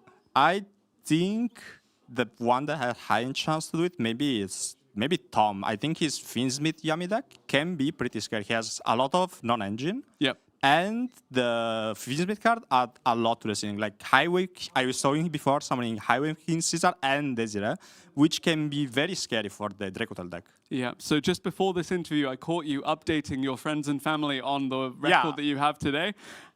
Anything you want to say to them now that you're here and secured your place in the top 4? Yeah, thanks to everyone who is watching, my family, my friends. I don't know what to say. Just thank you. And I want to shout another friend of mine, which is Refresh or Ricardo. Yep. And he is one of my best friends in the Yu-Gi-Oh! Ambient. And grazie. Excellent. Really, really happy for you and glad that you've made it this far, Zulibo. But of course, the journey does not end here. The day is not over yet. We have more exciting Master Duel action to come. So stay tuned because we have more duels coming your way. Hi guys, I'm Tom. I'm 27 years old. I live in Germany. I'm the current Vice World Champion of the trading card game. So I'm very happy to also be playing the Master Duel event here in person. And yeah, I'm very excited. I love Yu-Gi-Oh! And I qualified for this event, getting top 4 in one of the Challenger Cups that allowed me to get this invitation. Oh, my favorite memory with Yu-Gi-Oh! Probably the World Championship that took place like half a year ago, also in Paris, where I'm right now. And yeah, it was such a great time with Drury and the entire team and so on. And yeah, my favorite card is probably Ghost Ogre and Snow Rabbit. Like, I don't really have a special connection to it. But yeah, I just grew up with this game and I like the card a lot. Obviously, I've been playing this game for years now and also love Lunar Liger Dancer, I love Kashira Raisa, I love Mitsurugi cards. But yeah, I feel like if I have to tell you, my favorite card is probably Ghost Ogre and Snow Rabbit. I'm looking most to play against Nikki Boy this weekend. We are from the same town actually, so it's pretty funny that we got to get here together and have the nice journey and enjoy it with a friend. So yeah, I'm really looking for you. My favorite game mode of the Challenger Cups, honestly, I can't really decide. All of them are stunning and gorgeous. I would honestly love to play all of them at the same time, but yeah, unfortunately I can't.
Welcome back, Master Duel enjoyers.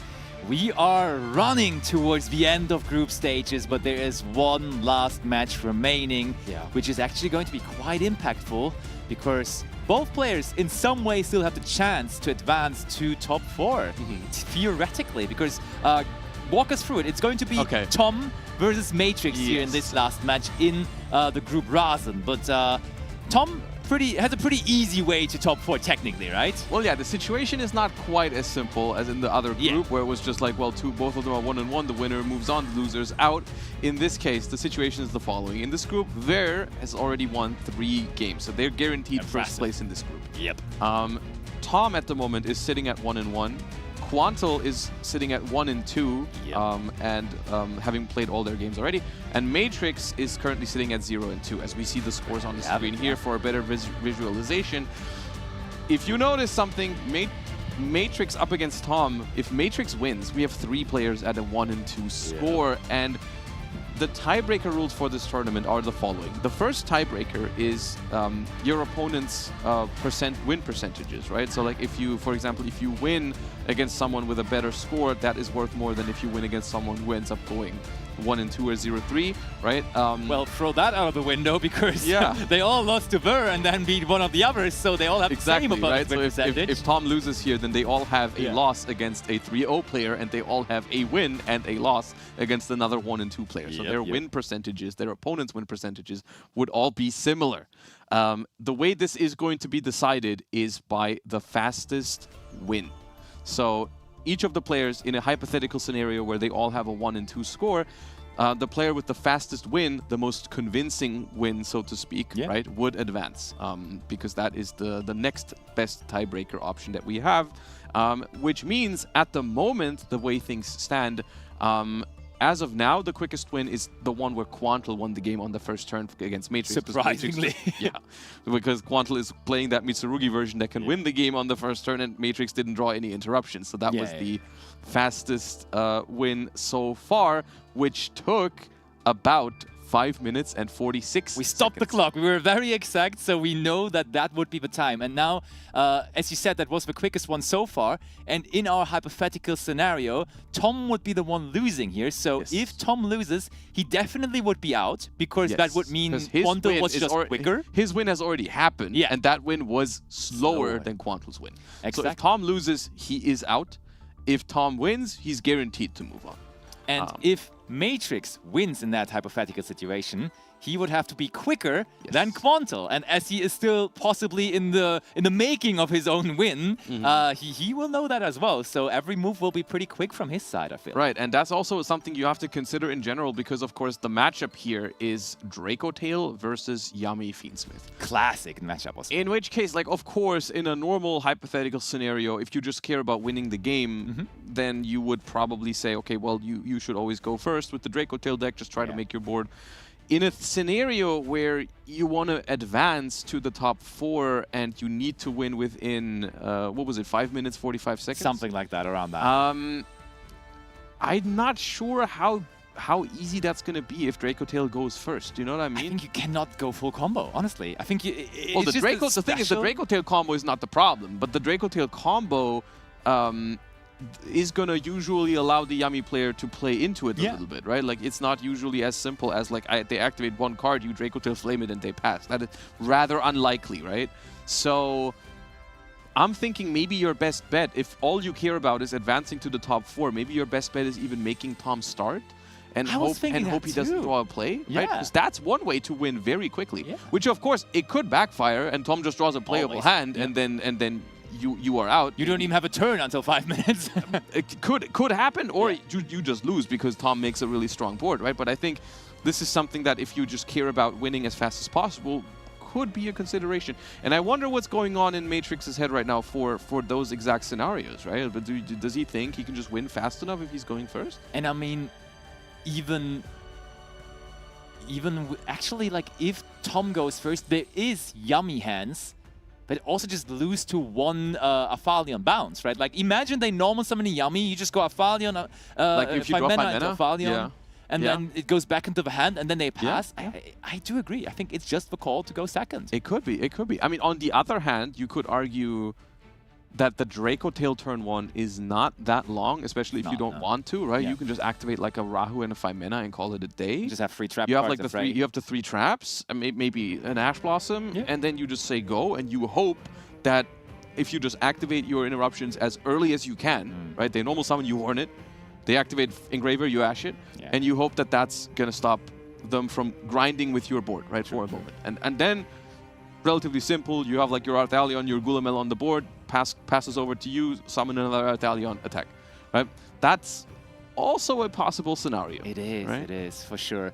But speaking about that Draco Tail deck and the opportunities it has and the tools that it has, we are actually, we are seeing so far that in the other group, we have 2 Draco Tail decks advancing with Abbo and also with Libo. And here in this group, also Draco Tail is set to be first place already. So Draco Tail is just ruling this tournament here Draco so far. Tail is running away with it, which is interesting because Draco Tail, I mean, we did see the graphic a moment ago. It was the most played deck, most played primary deck by these duelists, but not by that much. We did see a decent amount of Yami and Raizeel Mitsurugi as well.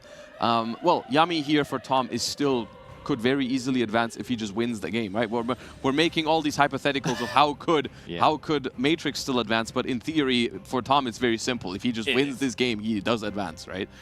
So but I mean, that also means there must be a lot of Yami hiding in the second decks. Exactly, because we only saw we know all the primary decks so far of the players, and also we have Radiant Typhoon hiding in some players' secondary decks, multiple. We have multiple Yamis hiding as secondary decks. So those are things that we're going to find out in the top 4, as well as some just decks we haven't seen at all yet today, because they are in the other category and they are in secondary decks. So that is something that I'm really looking forward to the top 4 for.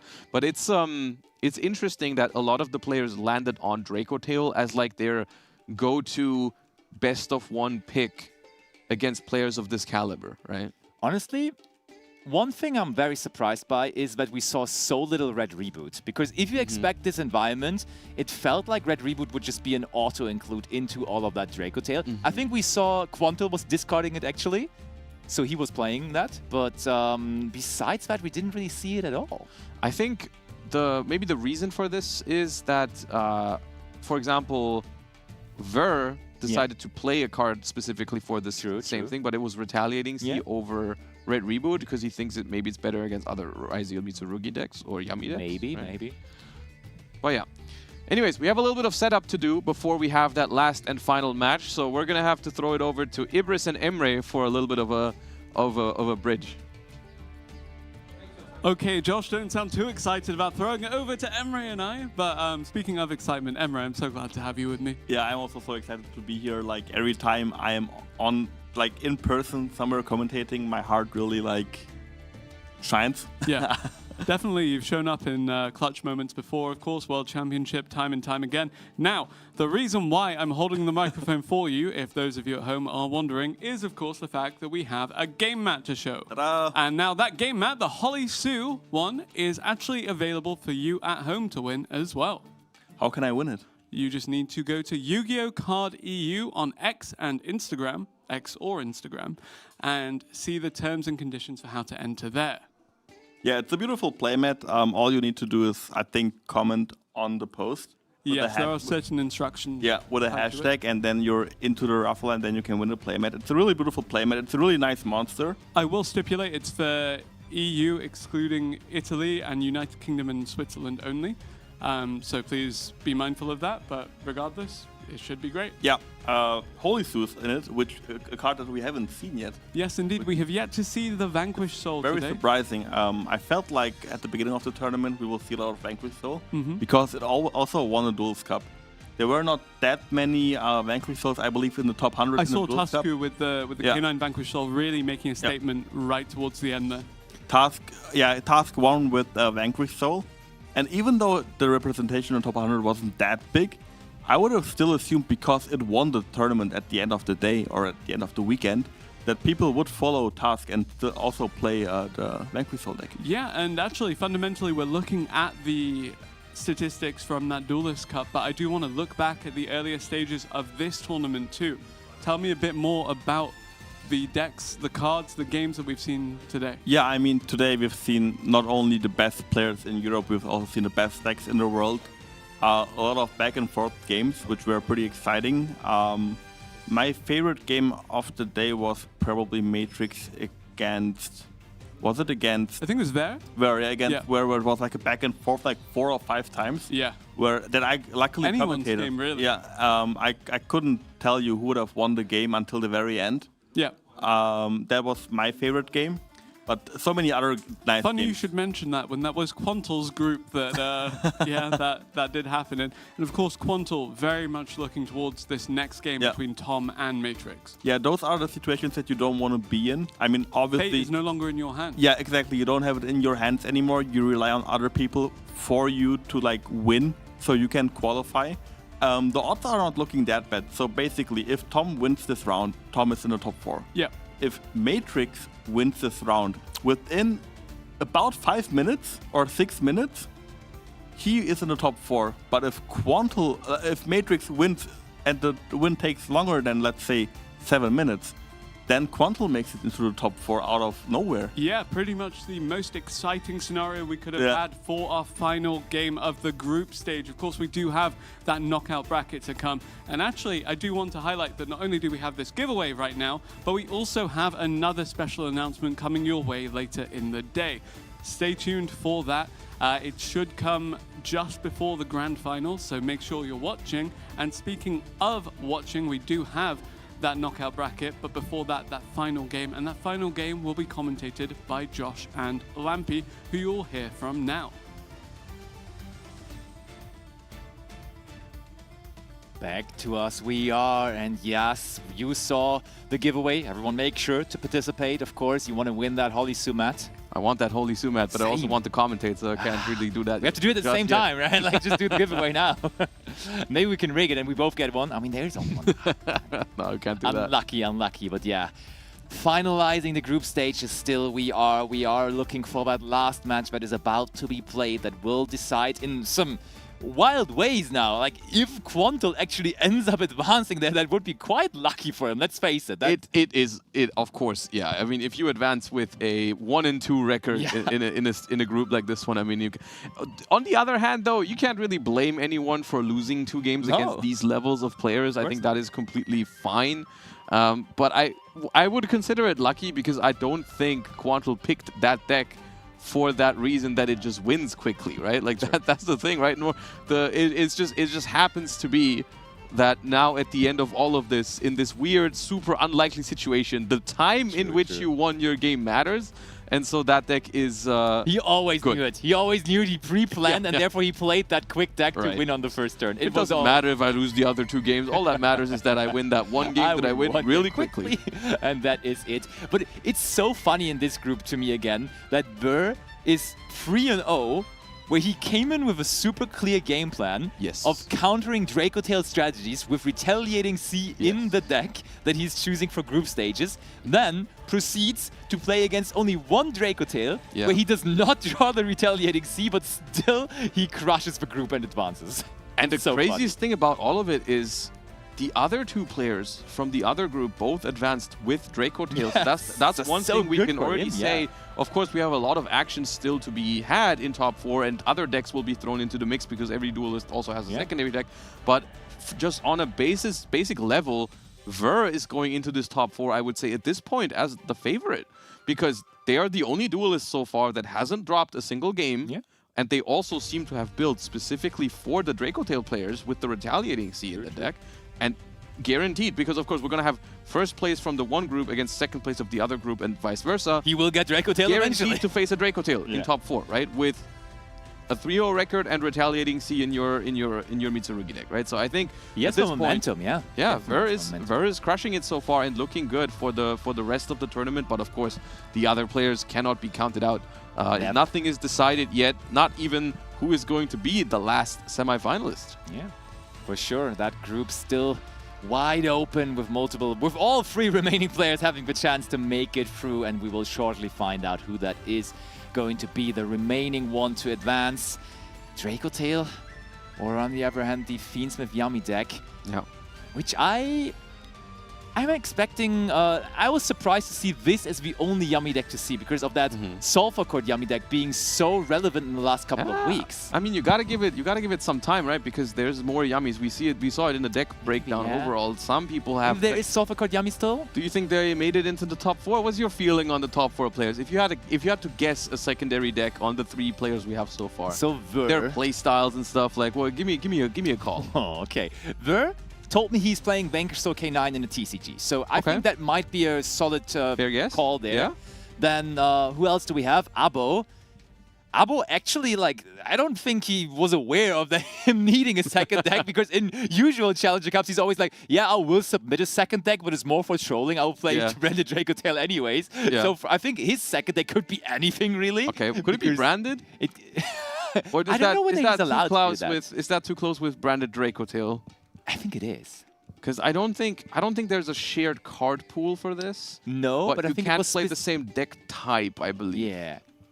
I think it said you cannot share engine cards, pretty much. That's Branded Fusion is an engine card. Yeah, I would definitely agree. Okay. But here we are. We have our 2 players that are left to play out the last remaining group stage match. We have Matrix on the left, still with a glimmer of hope if he wins this one quick enough to advance into top 4. And then on the other hand, we have our still vice world champion of the TCG division. We have Tom, who has an easier task because he just needs to win. Yeah, and I mean, we couldn't really have asked for a more exciting last game of the group stages, of course, these 2 players. And we have Matrix selecting going first, answering the question that I had earlier, right? How is he going to approach this situation? Main phase 1 here for Draco Tail. Set one. This could be quick, but in the wrong direction. It is. I gotta say, I really feel for Matrix so far, because this is the first time Matrix is winning a coin toss in this tournament. You're right. And then this is the turn we get. No. And previously, the 2 coin toss losses, of course, like, one was against Quanto, who did the Mitsurugi combo that wins the game immediately. And the other one was like, the other game was a really fun, a pleasure to watch, honestly. The Ver versus Matrix match, probably, in my opinion, the best match of the group stage. And we do try to go for a quick one here. We Ash and Horn the Cupsy, but there is a counter Ash by Tom. Counter Ash from Tom, so the Cupsy Yummy will stay on the field. But with us doing all of this so quickly, I expect there to also be a Mulchami Fuvodos in the hand of Matrix, to be honest. Because we were trying to get that card off of the field as quickly as possible. We couldn't play on the first turn. There it is. Yes, there it is. There it is. And now the question is, Tom, how comfortable are you giving someone more cards who couldn't play the game, like didn't have a play on the previous turn, right? It's really dangerous because I feel like if you give Draco Tail 1 or 2 cards here, they could very easily run over. So are you going in? Are you full committing to winning the game on the spot? I mean, the best case scenario here, I feel like for Tom, would just be a lot field of hard hand, drawn. right? Yeah, a lot of hard drawn of those Yummy cards. Well, not the field spell. No, that one was in hand. I think he activated it from hand. Yeah. That's not the ideal scenario. But now, just special summon Yummy, and you almost have game. But it doesn't seem that easy. We have to keep on going into our extra deck. To be fair, this guarantees us 2 more Yummies from the deck, which we can then special summon, but it guarantees a draw to Matrix as well, of course. As we go for Lollipo, we're trying to get to 8,000 damage quickly, I suppose. Very snatchy. That is not 8,000 quite yet. But barely. One more Yummy does it. Is there another Yummy? Oh, I think there's a trigger on Matrix End, though. Did we draw into 5 mana? Okay. Oh, this is the situation. I think we're pretty quickly getting out of the range for Matrix to advance because it would have to be so quick from now on here. Yes. But of course, it could still be very relevant for our boy Quanto if Matrix still ends up winning this in more than 6 minutes. And this was also summon number 5, so the toggle going over is really scary for Tom, I suppose. Here's the Lollipo. That would be game. And we do activate it to shuffle in the Draco Tail Trap, maybe? No, the Ash Blossom to stop Arthalion from adding it back. And there is the Nibiru. And you can tell Matrix is not wasting any time. Matrix is not waiting for the trying to go to battle phase or anything. Like, we're just using the Nibiru here, trying to make it quick. Oh my. And from our seat, I can see Quanto, and he was celebrating that nip as if he just had won the World Quanto is Championship. rooting for it. Quanto is obviously rooting for Matrix here. He is. To win, but not win quickly. Oh my, he may just be done with his turn here. What else is there to come? Maybe some Fiendsmith cards, but even if we go through Fiendsmith cards here, we're giving draws to Matrix, so situation for Matrix looking beautiful right now. I mean, and all I'm going to say, as much as I also am good friends with Tom, I would love for Matrix to take a game in this one as well, and I'm just hoping for a good game here. Who ultimately advances from this group? I think all players are amazing, so I wouldn't really mind any of them. But I do like that Matrix is going to be able to hopefully show what he's capable of in this game, because hasn't been able to do so in the previous one against Quanto, and it would have been a shame if this had just ended with set 1 pass. Oh, normal summon Fallen of Albas. We could actually be super quick here. Are we still? There's no way we're still under 5 minutes, right? I feel like this was long enough. I don't think we've gone over 5. We just got information from production. We are under 5 minutes. This could actually be Matrix's way to advance to top 4. Discard Molulu. Fuse with the token. Oh my. There's no way. There's no way. Matrix is still in this. But Tom is thinking about this. Does he maybe have infinite impermanence for this? If you have it, you gotta do it. You gotta do it here. Oh, but he's thinking about it. He's thinking about it carefully. I mean, for Tom, it's also like if he loses, he's out. Yeah, of course. Effect Veiler on the Fallen of Albas. Does Matrix have another play? Not even having the option to go into Anaconda here, as the Fallen of Albas now is gone. Right. No, that's good. That's a good point. I was like, oh, we could make Verte, but we cannot. Oh, but there's Katisia. Oh my. We gotta be so quick here. We can Special Summon it out because Fallen of Albas is on the field. So we get to our Fusion Summon now in some way still. Oh, this is exciting. This is exciting. Fallen of Albas. This is crazy. Actually possible right now for Matrix. Can he pull up the upset here? Pull off the upset. Fuses with the Nibiru and the Fallen of Albas. So a light monster plus a dark monster grants him access to Albion, the Branded Dragon. Oh, is this game? If we summon Mirror Jade, that's 50. Oh, it's not game just yet. Oh, I think we are about to surpass the magical order of 545 though. So I don't see how it's 8,000 damage here. Yeah. I think that's the thing. I think Matrix is winning at the moment.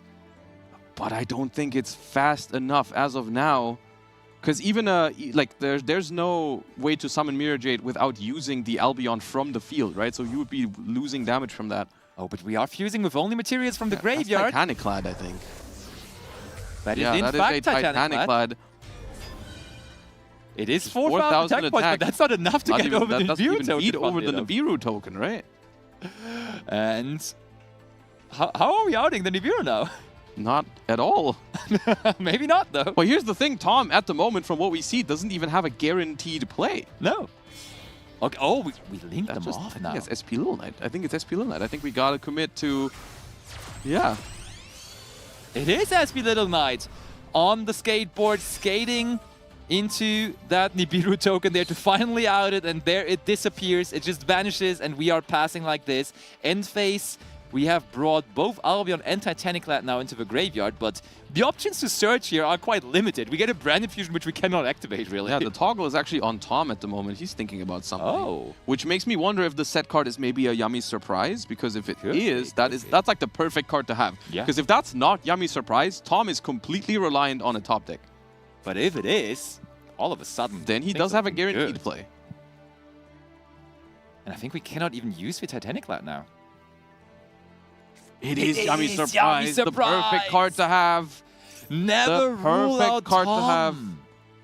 That is the best card, as you explained there, to have. Because for we the get to use Cupsy. the Yummy too. Massive.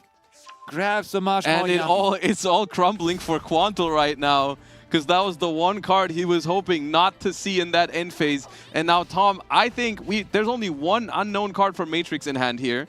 Because we know there's one Branded Fusion. Yep. So realistically for Tom, it's just, can you maneuver around this SP Little Knight, which confidently, yes, you can with a Cupsy and a Search. You should be able to maneuver around SP Little Knight.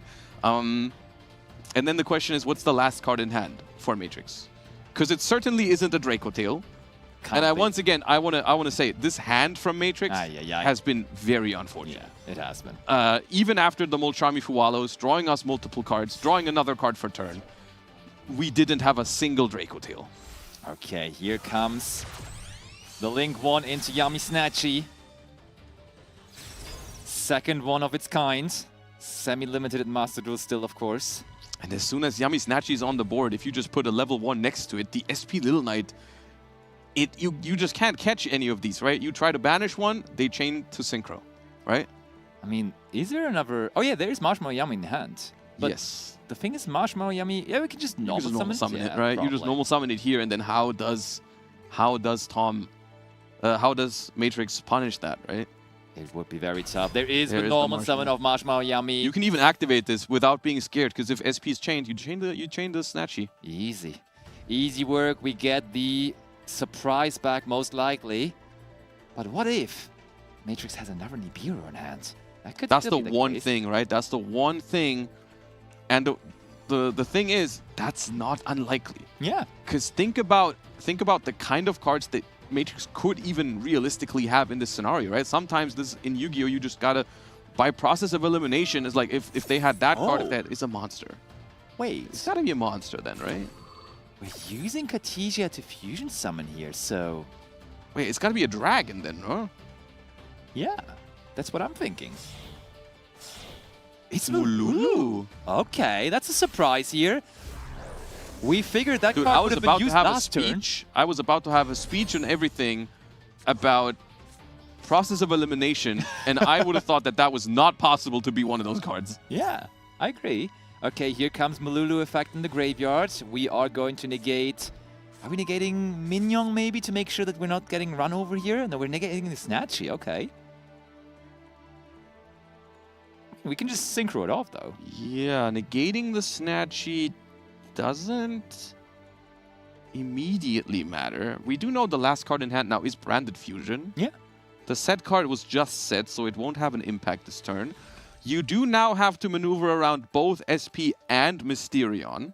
True. Mysterion not that easy to maneuver around, because whenever you activate the Yamis, of course, the Synchro Yamis to summon back the other stuff, then that can be the problem with that is that there's a lot of windows where Mysterion can activate, but it's really painful to actually stop the opponent from dodging its effect. Because the way Mysterion is worded is like, if a monster effect is activated that summons a monster of the same type or itself, you can like banish that monster and all other monsters with the same type, but you target that monster and the monster needs to be there for Mysterion to check like what type does it have, so I can banish everything. Yeah.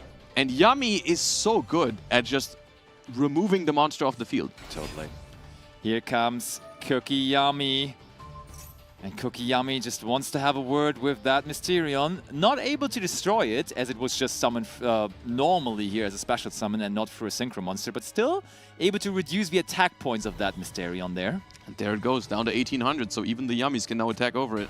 Oh, there's Kapsa Yami, and we're using the effect of that, as we haven't done that yet this turn, as we started our turn with Kapsa Yami on the field.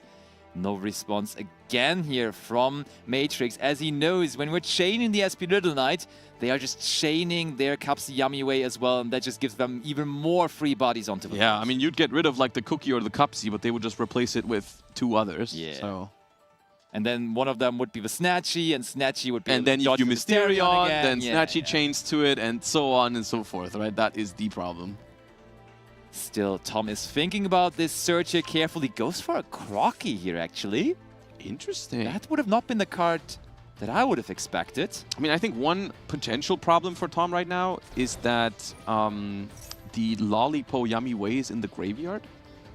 Yeah, true. Because that was tributed by the Nibiru, so he doesn't have a way to like very easily get multiple monsters onto the field that make everything big enough. So I think that's what he's doing here. I think he's trying to recycle that. Because he can still use Snatchy to get back the minion. Yeah. Right? So now what you can do is you now have the Lollipo back in the extra deck. You go into Snatchy, you replace the minion, and then you get the Lollipo, and then you have more bodies on the field than before. Such a great display of skill there from Tom, showing us how you can actually use those Yami cards in an unconventional way, but like, of course, yeah, you can recycle the minion itself with that graveyard effect, but it's maybe in this case even more so about recycling the other cards alongside it. Here comes Yami's surprise now. We could also just, yeah, we could also just use this to put cards back into the hand. Yeah, that's what I thought. Trying to get rid of both the SP Little Knight and the Mysterion. Chains the Yami Snatcher because we are not getting our own cards back into the hand here.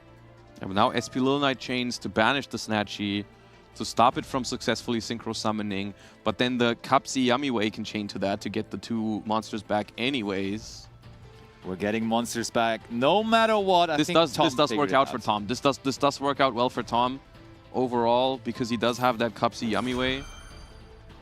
And I mean, he successfully found a way to finally trigger the SP Little Knight, right? Like, he finally made sure that Matrix has to activate it. Yes. So then afterwards, he can just go for game safely and secure his win then. The only thing I am not 100% sure about right now, if it's actually...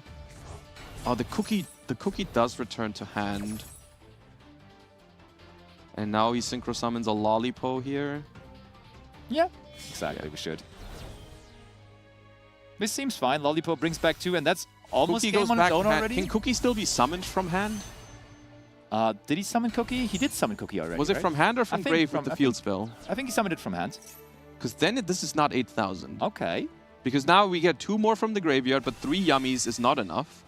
You would need to summon that Cookie from the hand, but I'm not entirely sure. The Cookie might have been from grave with the field spell.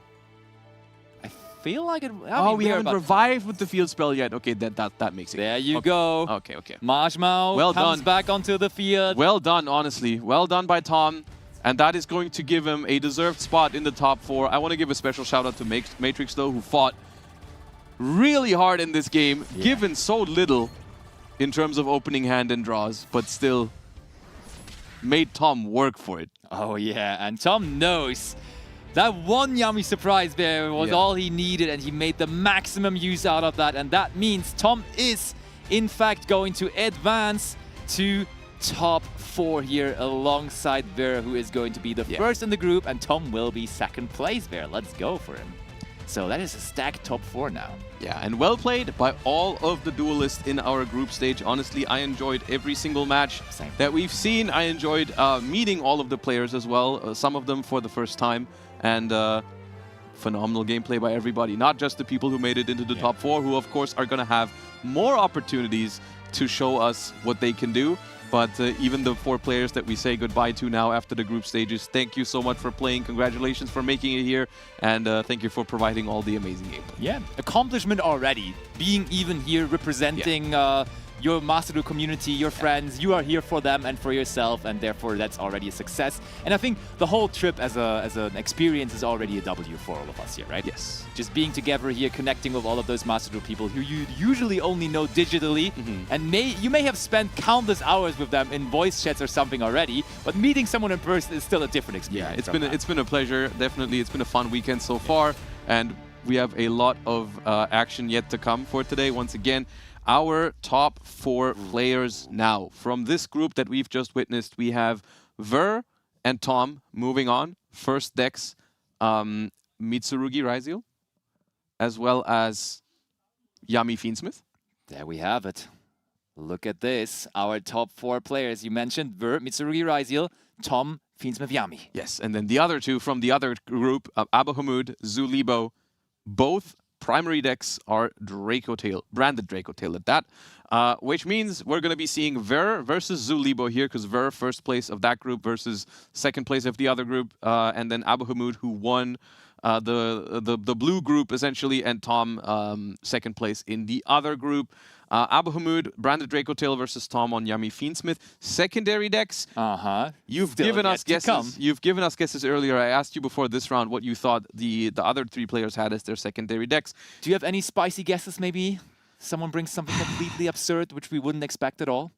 Well, I mean, to be fair, for Tom, I feel like it would be... Lunalight would be an obvious one, Lunalight, because he did get second at the World Championship with Lunalight. At the same time, does Lunalight count as a spicy pick because no one else had it in this tournament so far? I guess it does. Or does it not count as a spicy pick because it's We'll Tom? give it to him, yeah. Okay, It's fine. it counts? All right. Yeah.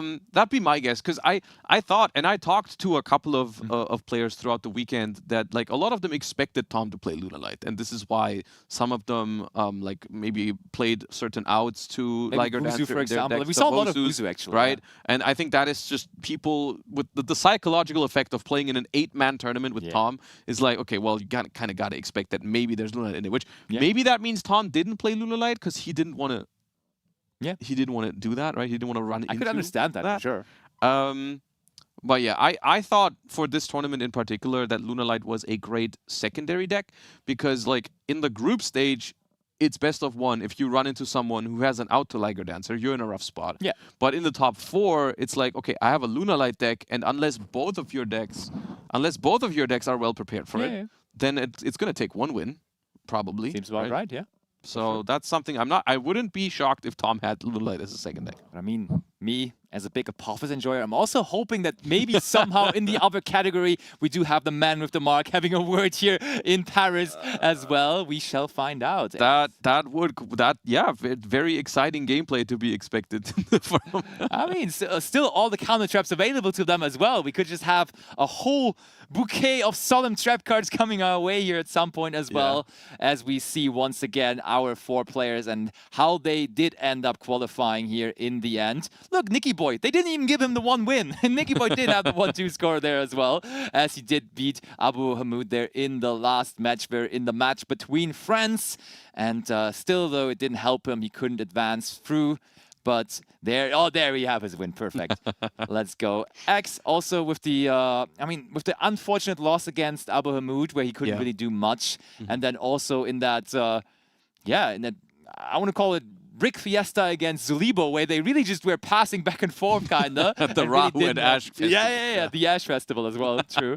But representing, of course, France here, but not being able to make it through. Yeah, it's going to be an interesting affair now, with only 4 players remaining, halving the field. And I hope there's like a big surprise, really.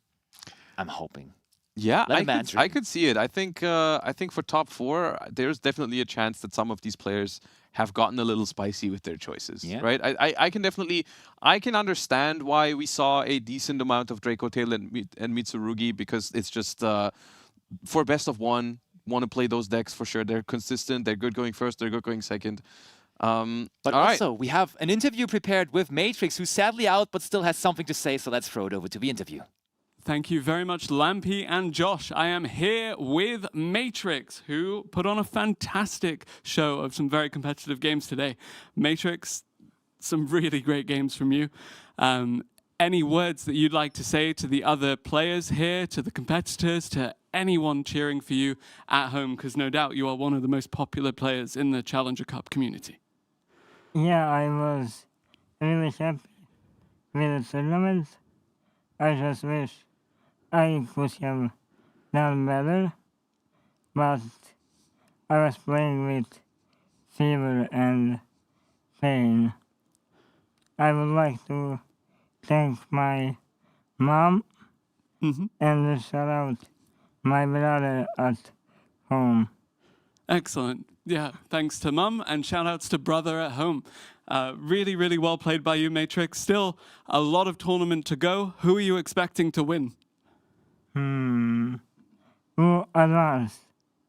Who advanced? I think it was Abu Hamid and Vere and Tom and Libo. I will say Tom. Tom, okay, after that last game, you think Tom's got it? Excellent. Well, thank you very much, Matrix. It was great to hear from you. Thank you very much for coming and for playing today. Hopefully see you again soon. I hope. Thank you. Still some more games to come in our top cut. This was Matrix. Thank you very much, everybody. Please keep watching.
Welcome back here from the Challenger Cup Finals live from Paris. We have concluded the group stages and we have found our 4 remaining duelists. For now, the knockout stages, but Top Cut time. It is Top Cut time, and the whole tournament structure, the whole mode now changes because all of a sudden, another deck for every player appears. Yeah. Of course, they had to submit it before, and so it's not just a random deck that they have been given now, but that of course changes everything. And to break it down, Emre, tell us, do they like play with their first deck now? Can they choose? How is it going to look? So, as you said, both players at the beginning of the tournament had to submit 2 deck lists. Their first deck was for the round robin only, that we saw like no players switch their deck. Yeah. And in the top cut, it becomes spicy. Both players have to win. Both players have to win at least 1 game with each deck. Ooh, yeah. So there are like multiple factors playing in right now. So for example, what you usually do in the Challenger Cup is, or what I always did in the Challenger Cup was, I used to always play 1 deck that was really strong into everything. Yeah. Let's say Draco Tail. So you just play that game 1 pretty much, right? Exactly, yeah. So game 1 Draco Tail. And then I would look at my Draco Tail deck and ask myself, okay, what is the biggest weakness of the Draco Tail deck? For example, let's say my Draco Tail deck is really weak against Lunalight because I have no way to out Liger Dancer. Fair, fair. I can build my second deck just to beat Lunalight because I know my opponent has a Lunalight deck. I just queue my second deck into him. Easy. And then I have a chance to win. Going first, going second doesn't matter because I have enough outs for the Liger Dancer. But in this tournament, I can't do that. I can't do that. Why can't I do that? I need to win with both decks. So let's say I have my Draco Tail deck and my anti-Lunalight deck as my second deck. What am I doing if my opponent doesn't play Lunalight? Suddenly I'm playing a deck with like 3 Lava Golems, 3 Santa Claus, a million Kaijus, but I have nothing to tribute. That's true. And I mean, it will be a big mind game now as well, because both players and also we do not know which deck is being picked first. So basically, we just go into that first semi-final, into that first top 4 match, and the moment before they actually go into their game, they're like, I'm playing this now. So either they bring the deck that they have been playing all the way through group stages, or they just bring their second deck, which is completely hidden so far. Like, nobody knows what their second deck is yet, so that would be very exciting. And that now makes counterpicking really hard, because, okay, you counterpick something, but what if they start with their second deck as well? And then your counterpick is kind of cooked. And then you sit there and you have to win with that deck first, and it becomes a whole lot of a mess all of a sudden. We can kind of guess what the players are bringing because we saw the breakdown of the decks. Yeah. And we mainly saw Draco Tail being played and Mitsurugi. Yeah. I think in the breakdown we had some Radiant Typhoons. We did. So there must be some Radiant Typhoons somewhere. You're right. And then probably it could also be just the other deck. So if someone played Draco Tail or Mitsurugi as their first deck, the other deck could just be their second deck. So it can be something that we already see. And there was also there was a decent representation of Yummy. And we have only seen one Yummy deck so far in the hands of Tom, which also advanced. But due to the percentages we saw in the overall breakdown, there definitely is more Yummy somewhere. It might have been eliminated now as well, as we have also lost 4 players, and maybe their second deck was Yummy at the end of the day. But still some surprises to be had here at the Challenger Cup Finals live from Paris. And I talked about it with Josh, though. We agreed that Ver actually is now all of a sudden having maybe almost a little bit of an advantage, because he is going to play against Draco Tail for sure here, as he's going to face Libo, and his first deck was Draco Tail. And he got that Mitsurugi Raizal deck with Retaliating Sea in the main deck. So definitely he can play that super, in theory, favorable matchup for him. And also he just hasn't lost a game at all yet today, so he's grooving today, you could say. And therefore it feels like he might be onto something, but of course, if now someone has like a super crazy good going second deck as well, which just counters his Mitsurugi Raizal deck, then all of a sudden it's weird again. And then I think it all depends on both players' second deck. I think just from like their first decks, we've seen that Ver can handle the Draco Tail strategy pretty well. It's gonna be interesting if they choose to play their first deck in the first game or the second deck in the first game. I think it becomes even more interesting in the finals when both players know what other decks the opponent has, because at that point they know both of the decks. What would you do? Would you let's say you're Ver, you have Raizal Mitsu, I am Ver, and I play against... Who do I play against? I play against Zulibo. Yeah, you know he has... he does have Draco Tail for sure as one of his decks. So do you think you want your second deck to be like hidden until the very end? Or do you want to get that out of the way? Good question, really. I think I want to make sure that my Mitsurugi Raziel deck plays against Draco Tail somehow. So this would be... I think maybe we don't bring it in first, but then they play Draco Tail and they win. It's the mind really game. I think I would just start with it, honestly. With your first deck? Yeah. I think I would so as well. I think that's probably the safest way. Yeah.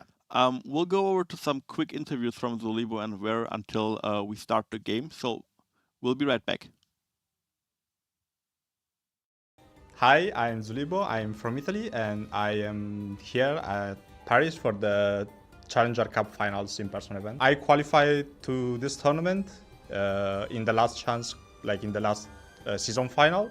And it's funny story how I qualified because I got second in the tournament. So technically I didn't win this place, but the first place couldn't go, so I got it instead of him.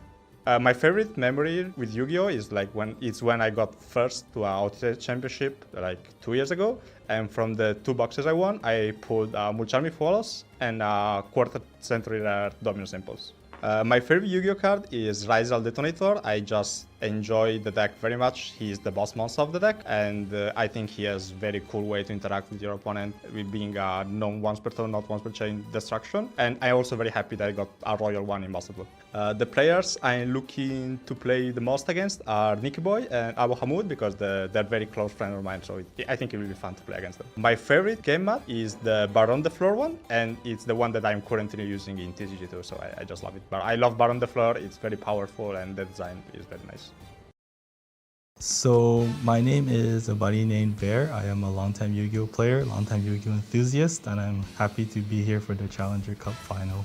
I qualified for this event through the Master Duel Challenger Cup final qualifier. My favorite memory of Yu-Gi-Oh was getting my first Yu-Gi-Oh product from my parents, which was the starter deck Pegasus. My favorite card is Witchcrafter Madame Bear because she is lazy and powerful just like me.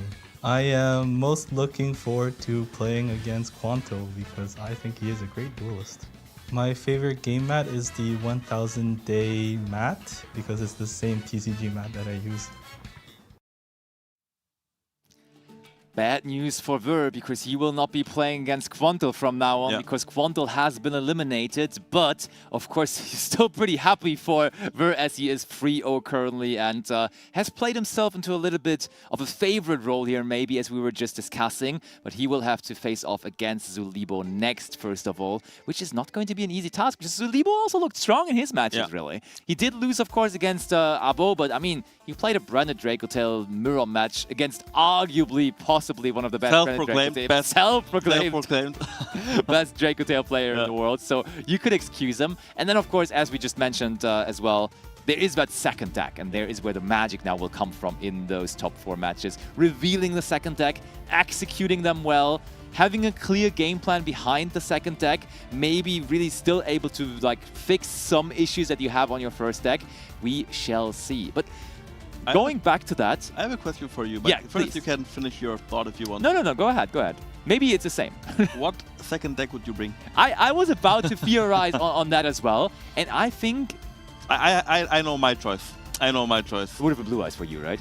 No, not this time. Not Blue Eyes? No. Okay. But I think, yes, there is a lot of fury to all of it, but at the end of the day, I think I would have just ended up playing 2 completely separately from each other good decks. I don't think I would have thought about matchups all that much. I don't think, maybe there is some edge to be gained, but if I just have 2 on their own very strong decks which are capable to win, I think I'm already in a very decent position, to be honest. I think that's also the approach that I would go for, but the big question is what deck?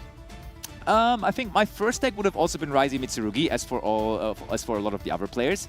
And then my second deck, I think I would have gone a little bit off the script, a deck that we haven't seen at all yet. Maybe we are still yet to see it in that second pick, but I think I would have gone Malice, actually. Malice? Really? Yeah, I think I would have brought Malice is a good deck. You can't say anything against Malice. No Lancey as a round either? I don't know. I would have not expected you to say Malice, honestly. I would have even included Josh's favorite card, Mathmech Circular, just for for the fun of it, you know? And for you, what would have been your second deck? I think my first deck would have been Draco's Hill, probably. I think Draco's Hill is really good. Yeah. No real weaknesses. The mirror match is pretty skill intense. And as my second deck, I would probably go for Odeon. Oh, I mean, yeah, that's why you asked me so. And you stared in my eyes so intensely because you were trying to make me say that because it is also one of my favorite decks of all I time. thought you would say Odeon as well. I mean, that gives you the advantage when you get to choose whether you want to go first to play that deck, right? That's actually quite good because that card is that deck is amazing at going first, of course. It's also a deck where people are really afraid to come up against. Oh yeah. And just to know that my opponent does not want to play against my deck now. Fair, yeah, I It's agree. something that I like. Yeah. Something I like. I get it. Fair enough. That is definitely something we may still see. Who knows what is cooking there in the second deck departure of all of those remaining players. We have Libo, Abbo, we have Ver, and also Tom still remaining. With Tom, I'm still asking myself whether there is Balloon Light now coming. Like, that is his deck. He played it at Worlds, he qualified with it to this tournament. Surely there's I think there is Luna Light. I mean, people are expecting Luna Light, but the thing is, what are they going to do? I mean, they can play Wozu in their Mitsurugi deck, but that's going to outrun Liger, but not the second one. Yeah. There's always another Liger. Yeah, and maybe he can go for the reverse psychology where people expect him to play Luna Light, but then maybe because it's so obvious that he will play Luna Light, he isn't, and then maybe again he is playing Luna Light because, you know, mind games. Who knows? But of course, we have been teasing you. Top 4 is about to start, and we are ready now to throw it over to the stage. So, Ibris, take it away. Thank you very much, Lampy and Emre. Welcome everybody to the semi-finals of the Master Duel Challenger Cup Final 2026. I am joined by 2 of the semi-finalists now for our first set of games. Introducing Very, who went undefeated in Razan. And meanwhile, from Group Joolong, we have Libo. Before these two face off, I will throw it back to Lampy and Emre to talk you through the games.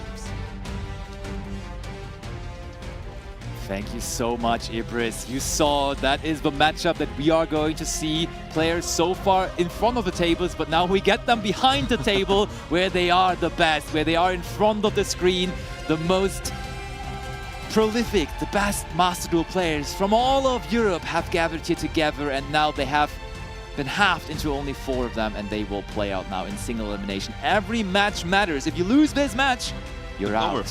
It's over, yeah. And if you win this match, you're in the final. And you secure yourself a trophy already. Yeah. It's a trophy match, you could say right now, because first and second place here in this tournament does get a trophy, because we showed them in the beginning. There is 1 Razan and 1 Joolong trophy, so winning here would already feel pretty sweet, I would say. Yeah, and not only do they play for the trophy in the final, there's also another literally huge prize on the line. Huge prize, yes, yes. They are playing for the giant card version of Vanquish Stone Holy Seal, which, as we've both seen, isn't beautiful. I still have a glimmer of hope that they're nice enough to say, hey, you guys casted so well all day, I'm going to give you the giant card. Then there must be a chance, right? If that's the case, we can have it. Yeah. Maybe they draw in the finals, and then they call you out, and they're like, Lampy, you know what? There you go. I'm going to share it with you if that happens, okay? But yeah, no, of course, they are playing for all the prizes, for all the glory, for the bragging rights, of course, to say, hey, for a full year, basically, I'm the Challenger Cup champion. Yeah, you guys can all play in those Challenger Cups, but I'm the champion for the year. I'm the one that you can look up to. That bragging right was reserved to Quanto for the entire year as he won the last edition. He's not going to be able to defend his title now, though, as, of course, he has been eliminated in that group where only Ver and Tom were able to eventually advance into this top 4, and Ver completely undefeated still. Is he going to get the curse now? We all know the curse from big TCG events where the first after Swiss always immediately loses in the first round of Top Cut. In this special only 8-player environment, is that curse real, or is he going to be safe from the curse?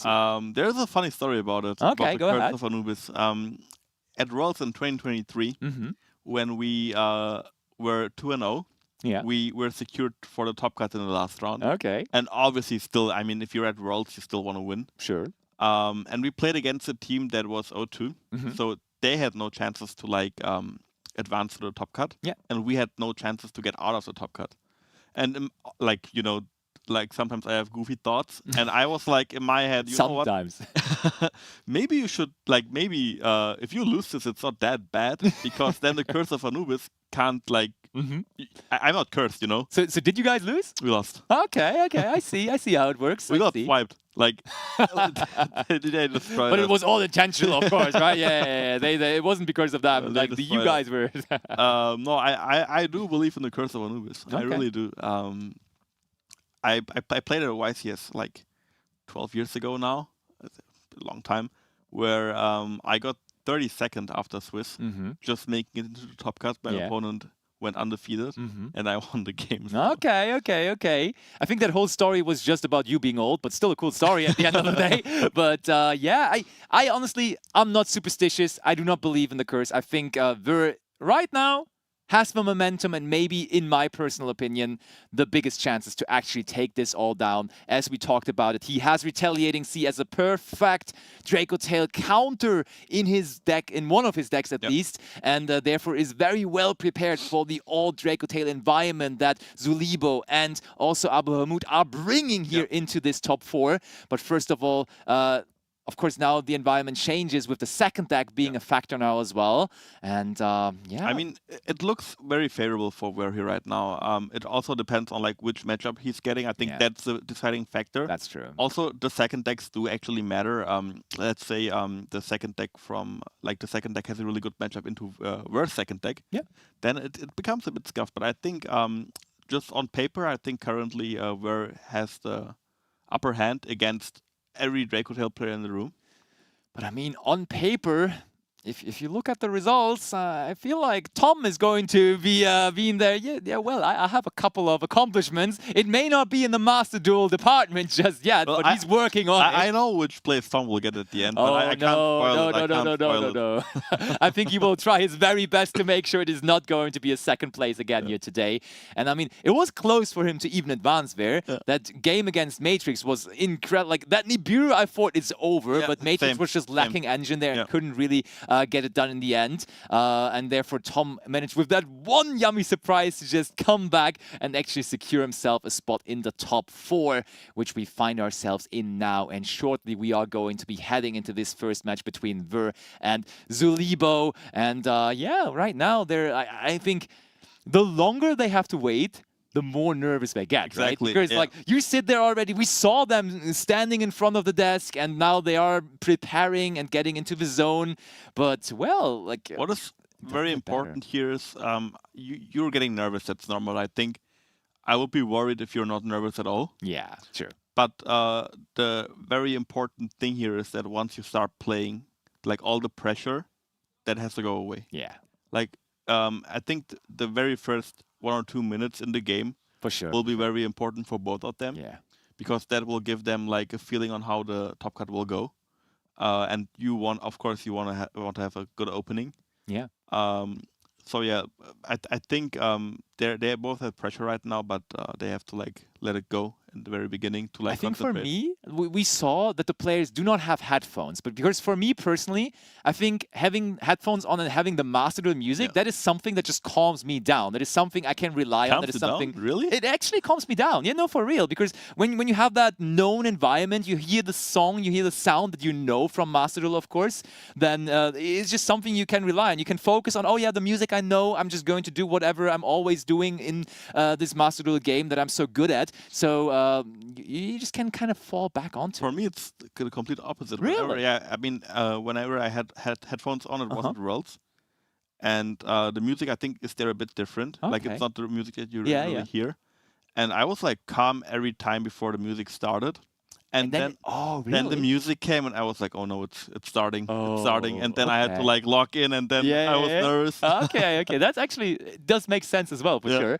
But no, for me, it's usually the opposite. I mean, but I get it. If it's different music, all of a sudden it completely changes because then you have the adrenaline pumping into. Oh no, the music, and then I can feel it. I can definitely understand it. But let's see who is going to be more nervous or more prepared here. Top 4 is where the second deck of every player comes in, and we have those two formidable duelists, Ver and Libo, facing off against each other here once again in this beautiful VS screen that we have here. Top 4, only 2 more matches for glory. Let's get this. Let's get this underway. Team Razen now finally meets Team Joolong as well, because both groups now start to clash with each other. Will it be someone from Team Razen that eventually makes it through? We see the sportsman handshake between the two of them. And look, Ver seems nervous. That is a gesture of being nervous. I mean, maybe he's also just praying for the coin toss to be on his side there. Okay, we're going in, everyone. We are going to have. And now we pray again. Match. Oh my. Please, Maxi, please. Mitsurugi prayers before the game even started. Which deck did they choose? Are they just going to go with what has been reliable for them, or are they going to immediately jump onto their second deck? That question will be answered momentarily.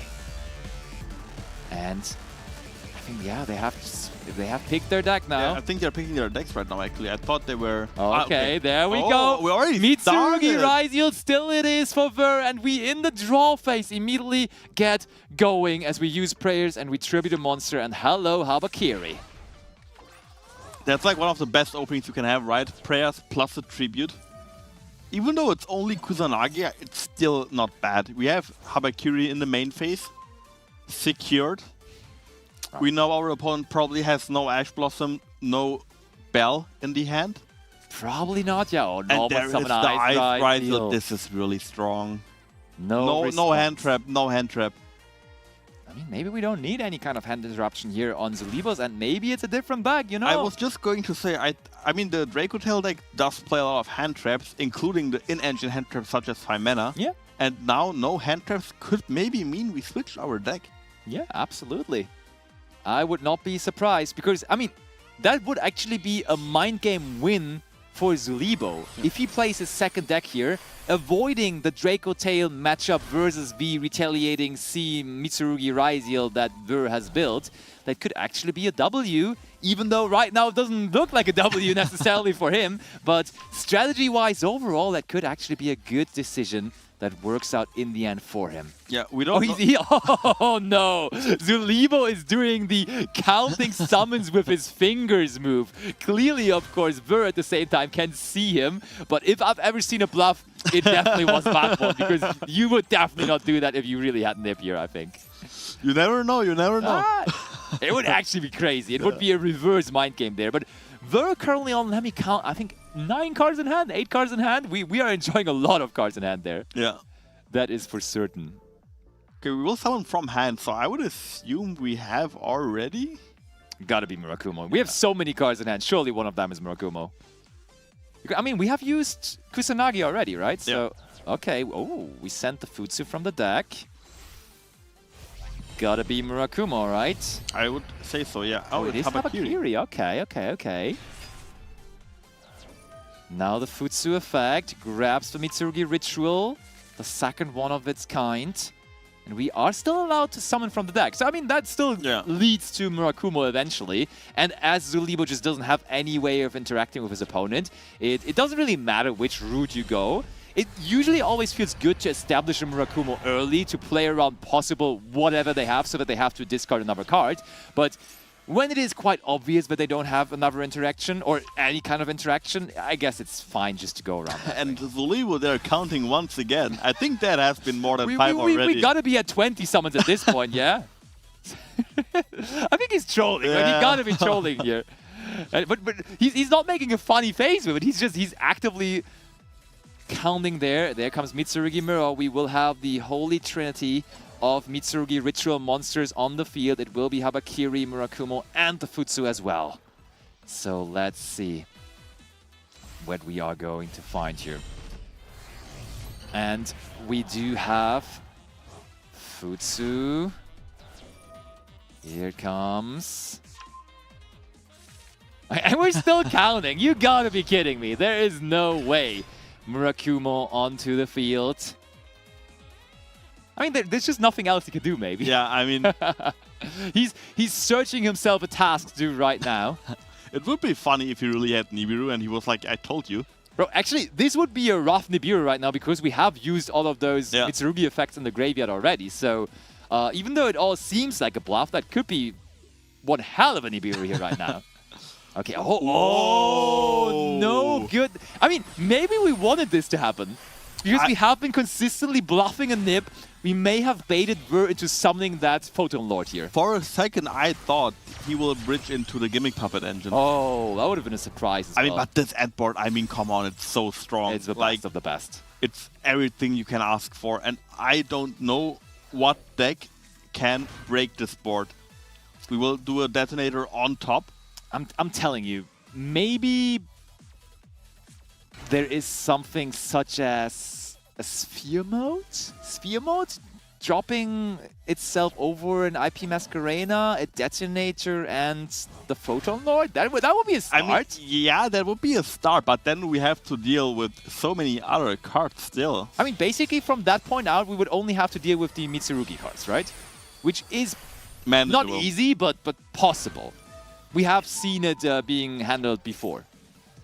Okay, here Can we still summon the detonator? Yeah, we can. Easily. I think we still have Node in hand. Oh, there's... okay, we just summon Eyes. Yeah, we detached the Node of the Dugaris, so that was gone already. But there's Ice Riser. Easy. That is our detonator. And, I mean...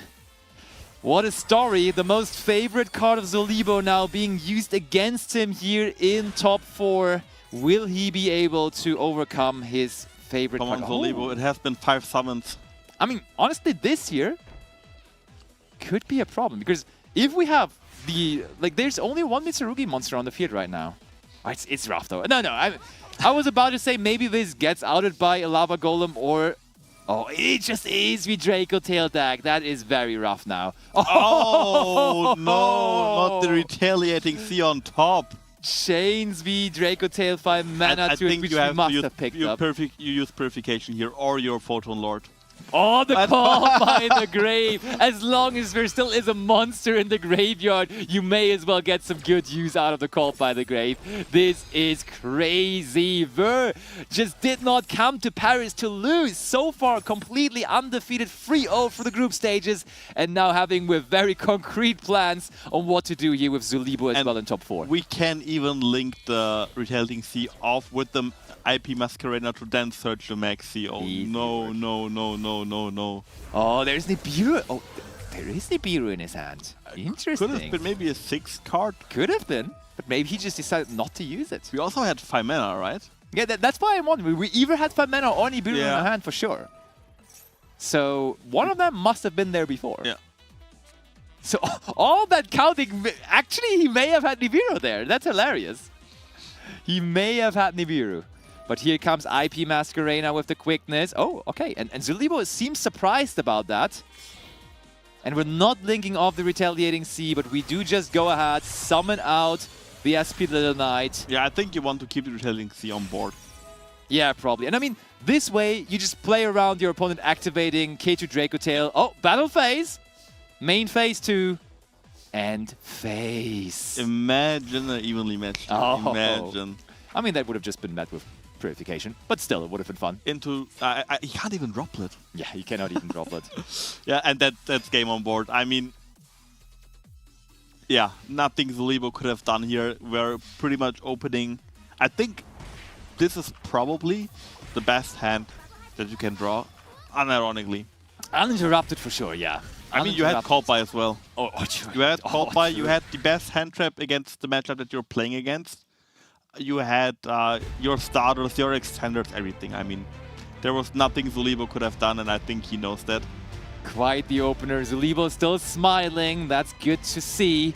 But now being down 1 game means he has to now win 2 consecutive games. And one thing we did not explain actually previously, now in game 2 and in game 3, from my knowledge, they get to choose whether they want to go first or second. So there is going to be a coin toss, as there always is a coin toss in the game of Yu-Gi-Oh! Master Duel, but the person that lost the previous game will be able to just tell, in case they lose the coin toss, to say, hey, I want to go first. And so the person winning the coin toss will then have to adjust to whatever the decision was. So Libo will now be able to go first in this second game. And I mean, Dracotail going first, we saw it plenty of times. Powerhouse of a deck. So maybe that is his way to victory, just going back into this. And yeah, it's definitely interesting because also now we will finally see the second deck of Ver. It feels like he doesn't need a second deck because with his first deck he's unbeatable. But maybe now that might be his problem. Yeah, because he has to win with the second deck as well. Libo now can choose if he wants to play Dracotail or his second deck. And then if he wins, he can play the other deck in the third game against Ver. So what would you do? Would you go with your first deck or second deck? I think when Ver made the decision to include Retaliating Sea into his Dracotail deck, that kind of implies that maybe his other deck is not as strong against Dracotail, and therefore I would definitely be relying on my Dracotail strategy here to win me this game. If that's the case, that you can choose if you want to go first or not. Would you not rather have your it going second? Weak deck against Dracotail, or like your weak deck going first? I see. And then have your strong Dracotail deck going first in game 3 in case you win, because eventually you will have to play both. And in one game, you have to go second anyway, right? And I mean, arguably, I think talking through to a lot of players, I've heard plenty of times that Dracotail is just a very solid deck going second because you have the ability to play so many hand interactions. So I like your point. Honestly, I think I'll have to concede there. I think just saving your Dracotail deck for game 3 might be the way to go. But we shall find out. It may also just depend on the other deck. If Libo brought another deck that is crazy at going first. Like, let's just hypothetically imagine he brought the Man of the Mark. Then that could, of course, be a very easy task to solve, because then you want to go first with that deck, of course. But we are about to find out. Libo's time to go first here. What did T bring for this? It is the Dracotail deck again. Okay. Normal Summon Lucius. Songs of the Dominators. Okay, it may not be Libo that is on the man deck here, but Ash Blossom and Joy Spring. This is so funny to me that you can stop Songs of the Dominators with Ash Blossom and Joy Spring. The reason for that is that Songs of Dominators can search a Dominus trap card if a trap card is in your graveyard. And even though there is no trap card yet in the graveyard, there still could be a trap card in the graveyard once the card resolves. For example, if we play Labyrinth, we can discard Stovey Torby and put another trap card into the graveyard easily. True. Ooh, that is now a situation, though. That means that we will get the chance for Ver to go first with the Apophis deck in game 3, if we get to the game 3. But I mean, at least Libo gets to combo off here a little bit. Ooh, he fuses away the Magna Mood there. Yeah, I mean, at this point, you probably expect your opponent to not play a deck that's not man. Yeah. So you don't need Magna Mood. You want the Ash back. You want the Ash back for sure, yeah. You want the 5 mana back. That's true. Yeah, I think you go for Rahu, Dracotail here, to then use the Rahu with the Urgula together, summon Gulamail, and then recycle the 5 mana, and then have 2 traps. Probably Flame and Sting, I believe. Yeah. Because Horn is really not that great against that deck, right? Yeah, I mean, Sting is pretty hit or miss. If they have a spell, it's good. But all the really strong cards, once they want to play R-spell cards, such as the Primite Engine, your Temple and everything, I think I would go for Horn and no, for Flame and Sting. Sorry, yeah. Flame and Sting makes sense in my eyes. That definitely could be the way to go here for Libo. There is the Flame, which you mentioned, and will it be joined by the Dracotail Sting? Yes, it will be. And good thing here, there already is a card in the graveyard of Ver, so we could also just activate the Ver, even if it's not so valuable, just to trigger our Dracotail Gulamel to be chained to, for example, the Treasures of the Kings or the Lordly Load or something like that. Here we go, Zulibo satisfied with his first turn, but will it be enough against Ver here? Because we're facing a trap deck, and that trap deck may as well include Evenly Matched in it. Let's see. Oh, normal summon, E for barrel. That's a good start. The desired normal summon you usually want to see in this deck. Yeah, it's so crazy in this deck, but because not only is it access for your Primite Lordly Load, it is also a Baron de Fleur with the level 6 Tuner Dragon that you can summon off the Lordly Load and then go into Baron de Fleur. Yeah, 100%. And we immediate flame here. Sorry, flame. The hard drill beam. Okay. This may get interesting now. I think here you 100% have to chain your Sting here. You don't though. Okay. Very interesting. I think you chain the Sting here, destroy the Lordly Load. This gets interesting now. I thought with the setup that Zulibo was providing, it looked really good for them. But now with the hard-drawn Primite Drill Beam on Ver's end, maybe he's just going to make this quick once more. I mean, to be fair, the Lordly Lord is not going to add something that crazy because we already hard drew the Drill Beam, which we hopefully will set. Yeah, okay, he didn't forget it. We will set the Drill Beam now. Yeah, fair enough. I think it's correct. I was wrong. I was wrong. It's all good. It's using Sting there was probably not the correct choice, but using Sting here is definitely the correct choice. Yeah. It is a bit odd that we set our cards first and then use Drill Beam, because we give our opponent theoretically the chance to destroy a face down spell or trap card with our Gulamel here, but we decide to pop the barrel. That's true. Okay, we get to draw a card, of course, as well with the Sting. Now the Lordly Load will give us a Labradorite Dragon. We wish we would get it, but Ash Blossom and Joyous Spring even making sure that ain't gonna happen. So the man with the mark, supported by the Primite cards for Game 3. Even though this game really does not look that great for... I mean, to be fair though, he might just flip maybe Soul Drain or something now. It's like one card that, like, if we can't go for a game this turn, it can be really dangerous once again for Zulibo. Yeah. Because often it's just that one card that the deck is missing to try to push for a game. Or like to gain control of the game. What is this? K2 Dracotail, Chain Gulamel. We do not even bother chaining the set card as it is Verdict. And Verdict of Anubis, of course, not even able to activate here as we do not have enough spell and trap cards set. And therefore, we will lose it here right on the spot. Yeah, I think there is nothing Ver can do. The only card that would come to my mind would be Torrential Tribute. Blast from the past. We also have 5 mana in hand, I believe, still, right? Yeah. So if we find a way to fuse anyway, we can go for Secretarian Dragon, then revive a big body back, and then go for game.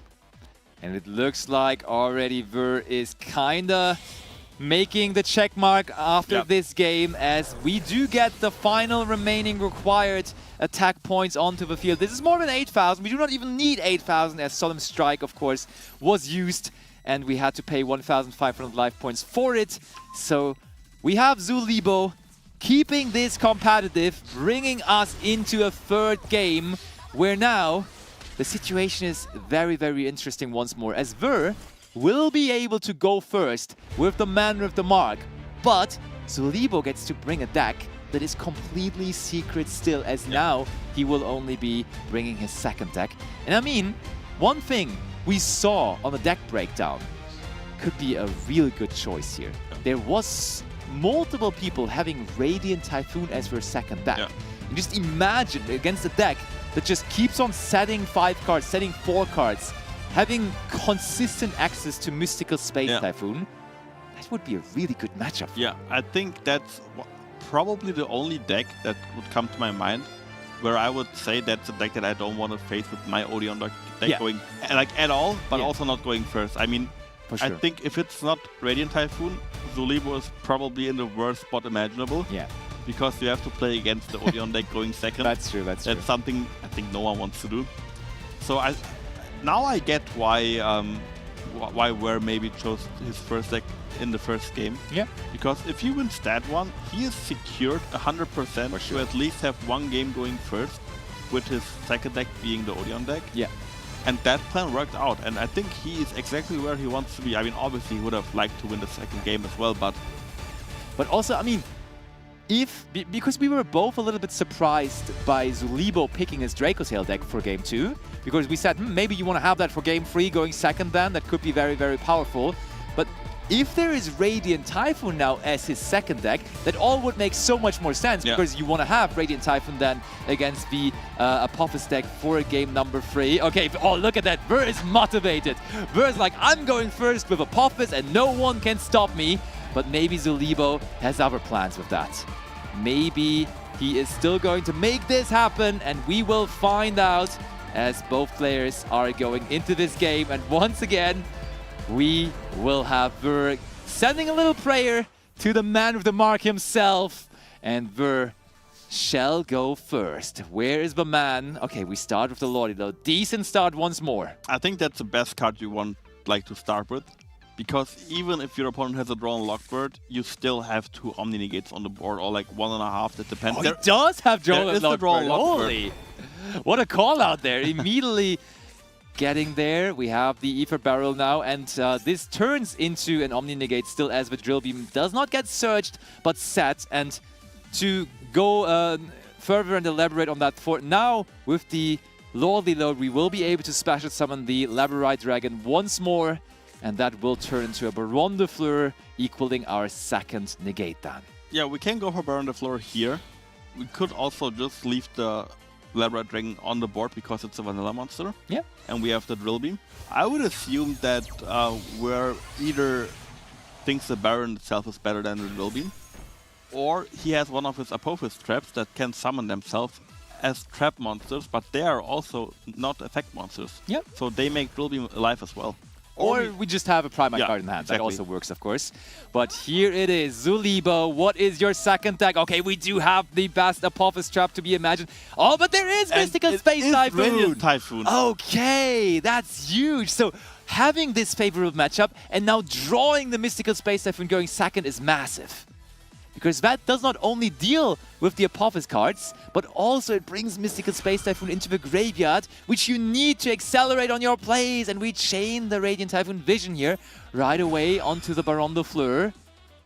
Massive. I mean, one interesting thing here is theoretically, if we want to, we can now use the effect of Baron de Fleur in the standby phase to get another vanilla monster onto the board. True. Very important. So we definitely want to do that. Yeah, even if our trap card wouldn't have resolved, we would still have the Omni Negate with the Drill Beam. But now, again, we have 2 Omni Negates. We have the Drill Beam, and in the main phase, we have Apophis, the Swamp Deity, to negate another face-up card. And we have the Drill Beam at some point. Oh, Crossair though!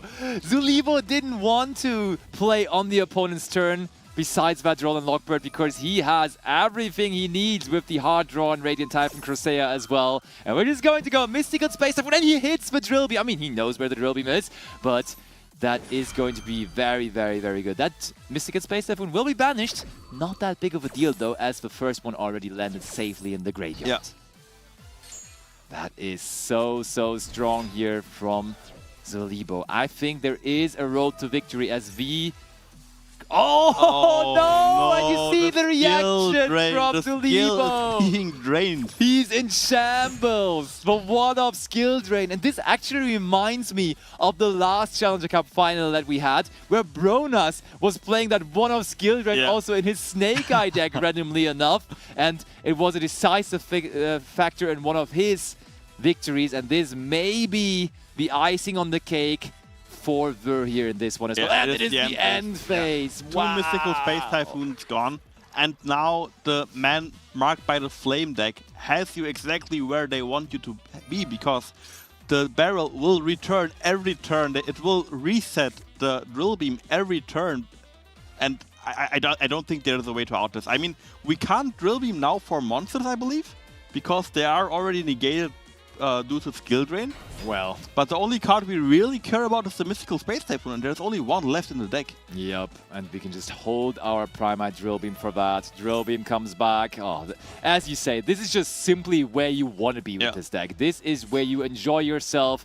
This is where it's all glorious and fun. And we have total control, bringing out the Labra. Is there a way we can we go for game here, maybe even? I don't. We're not that far off. Yeah, we have to get rid of the monster on the board before attacking, and I don't think there's a way. You're probably right. Yeah, this is just going to be another big body. There it is. Oh, never mind. It's not Shenging, but is the Drago Kaitos corrupted. It's big though. Yeah, wait, this actually, is game, right? Yeah, this is game. I told you. I saw it coming, Emre. I saw it coming. That actually is game. It is exactly 8k damage, if I'm not mistaken. Holy. I mean, it's 100. Yeah, I think you're right. I think this is exactly 8,000, and this works out completely as planned. The Crusea can be destroyed by battle here easily for multiple reasons, because there is spell and trap cards, and also it is negated by skill drain. Oh, it's actually 9,000 points of damage even. And there keeps on going, keeps on pushing, undefeated overall, 1/2 finalists already. Oh, and Libo is just off. He just went off the stage after that skill drain that decided the outcome of this match there.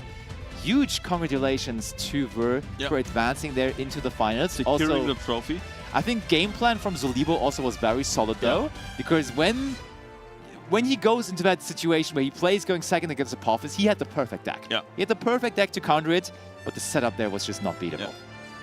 That was the skill drain plus drill beam plus Baron de Fleur plus everything. It was everything, yeah. There was nothing Libo could have done. His hand was actually pretty good. It was insane. Both hands were insane. Both hands were insane. The one hand was just better than the other. So in the end, we're won. Still congratulations to Libo for getting the top 4 finish regardless. I mean, out of all the players that played the Challenger Cup in the past 12 months, qualifying here and then getting top 4 is definitely a huge accomplishment. It's very insane. The man of the mark is in the finals. Let's go. Let's see what Ver thinks about his second deck being the man with the mark. Let's throw it over to Ibris and Ver. Very much Lampy and Emre. I am here with the man with the mark. Ver. Yes, man with the mark. How are you doing? I'm doing good. You know, a little bit of frustration after the skill drain, but it was optimal. We gotta do what we gotta do to win. Yes, indeed we do. And apparently that is summon a synchro monster that half the people sitting in that room, the top players in Europe, had never seen before. Talk to me about that little technology. It is the biggest generic synchro 10 that has the most attack. The effect is cool, but it shouldn't come up. Okay, so it's something that you summon under skill drain, for example, that you don't need to necessarily... It's an out to big beat sticks. Yeah, exactly that. Well, really, really well played. Of course, this is, I think, my 4th time standing here with you today. Very successful run for you and no signs of slowing down, although you did drop a game. Lampy did mention that perhaps that's just so you guaranteed a going first with the man later down the line. Yes, in testing, man was extremely powerful going first, especially with the knowledge you're going first. That deck is unbeatable. Yeah, fair enough. And unbeatable seems to be the case here, is even with that hard counter of the Radiant Typhoon from your opponent there, from Libo, you were able to come out ahead. Do you have any words for Libo now that you've progressed past there? Yes, I think Libo was a great duelist, and I had lots of fun with him this weekend, so I wish him the best. Good to hear it. And now you will be playing against one of his teammates / group, potentially, well, someone from his potentially, group, you know, don't let's not potentially write someone out from your Tom. group, Tom. Talk to me a bit about your thoughts on that Abu Hamid-Tom matchup. I think both are excellent duelists with their strengths. They're both fusion gods. I hope it's going to be a fun game to watch. What makes you different from them, do you think? Why do you think that you're the one that is winning all the time so far? I'm different because I'm bunny. Okay. That's an answer. I'll take it. It was a hard question, to be any other words that you want to add before we throw it over to that second semi-final? Well, let's have a great rest of the tournament, and let's get it. Let's go. Thank you very much, Vera. Up next, your second semi-final.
To the Yu-Gi-Oh! Master Duel Challenger Cup Final 2026. Final in the name, but it is the semi-finals that we have for you right now. Your second set of them. Who will match off against there in the grand final coming your way very shortly. But first, of course, let's introduce your two semi-finalists for this match. We have Tom from Group Ra-Zen. And then we also have Abu Hamid escaping Group Joolong. Which of these two titans will walk away victorious? Find out very soon.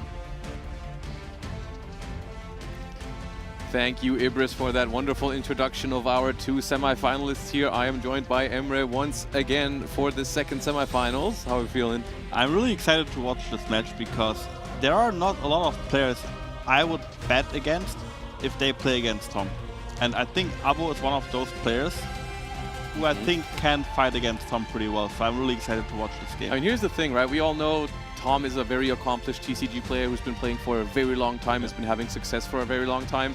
But he is going up against Abbo Hamid in Abbo Hamid's home court, basically, right? This is well Master Duel, Challenger Cup Finals. Abbo Hamid is one of the most successful Challenger Cup players in Europe that we've ever had. I think he's the most successful one. Might be the most successful, actually, in terms of just raw number of Challenger Cup wins and just tops in Challenger Cups and stuff like that. So it really is two titans going at each other in this semi-final, and I'm also so excited to see what second deck both of these have brought, because we have no info on that so far. We just know that in the group stages, where both of them only had to play one deck, it was Abbo Hamid on Branded Draco Tail and Tom on Yummy Fiendsmith.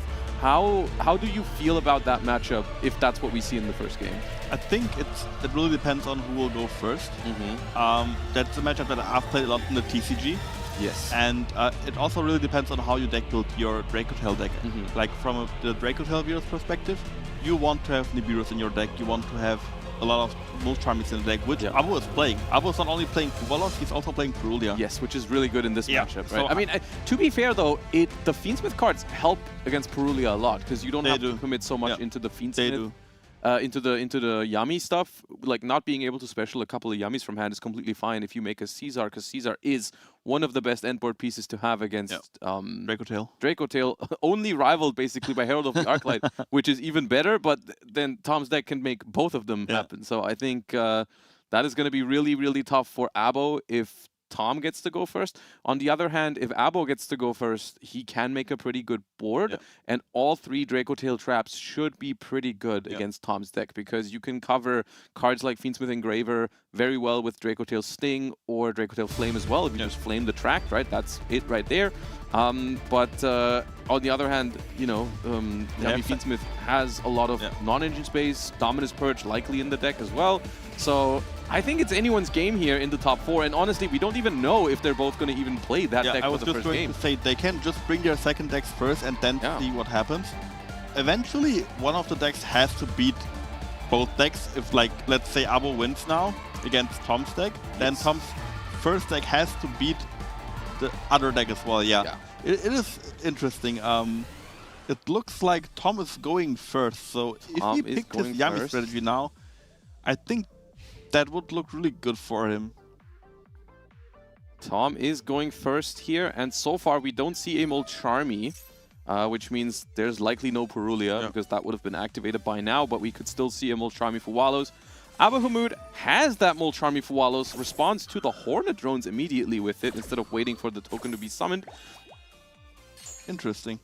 I think usually you would wait for the Kagari, There's right? 2 ways you can go about it, because, normal summon Cupsy as well. Okay, but the Molcharmi did resolve. I think that is big news for Abahamud, because that means unless Tom wants to go for a self-draw, which we have seen him do earlier in the tournament, he's countered a Molcharmi with a Droll Lockbird.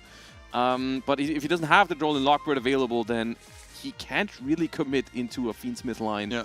Or even Herald of the Arclight just takes too many summons, I feel like. So still going to be able to make a solid, yummy half board, I would say. But going to have to give some Fuwa draws for that as well.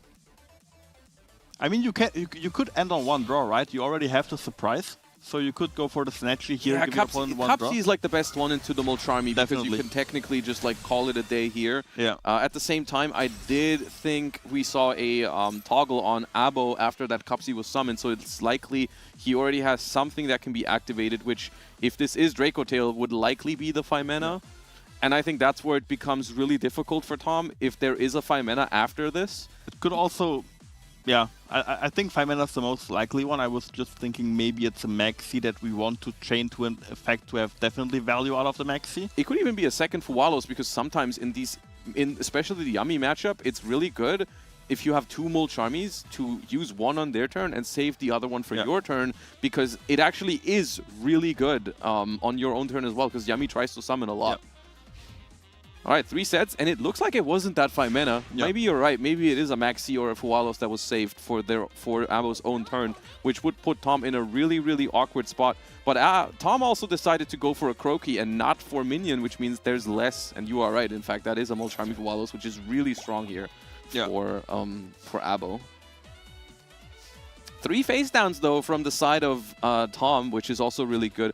One of the best feelings about resolving a Molcharmi against Yummy when you're playing Draco Tail is that you know they don't have Ash Blossom. So when you activate these Ketus and Rahus, you feel so powerful. It's also... It can't be Purge either. That is a face down that we could have said. It could be. Ketu can be purged. Yeah, but we would have probably purged the Fuwa, maybe. Could be. Because we can use Purge even though the opponent has no card on the field if it's face down. If it's face down, you can use it. I would say if it was Purge and Tom really decided not to purge the Fuwalos, though, at this point it would have been activated. Right? If Ketu is activated, you don't think about it too long. You just activate that Purge right away. And so Abbo is resolving that Ketu Draco Tail, and this is huge for Abbo, because this means he's going to be able to perform a fusion summon with whichever Draco Tail he wishes.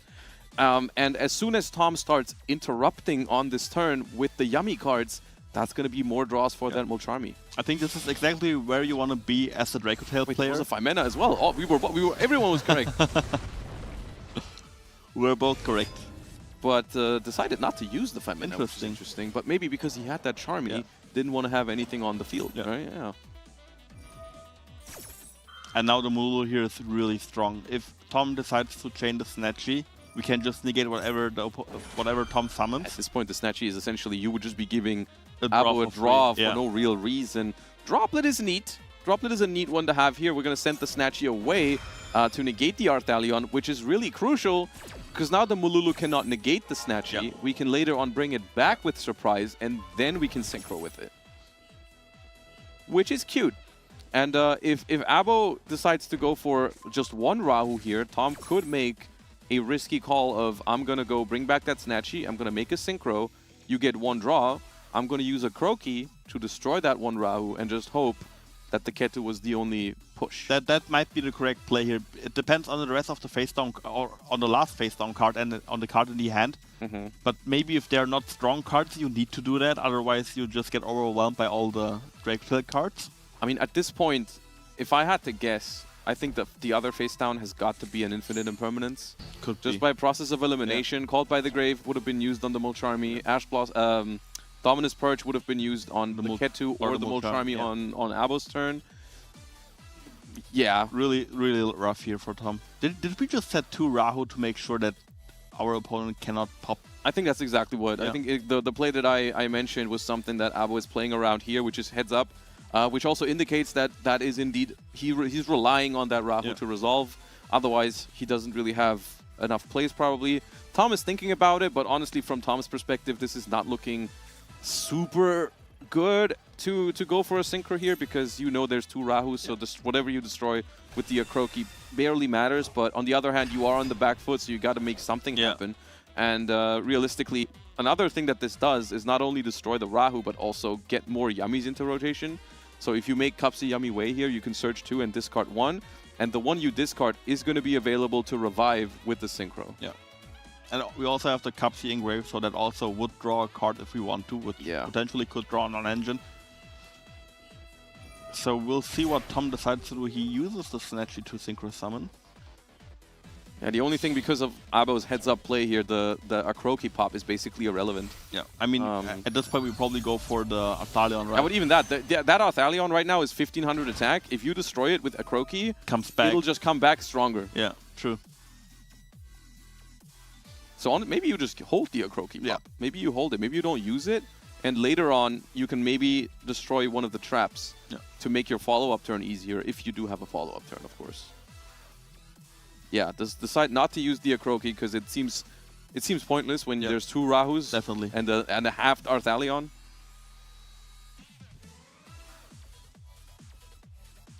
So we're probably going to search a follow-up card and something we want in the graveyard to then revive off the Cupsy. Yeah, so far we have Cupsy in rotation already, right? So it's between...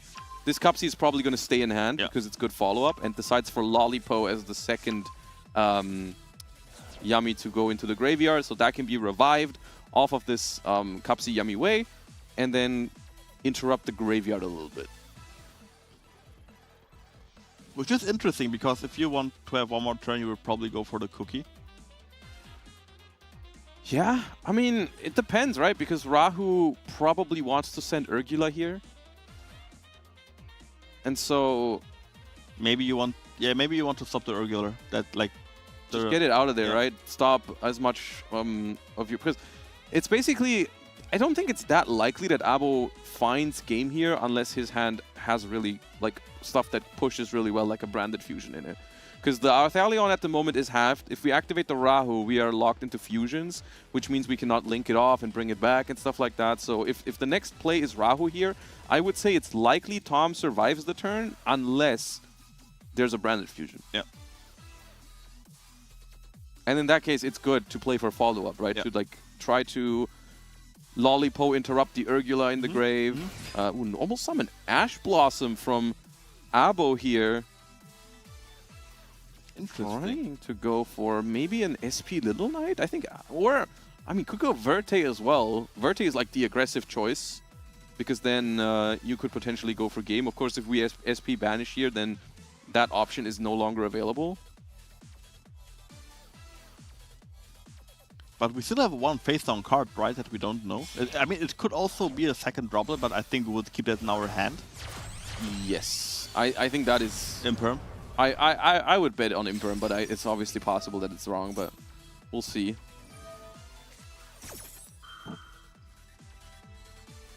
Especially since Tom didn't seem to be worried about something like Verte at all. He could have gotten Cookie or something to try and cover the Verte, but didn't seem to care. But then again, I think out of all these players, Tom is probably the one where I would bank on. Like, if I had to guess someone not considering Verte as a potential follow-up play, it could be Tom because it's not allowed in the TCG. It's a very unusual card for TCG players. Yeah, it's something that if you've played a lot of Draco Tail in TCG, the Verte lines are probably the least natural ones. The rest of the deck is very similar, but the Verte, okay, maybe, sure, could be.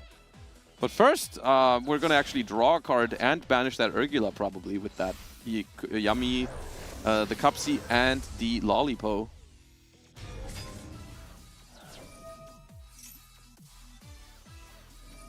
Yeah, so Chainlink 1 Arthalion, Chainlink 2 Urgular.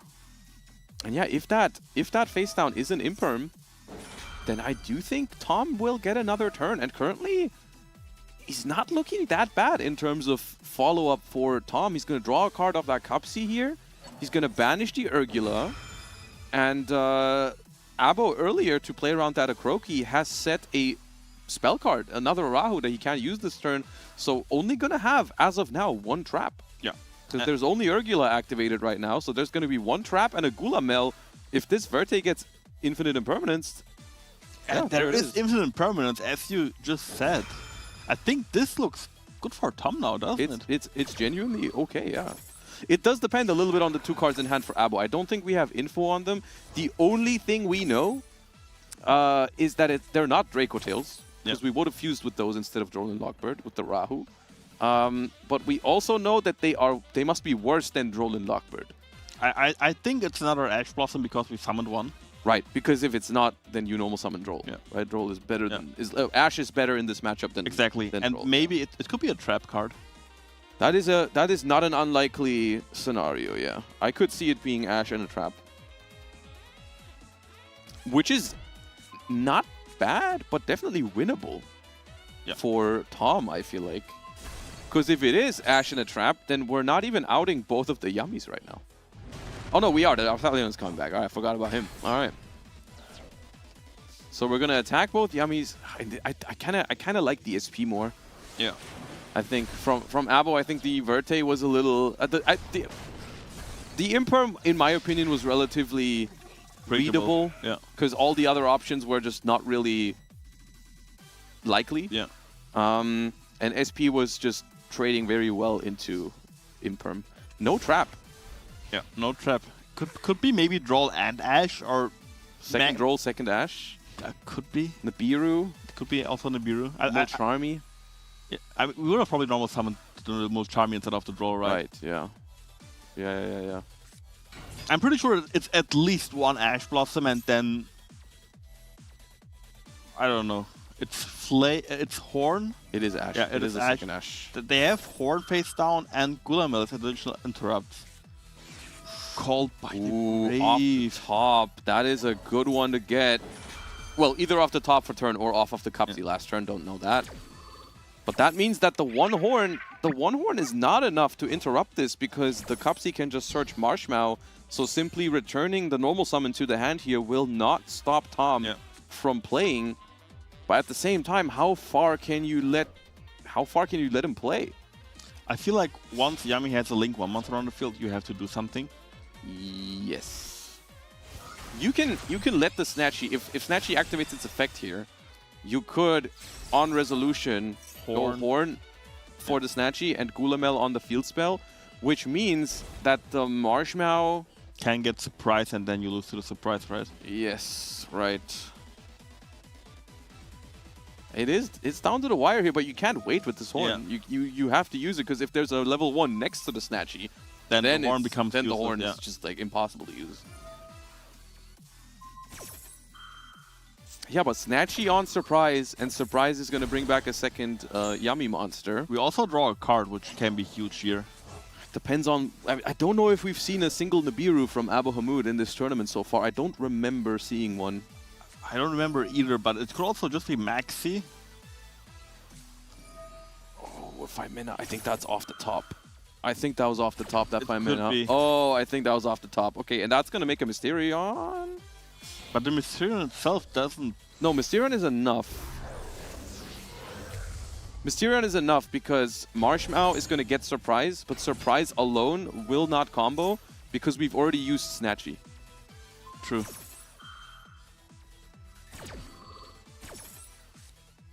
But at this point, at this stage of the game, any Yummy in hand for Tom is probably going to end it.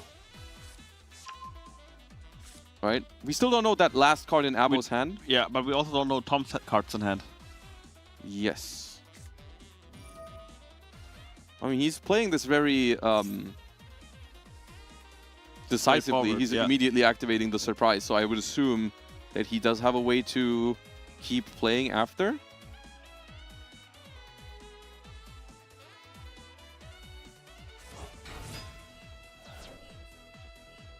Lollipo gonna interrupt the graveyard a little bit. Now this Lollipo is either an attack because we can continue playing, or it's an attack because we're just attacking over Verte, which would be the best case for Abbo, I suppose.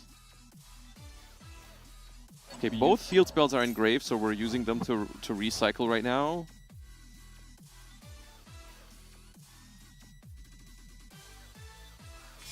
And we can still play, apparently.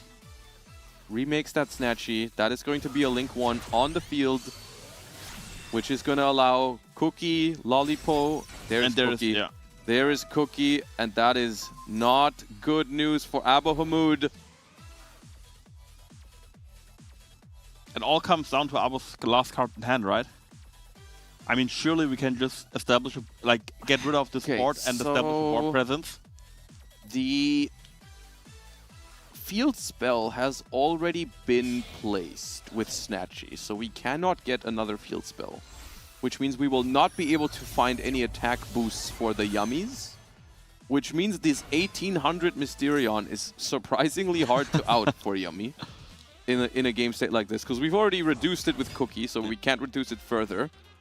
So I actually think Tom might not be able to get over the Mysterion, as weird as it sounds, but Yummy does struggle with that sometimes. Actually does have Fiendsmith available still, so that does work if there's no interruption for that. I'm just wondering, because the last card in Abbo's hand was worse. He deemed it worse than Droll and Lockbird last turn, right? So either it's just not a monster, or it's actually like a high impact card like Nibiru, but that would have been used by now. Yeah. I think it's second Ketu. It has to be. It could be, or no, it can also be a third. It can't be a third. Rahu? Mulcharmy. Mulcharmy. Yeah, but even same thing. You said it last time. You would have normal summoned that over true. the Droll, yeah, right? it could be a spell. Yeah, has to be the Ketu. Yeah. Maybe Fallen of Albaz. Yeah. Well, no, that was a way better normal summon. What did we start with? Yeah, we summoned Ash. Yeah. It's probably a spell. Yeah.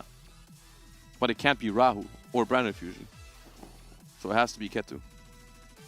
Yeah. It can't be Rahu because we said double Rahu because we were afraid of them destroying it. Yeah.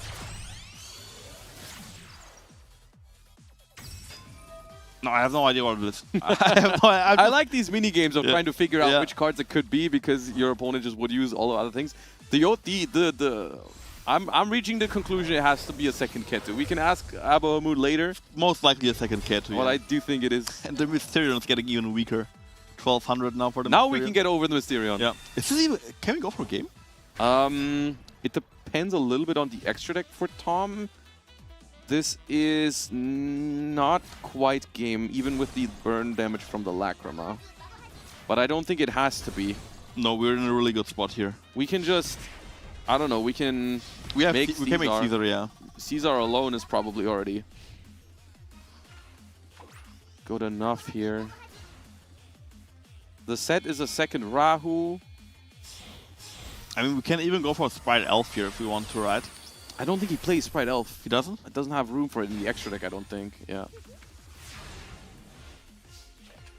I mean, there's a Rahu face down. There's probably a Ketu in hand, so it comes down to the last card, maybe. It is a second Ketu, yeah. It's a second Ketu.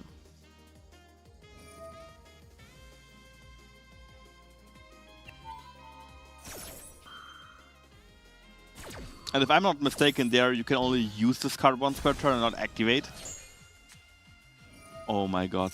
The branded gold drew branded fusion off top, but it doesn't matter. Not The enough. Rahu. It's not enough. Yeah. The Rahu alone. The Rahu can't be activated right now. No monster in hand, unless there's a Urgula in the graveyard, but I don't think there is. It got banished by Lollipo last turn. And Abbo Hamoud proceeds to the end phase. That was a good game. That was a really good game. That was a good game. I thought Abbo had it after resolving the Fuwa on both turns. Yeah. And then resolving Ketu Draco Tail. It just shows how great our players they are. This is the type of game you revisit after and you think like, how could I have done anything else with that Ketu Draco Tail? Because he went for that Mululu. Was that really necessary, right? Like I feel like under Fuwalos, it maybe wasn't necessary to negate the Snatchy.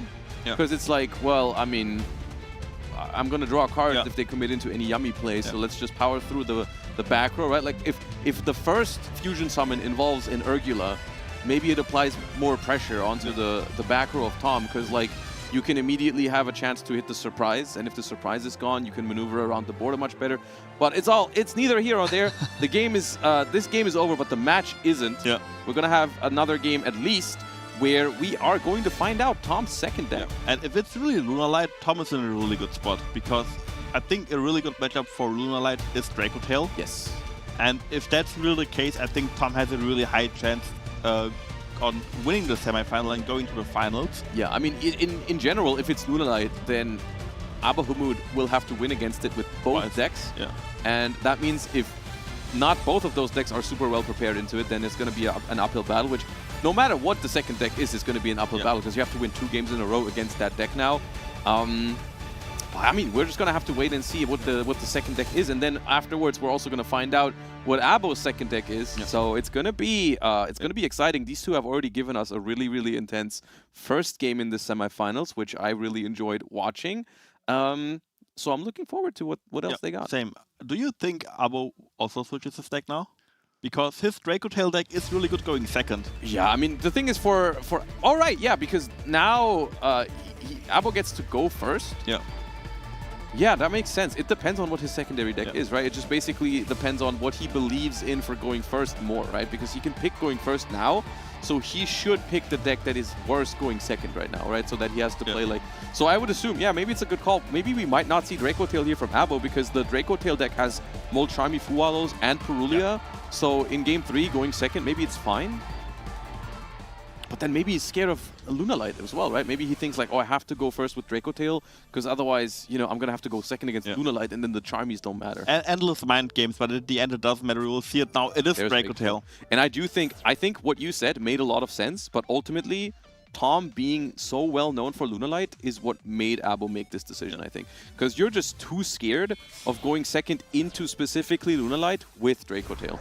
But Tom can play so many decks so great. He qualified for the World Championship last year with Mitsurugi. Yes. Right. Mitsurugi Rizel even, I believe. Yeah. So that could also be a deck that he can play. It's also like a tier 1 deck, this format. So it's unpredictable. You would guess that it's Lunalight. That's also my guess. Yeah, I mean, for a lot of people who have come to know Tom from the World Championship, of course, he's like the Lunalight guy. Yeah. But for someone who's known him for a while, like myself, I've seen him play all kinds of decks. He's a very versatile player. Got second at YCS London with Kashtira, for example. He's played all kinds of decks in all the years he's been playing the game. So yeah.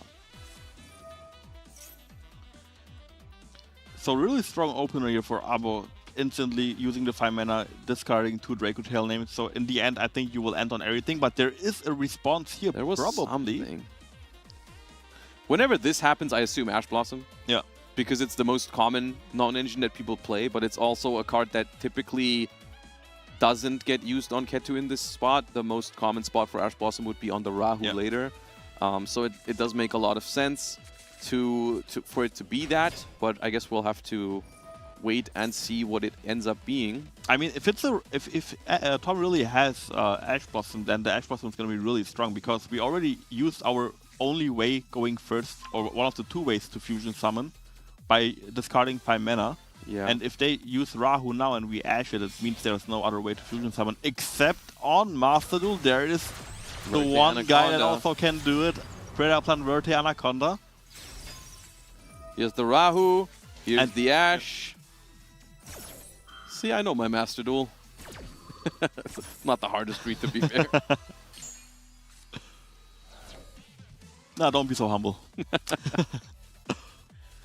All right, but the Verte is going to guarantee still a pretty solid end board, I would say. I mean, nothing to scoff at. Branded Fusion is going to send likely Frixel, and then we're going to have Sanctifier plus at least 1 trap, plus 5 mana, and plus the a bunch Albaz. of other cards in hand. Access to the Albaz via, like, Sanctifier, yeah. Maybe any other hard-drawn traps here would be really nice to have. Any non-engine, like your own Ash Blossom or whatever, would be good. So we'll see. I mean, that's why he is, I mean, the self-proclaimed Dracotail GOAT. But that's one. I know where he's coming from. I can't lie. So that's another. I mean, this is 99% of the time, this is just a Dracotail trap. So we have 2 traps, Sanctifier, 5 mana, 4 other cards in hand, one of them being a Frixel, so that's not threatening. But yeah, it's something. And now we're going to find out what is Tom rocking with. First action heavy, Pauly? What are the odds? That would be crazy. I mean, if Tom, for example... That is not a Lunalight card. That is not a Lunalight card, but that is still a scary sight for a Dracotail player. Could be anything. It could be anything. I mean, my guess now is Vanquish Soul. Just by the nature of it being the most popular K9 build. Exactly. And it would be the first time us seeing Vanquish Soul this weekend. Yes, that is the first time someone has played Vanquish Soul, if it is Vanquish Soul. Could also be Crystron? Could be Crystron. Is another popular version of K9, not even close to the popularity of Vanquish Soul, though. But also a very strong deck regardless. Change 5 mana pretty early. Okay. No response window from Tom, so either toggling off or not holding an Izuna in hand, which is good information for Abbo if he noticed that.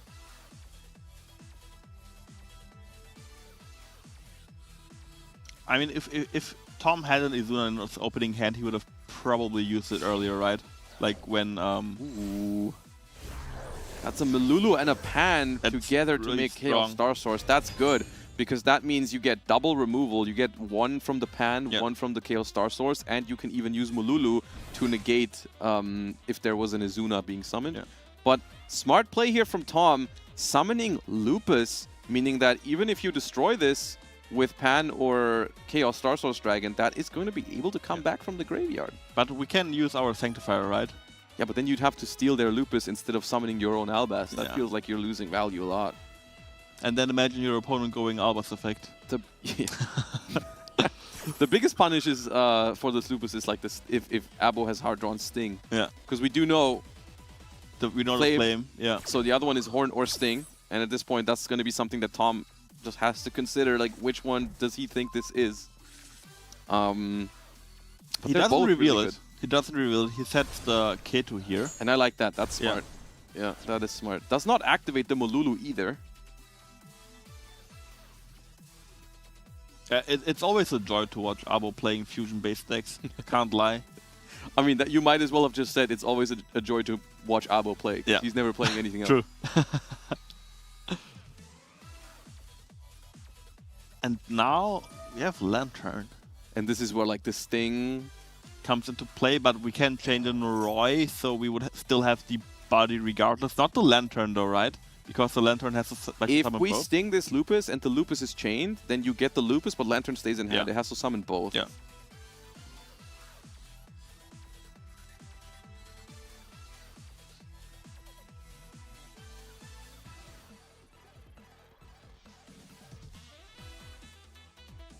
So I think currently Abbo is thinking about using Sting here, right? I would also be chaining Sanctifier, but it is in fact Sting, and I think he's happy about that.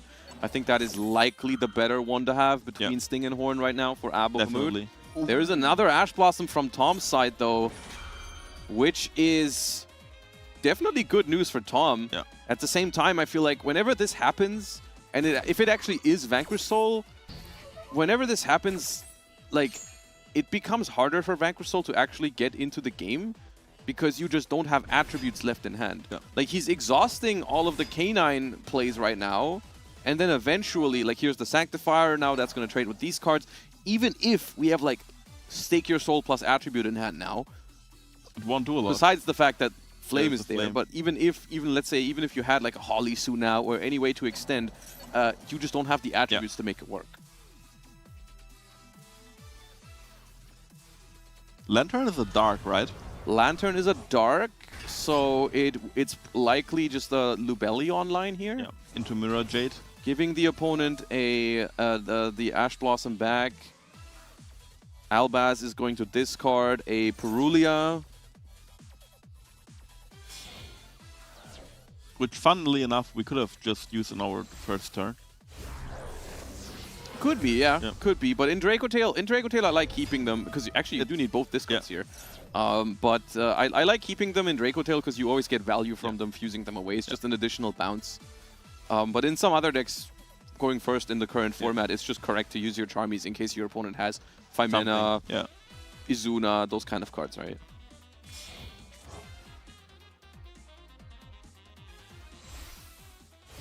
And there's Mirror Jade, the Ice Blade Dragon. The question is, do we use it right away or do we just wait? Because, I mean, what is Tom really threatening with an Ash Blossom and Lupus? Yeah, but Typhon happens either way, even if you banish, right? True. Also, Typhon doesn't beat this board because there's 2,000-3,000 monsters on it, so you can return Mirror Jade or Sanctifier, but the other one is going to survive. And Abbo's other set is a Draco Tail spell, so his next turn is nice. Yeah. I mean, Tom still has 2 cards in hand, right? And he didn't normal summon. He normal summoned. He did normal summon Noroi. That's what's making this so much less scary. Because the extenders at this point for, if it is Vanquish Soul, are Stake Your Soul, which you have Flame for, or Holly Sue, which you don't have the attributes for. So it's rough. I mean, if we have an Ash Blossom, maybe... That'd be the third one, though. Yeah. I mean, it's not impossible. Yeah. If there is a third Ash in Tom's hand for the set spell card of Abbo, you still have to play against Mirror Jade or Sanctifier next turn. And I wouldn't even know what to get rid of here because it's like pick your poison, but both cards are incredibly strong. I think it's Sanctifier because Sanctifier is also follow-up. Yeah. Like Mirror Jade is interruption, but Sanctifier is stronger in this case. Yes. Yeah.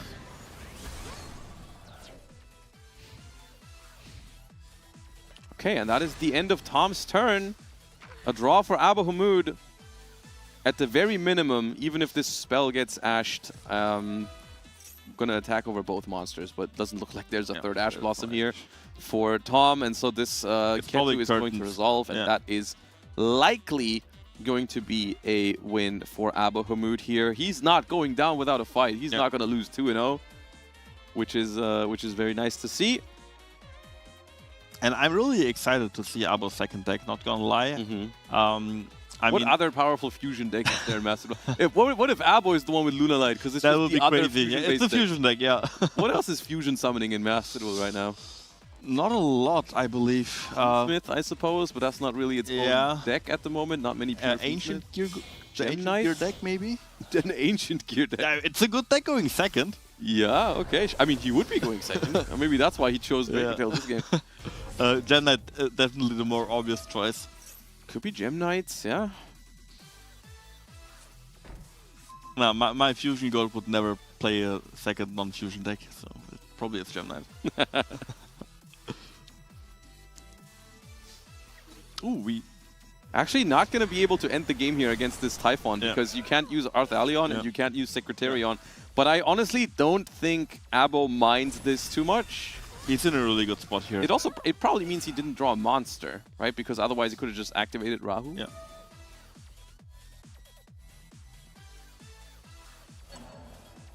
But I mean, resummon Frixel. Couldn't we have destroyed the Typhon with Pan? Could have, but then like here's the thing, right? He didn't draw a monster. So he didn't have a spellcaster to fuse with the Pan to make Secretarion. He had to fuse the Lubellion off the field, which is a dragon. So you have to search a spellcaster. Yeah. Because if the Draco Tail is in your hand and the second material is on your field, you cannot make a Draco Tail fusion. Yeah. True. That's why I'm sitting behind the commentator desk and not. You've been there. And not where they are sitting. Yeah, this looks really good. This looks really good. I mean, 3 cards. Yeah. 3 cards is going to be really tough for Tom to break this. And we're not even done yet. We're going to get the Horn as well, because that still is in the deck. We're going to get a Gulamel or an Arthalion. Probably Gulamel here, right? It doesn't really matter, though, I think. No, I don't think we have much in the graveyard that we need back. Like Ashes or stuff like that. We didn't really have any of those. Had a Molcharmy, but obviously not going to want that back. But maybe just adding back more fusion material. Like the Mululu or Pan. Yeah, Pan is nice. And this is something, you know, normally K9 Vanquish Soul regarded to as a pretty solid deck against Draco Tail, but if you're down this many cards, I think it's really hard. Especially when I have Mirror Jade on the board, which is a removal is really good against K9. Especially non-targeting, non-destroying. Yeah. There's something on Tom's end. Oh, the Lupus, I see. Yeah, it's a Lupus that could come back, but we have theoretically... I got spooked by that toggle for a second, whether this was Lupus.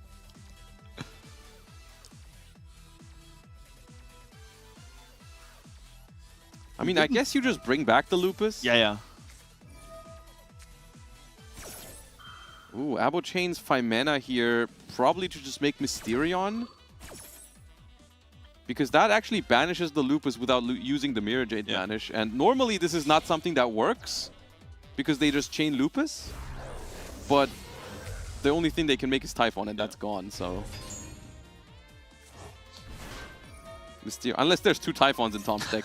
Imagine it's like an extravagance version of the deck and they just chain it here to make Typhon. Yeah, I think... But the 5 mana is out of hand now, at least. That's a little bit easier. But Mysterion is not even that bad against Vanquish Soul, because a couple of cards like Jokul just gets banished. Yeah. So a couple of starters are actually not available for Tom now. Any spell doesn't work. Case for K9, Stake Your Soul, just get flamed. Normal summon likely isn't enough to beat a Mirror Jade on its own. Yeah. Any extender, Mysterion is going to banish at least some. There's Mad Love, but that does not really get you that far. No.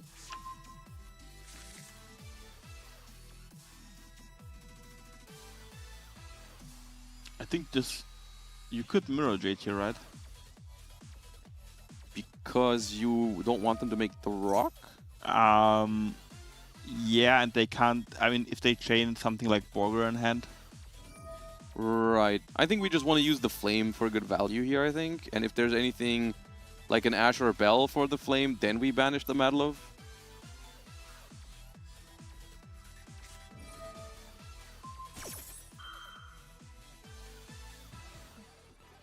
Yeah. There's Bell.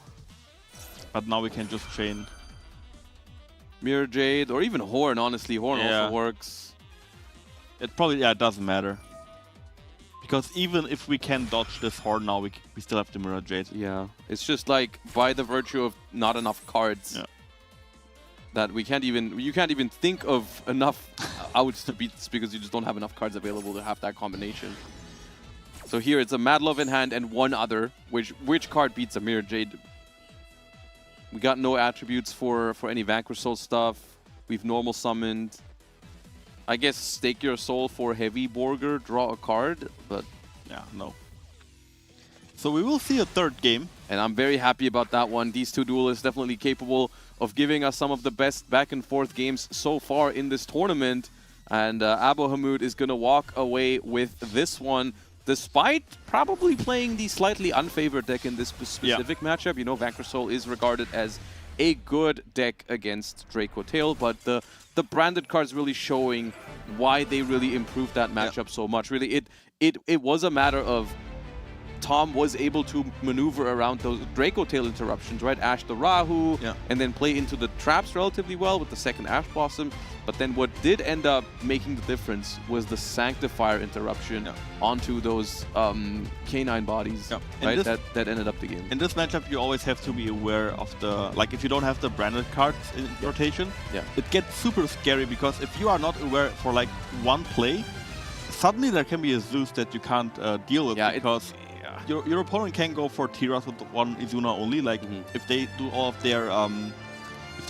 their Draco Tail stuff, you just Izuna at the end of the main phase, get the Lupus, overlay them into a Tiras, for example. Yeah. That Tiras can't be destroyed, it can't be targeted. Yeah. The only way to deal with that Tiras is basically having 5 mana plus Mululu, and then Pan as well, right?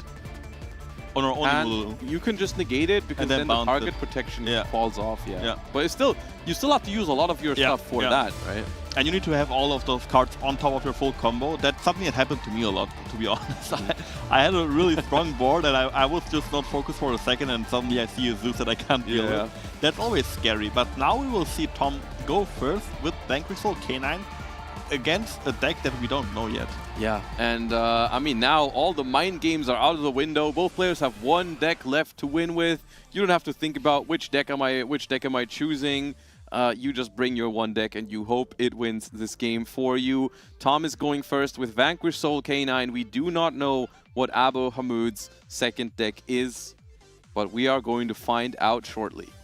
I'm always scared to see Vanquish Soul players, or like if I'm the Vanquish Soul player, because that deck can brick. It can, yeah, but it didn't this time. Oh. Maybe the Ash.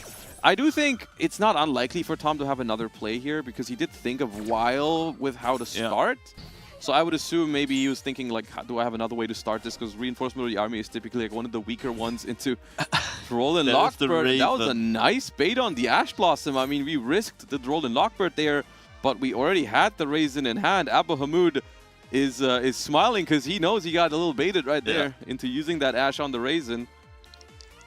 And honestly, that small things like this can make a big difference. Because I imagine Tom thought about this for a moment. Would I rather make the play that is weaker into Droll, or am I going to try to bait an Ash Blossom? Because who knows, maybe Tom's hand was really weak to Ash. Like, what if on Ash on Raisin, Tom just passes? Right, so baiting that Ash on the Rhoda, even though you already have the Raisin in hand, is great. And the chances are higher that your opponent has an Ash, because it's a 3-off, than a 2-off. Exactly, yeah. You don't even know if Droll is in the deck at all. Not every deck plays Droll and Lockbird right now. We've seen a couple today, but it's not guaranteed. The Multrami Fuwalos on resolution here is good for Abbo Hamoud, though. That is going to help for sure. But Vanquish Soul does have pretty good compromises into Fuwalos, I would say. Even with like one summon from the extra deck, we can still establish something on that interrupts the opponent like twice. I mean, literally, times. Rock, add back Razin. We know Holy Su is already in hand. That's already so many interruptions. It's already not bad. But what Fuwalos does prevent is like going crazy with the K9 stuff, right? That's the most important part. So we use Holy Su to reveal the Raisin that we know about. And now the question is, does Tom want to give another draw to summon a Madlove with the Holy Su? I would guess yes, because realistically, this Madlove gives you a lot. Like, this Madlove gives you the field spell gives you another monster, but it also gives you the trap in the end phase. And that's often the deal breaker. That's got to be worth a draw, right? Yeah, definitely. Probably the strongest card, in my opinion, that Vanquish Soul has, even though they have cards like Holy Su. I mean, of course, Holy Su is a crazy card, but if you play against Vanquish Soul K9 going second, the trap is often the card that like seals the deal. I would say in like if they go for like the full combo, the trap sometimes feels like it's even not necessary. But it's especially games like this where you do get Mulcharmied or you do get interrupted, and then still being able to end on that trap makes it so hard to out the entire board.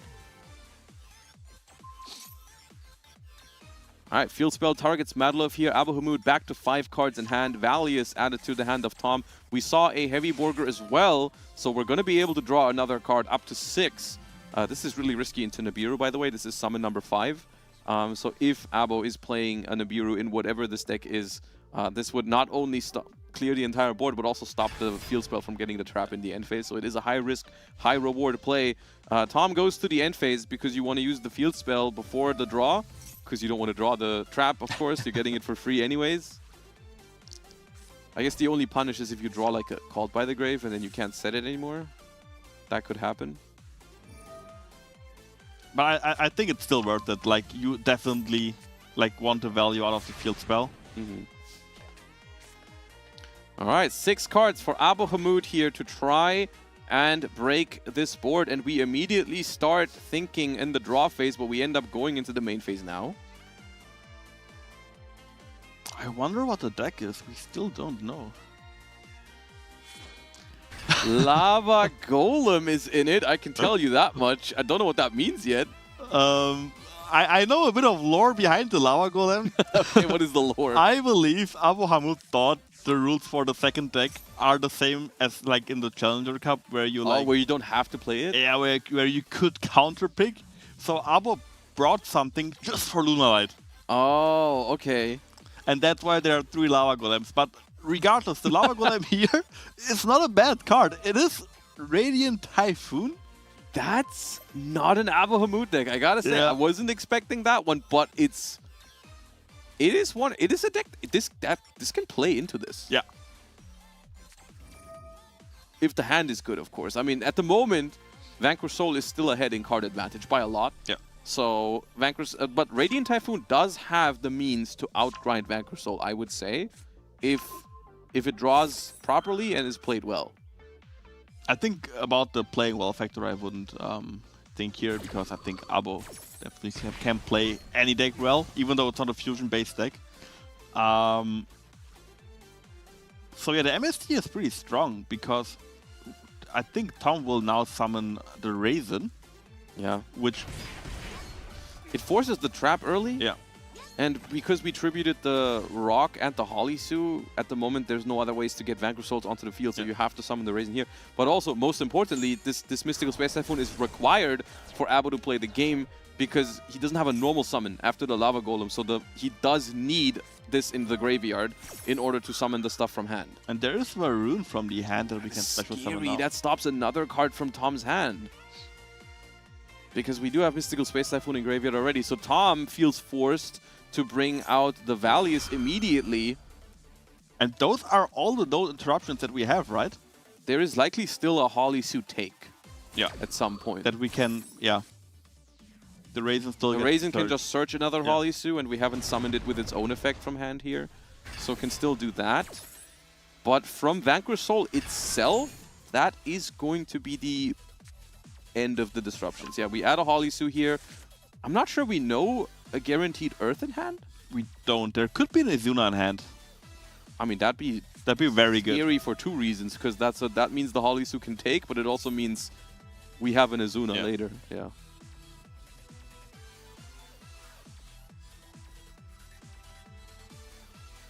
We use Chant to search. Chant is going to get Eldam. Eldam can get another monster. This is where Joel and Lockbird would be revealed if Tom has it. I don't think so. But Varun could negate it, yeah. Here's Eldam.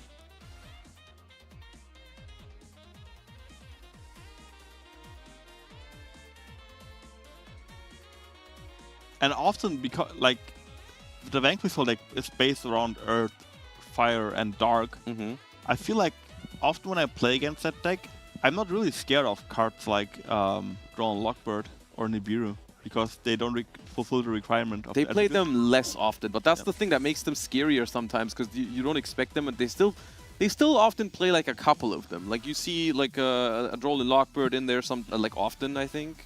But of course here, unlikely to be in Tom's hand, because I feel like it would be already used. Here's Swen, and this is where Radiant Typhoon slowly but surely starts creeping back in to the card advantage, like, you know, trying to make it equal, because Eldam goes +1, Swen goes +1. Eventually we're going to try to resolve a Crocea for a +2 even, and then we might be equal. It kind of reminds me of Sprite. It is a little bit like Sprite, yeah. But significantly better in the sense that you don't need a level 2 on the field already. Like, you can just... And one thing that definitely matters against Vanquish Soul in grindier games like this one is looking to be, they don't have ways to get their spell traps out of the graveyard. So if you do get rid of that trap, if you do grind through that field spell, it's impossible for Vanquish Soul to set it back up. Yeah. And the same goes for, like, you can recur cards like Caesar Valius from the graveyard, but it's relatively tedious. Yeah. You have to make the link 1 and then add back to your hand instead of summoning or instead of adding back something else. So it can be quite annoying.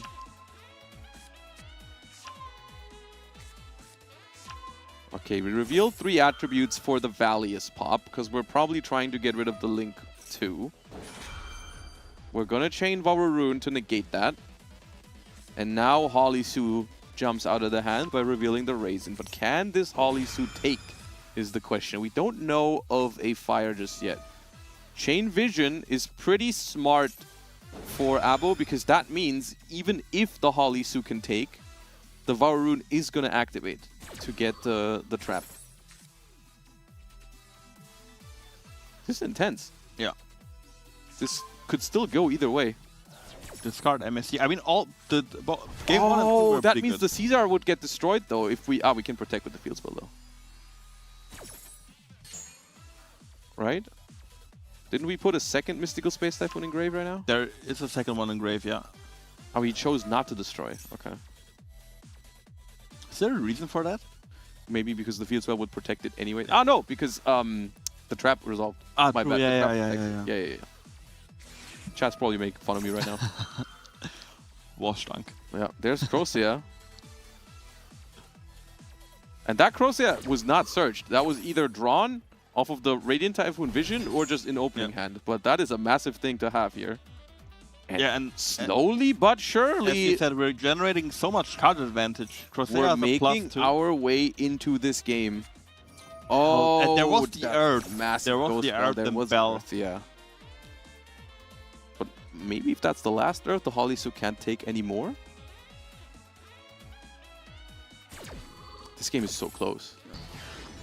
It could still go both ways, 100%. I love this game so much, man. Not adding 2 with the Crocea here is massive, but we still have the mandate to potentially draw a card. But how do we get rid of this board now? Because I think Abbo's plan was to go into the Phonics. Yeah. But now we don't have an easy way to get rid of all of these. These bodies are all massive. Even the Lava Golem that we gave to Tom. Yeah, it's also big. 3000 beater. We have the Link 2. Oh, one really annoying thing is you can put the Caesar Valius into the spell trap zone. And then it's gone. And I don't know if there's a way you can destroy it with the C104 Masquerade. Yeah. But that is a long process to get there. Okay, using Mandate to draw here. Shuffling back to MST and the Vision, I believe. Mm-hmm. This is such a great game. Like, it's such a great match even. Like, all three games have been very good, really great, yeah. I mean, that's what you expect when you see those It's players. still awesome to see. Yeah. Yeah.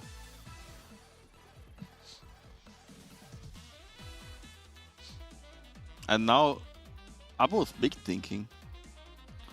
I don't know. I mean, 4 cards in hand is still a lot, but realistically, Radiant Typhoon, there's a limited amount of things that you can have from this point on. Like Megala is a potential extender, but Megala requires you to have 2 other quick plays because you have to activate a quick play spell to trigger it. Then you summon Phonics, and then you need a quick play spell to trigger that. Yeah. So how realistic is that? Well, yeah, we do go for that play. We do put that Caesar Valius into the spell trap zone, which is really inconvenient. And it might just come down to how easily can Tom access the canine portion of the deck. Yeah. I mean, we have 1 level 5 monster already on the board. Yep. We somehow and maybe that we can't clear that by battle because the field spell is still there. We'd have to be able to attack over the Holly Suit twice in order to get rid of it. There is still Lupus. That was another Earth ready to go, and that is also really good. That's really strong here now.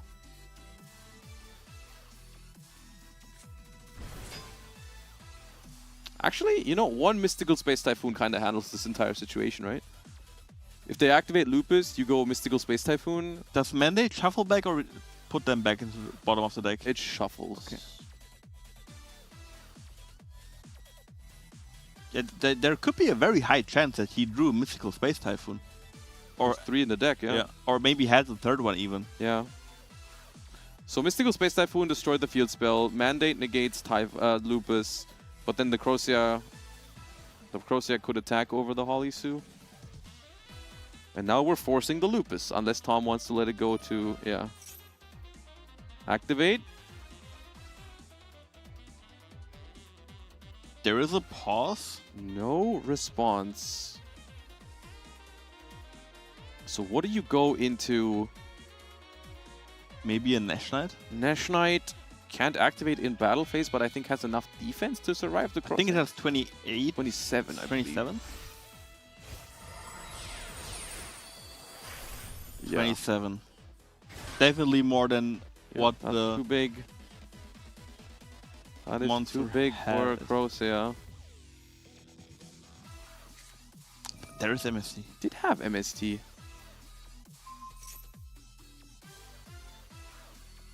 But you can't negate the Nash Knight now, because Lupus is under it.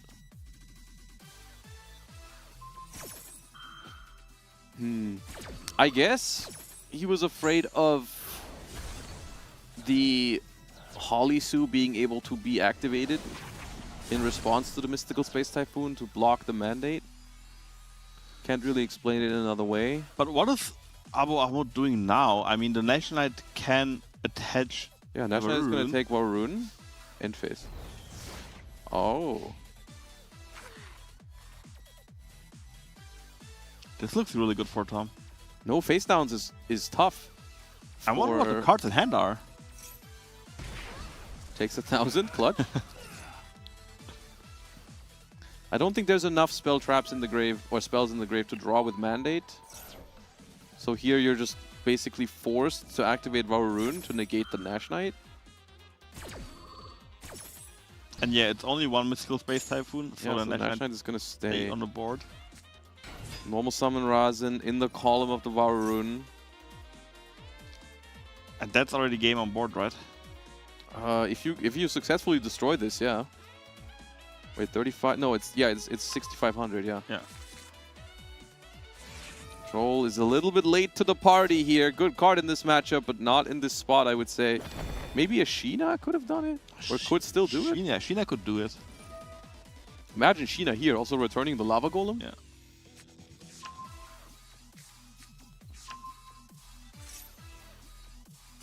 Nope. No Sheena. No Sheena. This is game. This is game, and I don't know exactly what could be in the Radiant Typhoon deck to save this. Some of them play Magnamoot, because it can search Sheena. Yeah. Which would have probably done last turn, right? Maybe. And Tom will advance to the final of the Challenger Cup final. And honestly, this was probably my favorite match of the day so far. This was such a good match. I enjoyed that a lot. Well played to both players. Tom is going to make it into the finals. Abbo Hamoud, also a very well-deserved semi-finalist here, has tried his hardest, absolutely. But in the end, it was not meant to be here and gave us 3 banger games. Yeah. But Tom is moving on to the either way, still getting top 4, same as the Libo, out of so many players that tried to qualified for this event. And then making it to the top 4 is a huge accomplishment regardless. Yeah.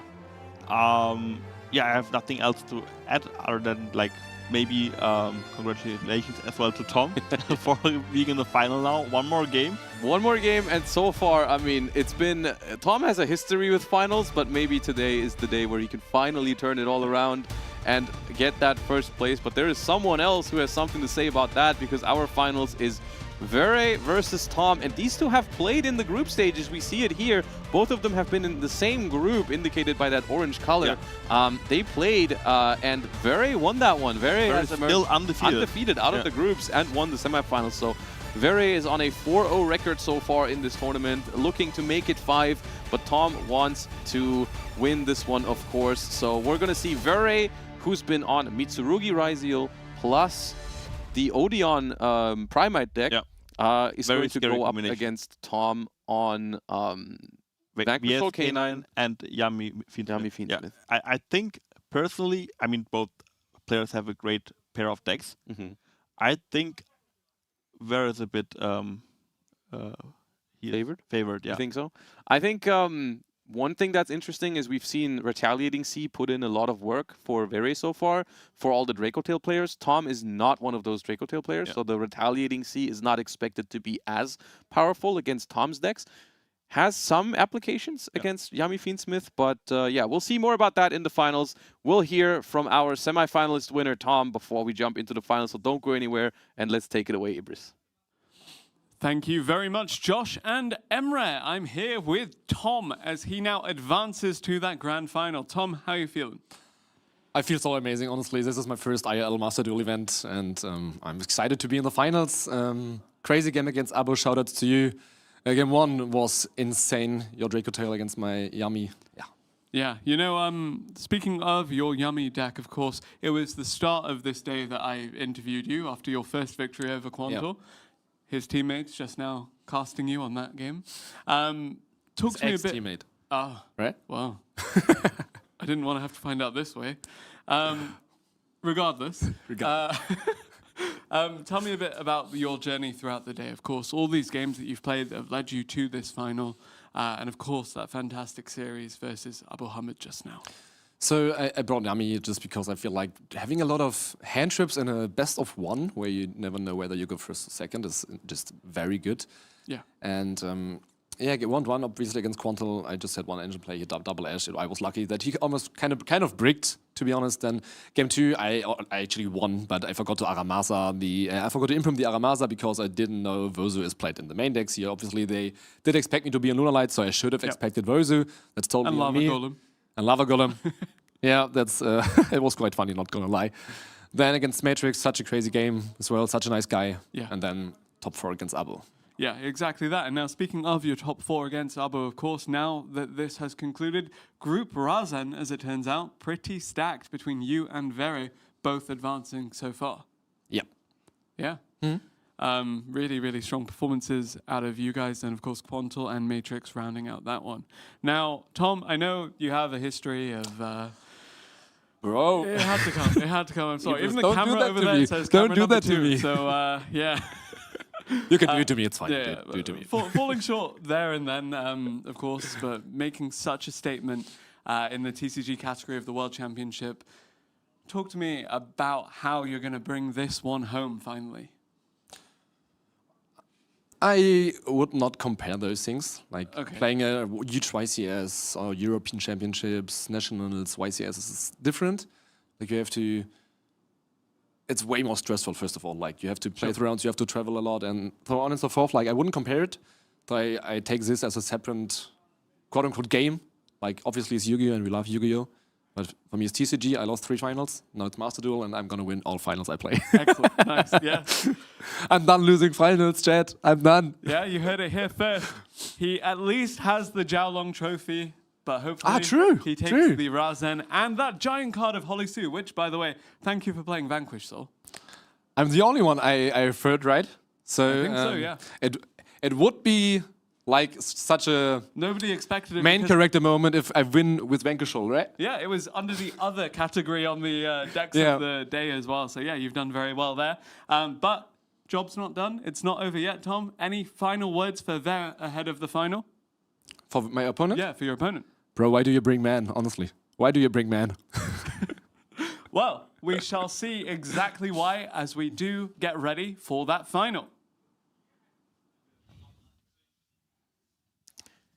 Indeed, we are ready for that final, aren't we, Lampy? We are very ready. 2 duelists only remaining, playing it out for the remaining 2 trophies, but one of them, of course, is the more desired one, the Razan winning trophy, and also that big Holly Sue giant card, the biggest prize in the room, you could say, because of its pure size in the room. Yeah. And it will be 2 duelists that really have performed crazily strong. On the one hand, it's 2 different stories in this tournament, though, because on the one hand, you have Tom, who really was on the edge of elimination there in that match against Matrix. Like, he was down to that 1 Yummy surprise. So close as well, yeah. But he did make it with that 1 Yummy surprise. And on the other hand, we're just like, does this guy lose? Does he know how to lose? Is that the thing? Yeah, no. Has not lost a match yet. Pretty convincing performance by Vere so far.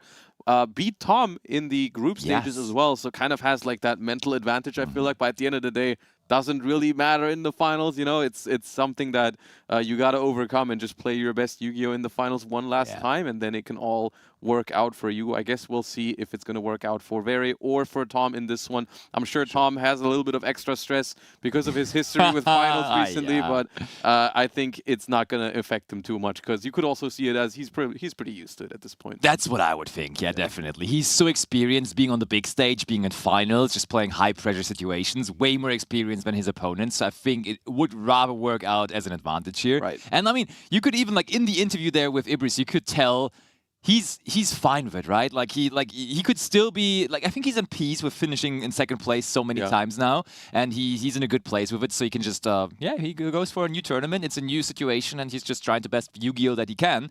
And we saw him play some very strong Yu-Gi-Oh today. He's capable of some pretty good Yu-Gi-Oh, right? I would say. So yeah. Talk to me about the matchup between these two, not just the players but also the decks that we have. What do you think has like the edge? Who's likely to win this thing overall based on just matchups? So one thing that is problematic for Ver is that he is playing Retaliating Sea in his Mitsurugi Raizio deck, because that is just not a good card against both of the decks that Tom is bringing. It's okay against Yummy Fiendsmith. The thing is, like, the Fiendsmith aspect actually makes it worse, because the normal way to use Retaliating Sea against Yummy decks is, first off, if they're playing Sulfur Chord, you can use it on Sulfur Chord Happiness, good. where it's really good. True. Or you can use it against the Yummy Surprise, but that usually happens later on in the turn, which at that point the Fiendsmith cards have already made kind of established already. So in this particular matchup, I think the Retaliating Sea is actually pretty bad. So I guess at the end of the day, though, just don't draw it.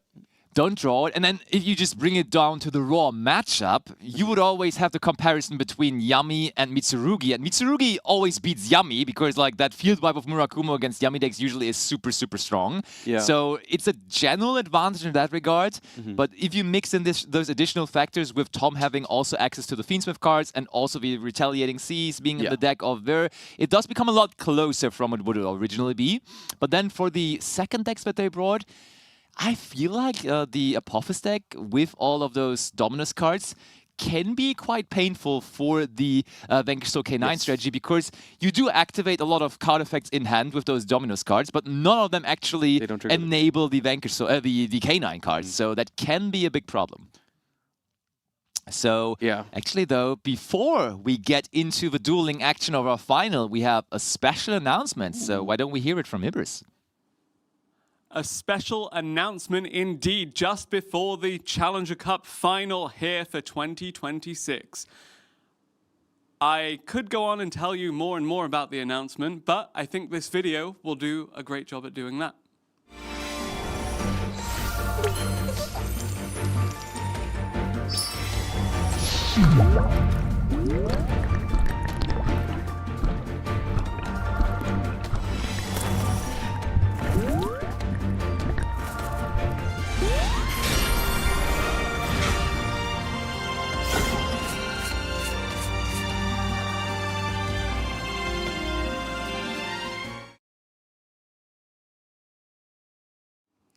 So, a new selection pack will be added to Yu-Gi-Oh! Master Duel. It contains staple cards that all decks can use, including Ash Blossom and Joyous Spring, Molcharmi Fualos, and Molcharmi Perulia. Of note is the fact that the card list for this pack will be reviewed on a regular basis, meaning that it will be useful to many players, and that more details will be coming soon. So stay tuned for the release of Challenger's Collection, Yu-Gi-Oh! Master Duel's newest selection pack. And with that, that is the special announcement of the new pack arriving to Yu-Gi-Oh! Master Duel very soon. But even sooner than that, of course, is our grand final here at the Yu-Gi-Oh! Master Duel Challenger Cup. So let me introduce to you your finalists. Tom. There we go. And Vere. Two phenomenal duelists that fought their way through Group Razen, through the semi-finals, and all the way to this grand final. One of them will walk away with the Joolong trophy for second place. One of them the Razen trophy for first place. And of course, that Vanquish Soul Holly Sue Giant card. Will it be Tom? Will it be Vere? Casters, over to you to find out. Who will it be? That is the question that still needs to be answered. 2 remaining, but a very interesting announcement there as well, because from what I understood, of course that pack will be introduced into Master Duel very, very shortly, but it will also be reviewed and updated over the course of time, meaning that the card pool will change at some point and will actually like be maybe then with the meta changing, adjusting to the meta, which sounds really cool. I mean, just a great way to obtain staple cards. It seems like exactly. Just cards that you use in a lot of different decks, and you kind of need as like a foundation to build a lot of different decks, and also seems like a great way for newer players to the game to start. Because of course you can easily find like certain deck cores in just one specific selection pack, but where do you go for your staples, right? You kind of got to get them out of your master packs or craft them, and that's going to be your place to find them. And now you have a place to go, because you do have that new pack coming where you can immediately cover those Charmies, these Ash Blossoms, and so on and so forth. So good to see that that is going to happen. Of course, our 2 duelists here in the finals, they already have all the staples, because that is partly the reason why they're here, because their decks are so fine-tuned already. And yeah, so we addressed the matchups there. What do you think in both players' shoes? What's the best option for them to bring into the first duel? Because technically, they both played their deck 1 in top 4 in the first game. Yeah. You switch it up here? Is there maybe a reason to go with a different deck? I mean, I feel like the hardest decision here is on Ver, because they have like a super dedicated going first deck in the Odeon Primite. Which is just like, easy. Do you want exactly right? Do you want to risk it all on that coin toss? Yeah. On the other hand, I think that deck can actually win going second against Vanquish Soul, because Vanquish Soul isn't the most consistent deck out of all. So a single Dominus Purge on a Reinforced Military Army or a Raisin or whatever, like that can end a turn and maybe a game even in the long term. Yeah. So I could see Ver going a little bit risky on and bringing the Odeon first. I think for Tom though, the Yummy Fiendsmith seems like a pretty balanced call. Like so versatile in game 1 where you don't know whether we've heard him talk about it in the interview earlier, where he said like he really values that deck's ability to go first or second relatively equally, and that this is why he brought it to the group stage where it's best of 1 and you never know, do I go first, do I go second? So for Tom, I would assume we're going to see the Yummy Fiendsmith in game number 1, and if that's the case, then I think if Ver thinks the same thing, I think for Ver it also just makes sense to bring the Raziel Mitsurugi. But we don't have to spend much time guessing, because we see both duelists here, and we're gonna see the final begin in just a few seconds here, as we can kind of see how both of these players try to focus on that finals. You know, Ver on the left here. Yeah, that pose and that procedure for Ver has worked out decently fine so far. He has always been seen like that before every game, and his prayers have been heard. So maybe he wins the coin toss here and opens Mitsurugi prayers. We shall see. The big finals of this in-person Challenger Cup final is going to start here, and Tom will be the one leading the way here, as he won that desired coin toss, and he's thinking in draw phase, or maybe it was Ver. That was Ver. That was Ver with the toggle there. I was thinking about it a little bit, but it is indeed Tom going first here, and we're going to find out in a second what deck we're working with here for the first game. I mean, when there is a toggle in draw phase for Ver, it can only be Molcharmies or Maxi, right? There is no other thing that you could technically activate in the draw phase. Not really, no. Yeah, I think you're right about that. Okay, Tom has a good start, but on resolution of this would be an easy win to drop down that Molcharmy Full Veloz. If you have it, you have that. That is, okay, I missed out on that card. There is Dimension Shifter and Molcharmy Full Veloz. I guess you were right and wrong at the same time, because there was another option, and that was Dimension Shifter. First time we're seeing that today. Yeah, but hold on. I mean, Ver is playing Retaliating Sea, Wuzu, and all that stuff in his Mitsurugi Raziel deck. Is there a chance this is Apophis? Because you could play Dimension Shifter in Apophis, technically. Oh, that deck typically. I don't think that deck plays more Charmy. I think that is the probably, yeah. It gotta be. And Tom... How did he make it 40 cards, man? That's crazy, actually. Tom decides to go for that Snatchy with the Akroki, because otherwise probably has no interruptions.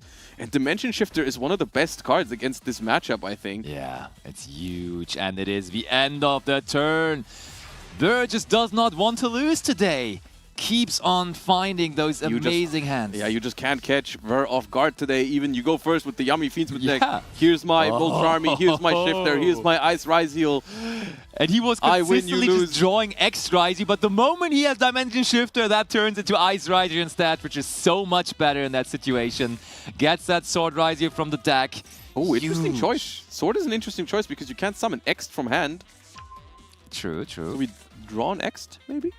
I mean, you can also not summon Ice from the hand, right? No, but Sword. You can go Ice into X into Sword. That works. Hornet Drones now here on the opponent's turn. Retaliating C is being chained by Ver. So, I mean, funnily enough, this is just now a level 4 monster, right? That's probably the best it does right now. It is, but it also... So here's the thing, right? What Tom is trying to do is make the Synchro the cookie yummy way to flip 2 monsters face down, right? Yeah. The Retaliating Seed doesn't help. It doesn't, that's true. Because it just gets destroyed by the Akroki. It's literally just free removal for Tom. And it will never search Maxi either because it will be It's not going to hit the graveyard. Shifter, you're right. It's not going to hit the graveyard, and it's also not like Tom would have gotten a different pop from this Akroki later. Right? You're very right. Because you can't Synchro anymore because the Snatchy is banished.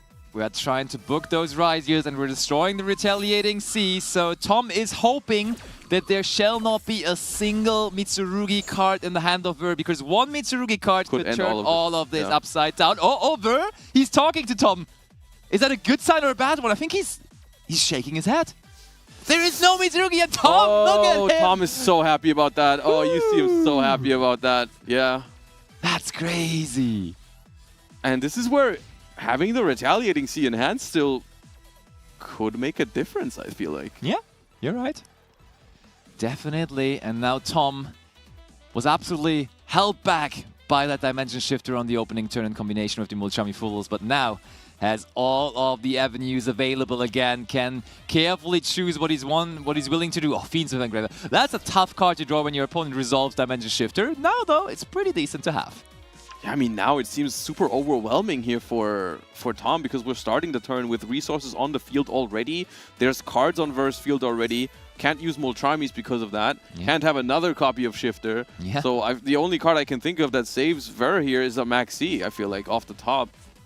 Or a Nibiru, but I mean, at some point, there's how no way, all of there's those no way this loses to Nibiru, right? We just have way too much advantage already. Right.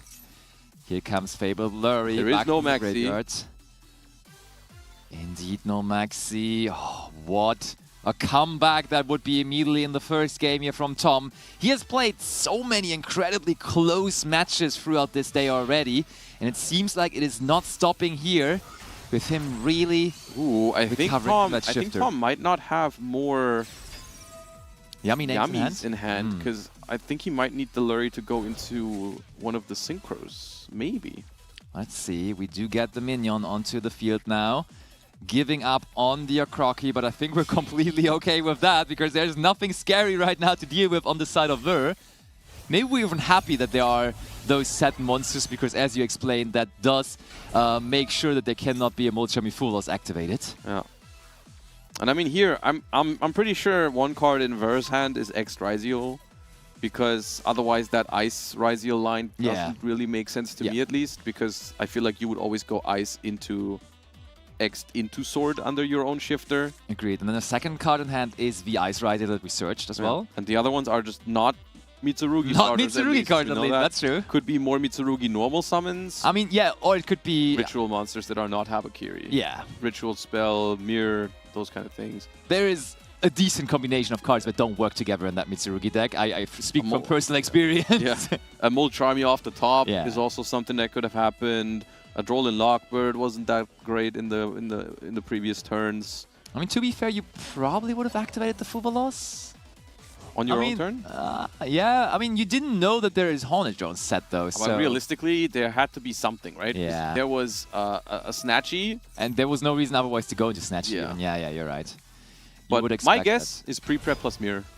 Oh, good guess. That's usually what it is, right? That is the classic. Should have played 2 Mirrors in this 40-card Mitsurugi Ryzeal deck with 3 Retaliating Sea. Some people are doing that. In pure Mitsurugi rather, though, most of the time. Right, yeah. Yummy Snatchy. The Minion is making sure that there is another Yummy coming back from the graveyard, and was there a little short toggle? It felt like it. Does this deck also have Nibiru? It keeps on adding cards. It feels like he's exchanging cards after every match and just always has the perfect non-engine. Here comes Moon of the Closed Heaven. The very welcome bridge between Fiendsmith and Yummy, and the bridge between any kind of deck into Fiendsmith, to be fair. Fiendsmith's Requiem now. And Tom is locked in. He wants that title. He wants the giant card. He wants finally the right to say, I won this tournament. And maybe today is the day where that happens. And yeah, I mean, maybe Ver is faking a little bit because he's playing around with his mouse. But yeah, I mean, what else to do, right? Yeah. Maybe just read the opponent's cards. Can't hurt. We were joking about maybe in the last semi-final, Abbo actually reading his Radiant Typhoon cards in top 4 because Tom's turn was quite long and Abbo kept on scrolling on his field. So we were like, yeah, he's surely reading those Radiant Typhoon cards to make sure he gets good use out of them. And Graver now. And I mean, here Tom gets to make a Caesar to even eliminate any chances of getting Nibiru for the rest of the turn, and then probably going to continue his Yummy combos after. Which is going to... I guess we're going to have to wait and see if that's going to be enough to go for game here. It feels like it should be, right? Surely you get... Yummy does so much damage with the field spell boost. There's 2 face down monsters you have to run over. But I feel like that's good enough. Cookie Yummy, and as soon as that Cookie Yummy hits the field, it is going to be more attack points for itself, but also all the other Yummy monsters. Oh! We go Lollipop Yummy way, that's going to revive 2, so then we have 3 Light Beasts on the field. We special the Cookie from hand with that's 4 Light Beasts on the field. That's enough. Because that's 3 direct attacks from Yummy, and that should usually equal game. 3 direct attacks, all are boosted by 2,000. Yeah, easily. That's good enough. That should definitely be enough. There's a Marshmallow back. Look at those attack points. Like, these 3 alone. They get so massive. Yeah. They get so massive. These that's 3 already alone 8,000, those 3. Yeah. And there is still the... Oh, Tom looks confused. What's going on? Did he special summon a Cookie this turn already? There's no way. Nah, there's the Cookie. There we go. Easiest battle phase of his life. It doesn't even matter. Like, any combination of attacks here really does it. I mean, they're all roughly the same size. And 3 of them, any 3 is good enough. And I don't think there's anything for Ver here. And a game, once again, that started really promising for Ver ends up being the first loss, actually, in the entire tournament here in Game 1 of the finals. And Tom is 1 game away from taking home this Challenger Cup finals in Paris. Gonna have to take just 1 game with K9 Vanquisher. Tom really made sure to play through Dimension Shifter and Mold Charmy Fubulos, a combination that feels impossible to overcome with the Yummy Fiendsmith deck. Yeah. But not if you're Tom, not if you have all that experience in the room, and also, of course, not if Ver just doesn't draw any Mitsurugi cards, because that's the reason you're even able to play Dimension Shifter. Sure, but can you really complain about drawing Mold Charmy Fubulos, Dimension Shifter, and Ice Ryziel? I feel like, you know, that's a pretty good hand still. It is a very, very good hand. But I mean, they just activated it there. Yeah, there was no real window to access an Exceed monster early. Like, the moment there were 2 level 4 monsters, Tom immediately went for his Yummy Surprise. So there was nothing else that Ver could have done there. Not really, no. And players were quick. They're locked in their second deck. For Tom, of course, it's easy because he has to go now with the K9 For Ver, it's like also pretty easy because you just lock in man right now, right? Because this is the one where you go first. And maybe he finds a hand similar to the one he found against Libo there. Most likely, right? The way this is going to go is here we have Odeon Priamite going first for Ver. Say Ver wins this, we're going to have Tom going first in Game 3 with Vanquisher K9 against Mitsurugi Rising. So those are the likely ways for things to go here. Totally. Unless Ver, of course, loses going first with the Odeon Primate deck, but that deck is very good. It's not possible. Impossible. And I could not see this going the other way around. Like, why would you not use the Odeon deck when you're going first, right? Let's see, maybe Ver disagrees, but I'm with you. That should be what happens here. Sometimes that deck just produces a set 4 or something, which feels underwhelming in this deck because it can, of course, have a higher ceiling with Baron de Fleur and stuff like that. Oh, and Ver does not... Okay, there is the Lordly Load. Very, very decent start. Gives us access... it seems like Tom is getting explained what the Lordly Load is doing. Or maybe he... Maybe there is something wrong with the game. Okay. I guess we're definitely going to make sure that everything is okay there. Okay, searches the Primite Drill Beam. Okay, we keep on going. Drill, okay, interesting enough, Drill Beam was searched. And we have the man with the normal sum. That's a perfect setup. They seem to have fixed the thing, I hope. Yeah, it looks good to me. Treasures of the Kings, one of my most favorite cards, will be semi-limited soon. How do you feel about that? Huh? How do you feel about that? Think it's fair? I think it's an accomplishment that we made an Apophis card be semi-limited. Oh, you're happy as an Apophis fan. You're happy because the deck got this far. I never thought we would actually be relevant on any kind of Forbidden and Limited list. Let's be real. Oh, Ghost Spell on Lordly Load here on Tom's end. So we see that there is, of course, we saw that earlier that he is playing Ghost Spell and Haunted Mansion in that deck. Okay. Well, I mean, it does basically trade with the Baron de Fleur here for a turn. Yeah. So it is worth it. I mean, what else are you going to stop with that? But, I mean, we are going to have a pretty sizable back row here for the Odeon Primite deck.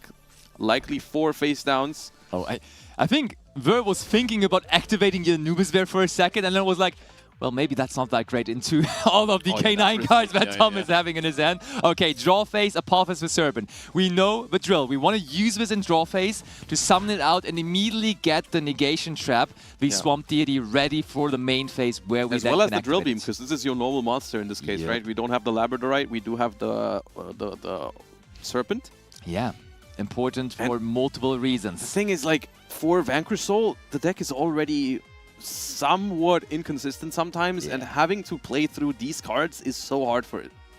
It really, really is. The Swamp Deity also being something that doesn't target, so even if they manage to chain something to a Rasen effect or something, still the monster that they summon out is going to be negated. Yeah. And we start with a card that on its own just doesn't do anything. Yeah, and it relies on another card to resolve, which is unfortunate, because, like, let's say you normal summon a Vanquish Soul, you target it with Vanquish Soul Start, they don't even have to Drill Beam the Vanquish Soul Start. They can just Drill Beam the monster, and then you lose the Search and the monster, which is rough. I mean, I think that speaks a lot about the hand that Tom must have, because it seems like such an unusual start to go with the Vanquish Soul Start first, especially when you see that there is a Vanquish Soul Raisen next to it. Interesting. Might be playing around like a Solemn Strike on it, is my guess, so that way you can just protect it. Oh, yeah, like, you won't get your Search, but at least it doesn't get destroyed. Oh, yeah, no, you're very right. Oh, wait. That is not the Apophis Swamp Deity that we have set. Oh, giving away some info here, maybe. But 100% maybe, okay, maybe here's my theory. I'm not sure, but maybe we set the other Serpent, the other Swamp Deity with. Yeah. Like, this Swamp Deity was set with the treasures because we drew the Serpent. You might be right. I'm not sure. Yeah, maybe they were both known, possibly. Oh, when Drill Beam takes out Raisen because Valius was trying to dodge. Yeah, it doesn't do anything. So 2 cards remaining in hand for Tom. Essentially, yeah. And the normal summon already done. And a Serpent, a Swamp Deity was taken out with that. But there's one more Swamp Deity, so it's like, what? Yeah, oh yeah, okay, it's the end phase. I mean, but like a Jokol, summon a level 5, even if you negate that with the Swamp Deity, right? This still makes a rank 5. There was a world where that was fair. There was a way out of this. Well, there was a world where it would have come down to the last face down. For very, right? But didn't. Not like this. We do just go ahead, use the Contact Fusion mechanic to bring out the next Apophis monster, which is a and I mean, monster. this is the craziest part about this deck in particular. If you can't beat it on one turn, the next turn they just recycle the stuff again, and then it just becomes less and less likely that you can actually beat the interruptions because they just get more and more and more. Ooh, now we even activate Anubis the Last Judge. Oh, we feel confident to play into Izuna. I mean, we do have... Maybe we have Soul Strike set, right? Probably. Or even the Swamp Deity is no, just but that fine. doesn't have a way to stop anything right now because we don't have any other. True. So The man with the mark. Potentially a little risky here. When the men with the mark comes in pairs, it's even like, it looks like they're holding hands. We're next to each other in those main monster zones. That's so cool. Now the verdict of Anubis shall be searched. Yeah, isn't it? I'm a big fan of that, not gonna lie. So, Tom, not sure whether he's too big of a fan of that. Now the Temple of the... it's so cool to see that it's actually saying Temple of the Kings there right now, because it is, of course, so cool. taking that... Yes! You feel me, right? You feel me on that. So sad that we only have 2 of those soon. But okay, well, you can just play more of the original Temple of the Kings, right? I will, thank you. Oh, okay. I already did that before because I like Temple of the Kings so much. Okay, so Tom, there's... Yeah, we probably don't have Izuna. Otherwise, we probably would have activated it now already. Not sure. There was a response window earlier. What else could it be? You're right, yeah. There's not much. But do we have 3 trap cards in graveyard? We have both Apophis trap cards. That's it. Is there anything else? That's it. Yeah, okay. So we cannot bring back the Anubis here for additional 3,000 attack points. We could technically just activate the Swamp Deity, turn it into a Link Spider, and then also have the Anubis available. But no, we choose now to set back the trap cards with the Divine Serpent Apophis. Which, in the long run, of course, is so much better because it gives you so much. I wonder if we had to activate the Anubis, the last judge in hand, to risk the Izuna. Of course, maybe if there is a Solemn Strike, then you don't have to worry about it. And also now, with the Divine Serpent Apophis established, we could have... Okay, now not anymore. Because I was like, if we just activate... If Tom activates the Izuna, we can just chain our trap card and then on resolution just use our Divine Serpent Apophis to destroy the Izuna that is summoned. Getting rid of the Vanquish Soul start here. Fair, fair. And this is 6,800 damage. Now we activate Lordly Load. With Baron? Oh wait, no, we're playing that 4,000 attack points level It's even 10. game with Baron. If Baron even... and Man is basically plus 2,000 damage because you're turning 1,000 into 3,000, that is 8,800. Oh, it's 78, right? 88. Even more because Swamp Deity gets buffed, I guess, from the Lordly Load. Yeah, you're right. I was still trying to do the math, but I will trust you on this one. You are way better. Now it's 9,100. That was big, man. You know your numbers. Oh, it was Lupus. Okay, yeah. Wait, Typhon is live. Typhon is live. But Typhon just gets run over. Is it still game then, though? Oh, never mind. Never mind. It never mattered. Solemn Strike was the last set card. So even if there would have been another Jokul... Yeah, there was no way.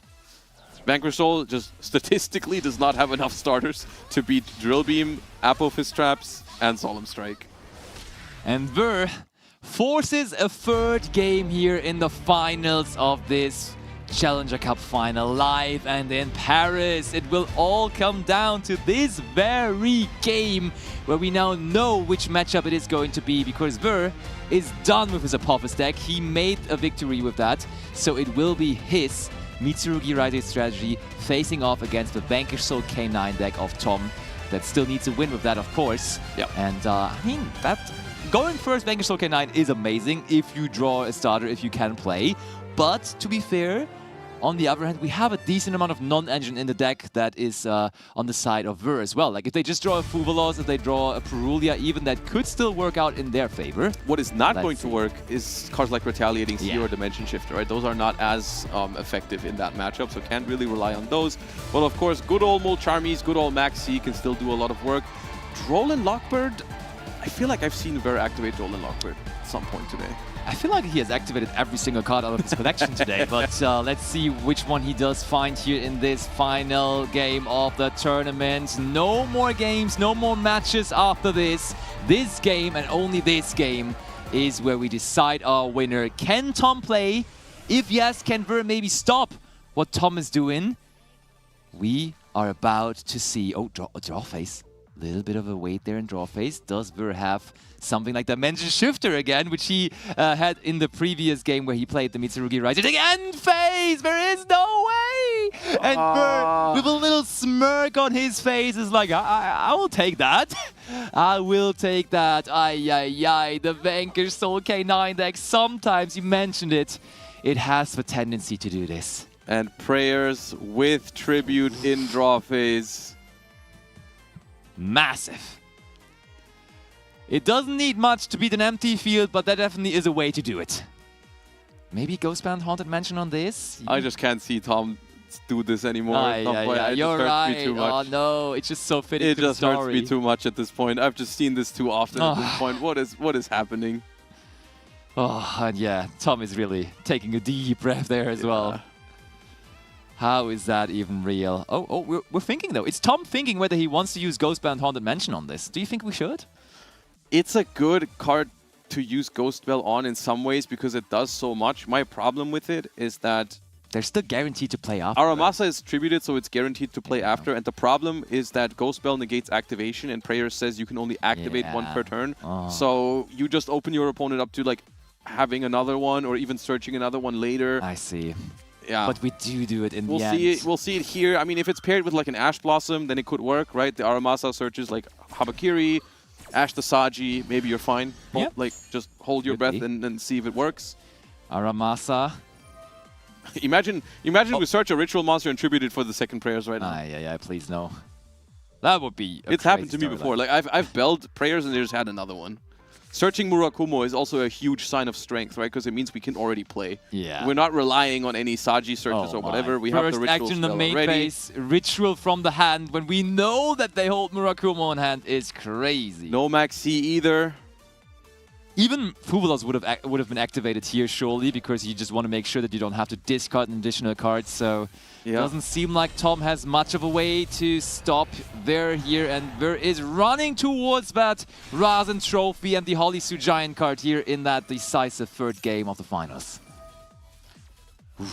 Uses the effect of Kusanagi now in the graveyard, adding back the prayers. This is the scary thing, right? This prayers can be activated even in the battle phase to like tribute the Murakumo, then Murakumo effect summon itself back. Like that's just 60. We have 6,400 damage already. We just need like a normal summon of, for example, any Rise, like the Rise Yield will do it. We can just ritual from deck something. Yeah, like there's so many ways for Mitsurugi to end the game here. Tom is gonna have to rely on maybe a Miracle Izuna or something like that, but yeah, it's gonna be tough. Oh, there is a response. We have a Molcharmi Fualos, all right? We want to guarantee a draw, which I think is fine. If your hand is unplayable anyways, right? Like, yeah, you're gonna have to discard a card here, but like the thing is, Mitsurugi is very good at playing around the Molcharmi, and when they know you didn't have a play, they can just give you no cards. Yeah. They just ritual summon from hand. What is going on here now is we're actually thinking about ashing this Molcharmi full loss. Oh, we're chaining Mitsurugi prayers to this. But didn't chain the Murakumo, did he? We did not chain the Murakumo, no. Oh! We're trying to make the ritual not summon, maybe? Right, yes. I think that's what it is. I think you're exactly right. I think Ver is trying to make this Mitsurugi ritual not able to resolve. Which seems like a funny plan, but I mean, when we're using both effects here, we're not searching a monster. We're just not searching. We just didn't search. You can tribute for prayers, but you're not forced to search. You can use both effects. That's true. Oh, but this might be a problem now with the Ash Blossom and Joyous Spring. Oh, hold up. The play felt really fancy. Yeah. We might have walked into something there. Honestly, it is fancy, but I don't like what Ver did there, because you were so close to 8,000 points of damage already, so just give them the draw. Yeah, just give them one draw. Yeah. What are they going to draw? It's really not going to be that big. And I mean, then you still, like, even if they draw Izuna, you still have the prayers to make sure that your Murakumo just wipes the field. You get a Futsu, is the thing, right? Oh, Ice Rise Yield, though. Tom loves it. I honestly, since they activate this Ice Rise Yield, I don't think Tom minds it too much. Like, this gives Tom a window back in this. It does, and now eventually we do give a draw to the Molcharmi Fubulos. So now, though, Rise Yields are very good at just putting monsters onto the field without playing into Fubulos. Yeah. So I mean, I understand I understand Ver's idea, because if there is no Ash from Tom's side, like I think the idea is just give no draws into the Molcharmi and just get to 8,000. Tribute Murakumo. No, tribute Murakumo. Search the trap, and the trap covers whatever Tom draws. Yeah. I mean, it could be like, sometimes it's awkward combinations of cards in the Vanquish Soul K9 deck though, right? Like some cards that don't specifically work together, but when you add one more piece to the puzzle, all of a sudden the whole thing makes sense again. So sometimes when just one trap card is not enough. So how far do we have to go to do 8,000 damage here? Because surely against Vanquish Soul, out of all decks, you don't want to give too many. Like Izuna, Holly Suit, it's so scary. I mean, it's really tough. Is that maybe a Dugaris? Making sure that one of the monsters is big enough? Oh, it's just Detonator. I mean, Detonator covers something like Lupus. Yeah. And Izuna, so those are not a threat anymore. I think we just commit, right? We gotta go for it. If you can, even. I think you can. I mean, alone, this and now Dugaris' game. But yeah. do we do it? Do we do it is the question. It would be a commitment. The Detonator, to be fair, Detonator really, it kind of checks everything, right? It checks Izuna, it checks Lupus. What would there be that it doesn't check? Holisu. Okay, yeah, Holisu, you're right. Holisu would be a big problem, but there is Dugaris. Okay, so no more draws for Tom. This would be over 8,000 points of damage, but maybe we drew into Holisu. We're in the battle phase. Wow. We're in the battle phase. No Holisu, no Izuna, no Lupus. And at this point, can't really help but feel sorry for Tom.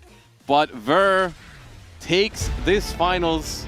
And honestly, winner. As much as I feel bad for Tom, still amazing performance by Ver. Yes. Great job taking down this tournament.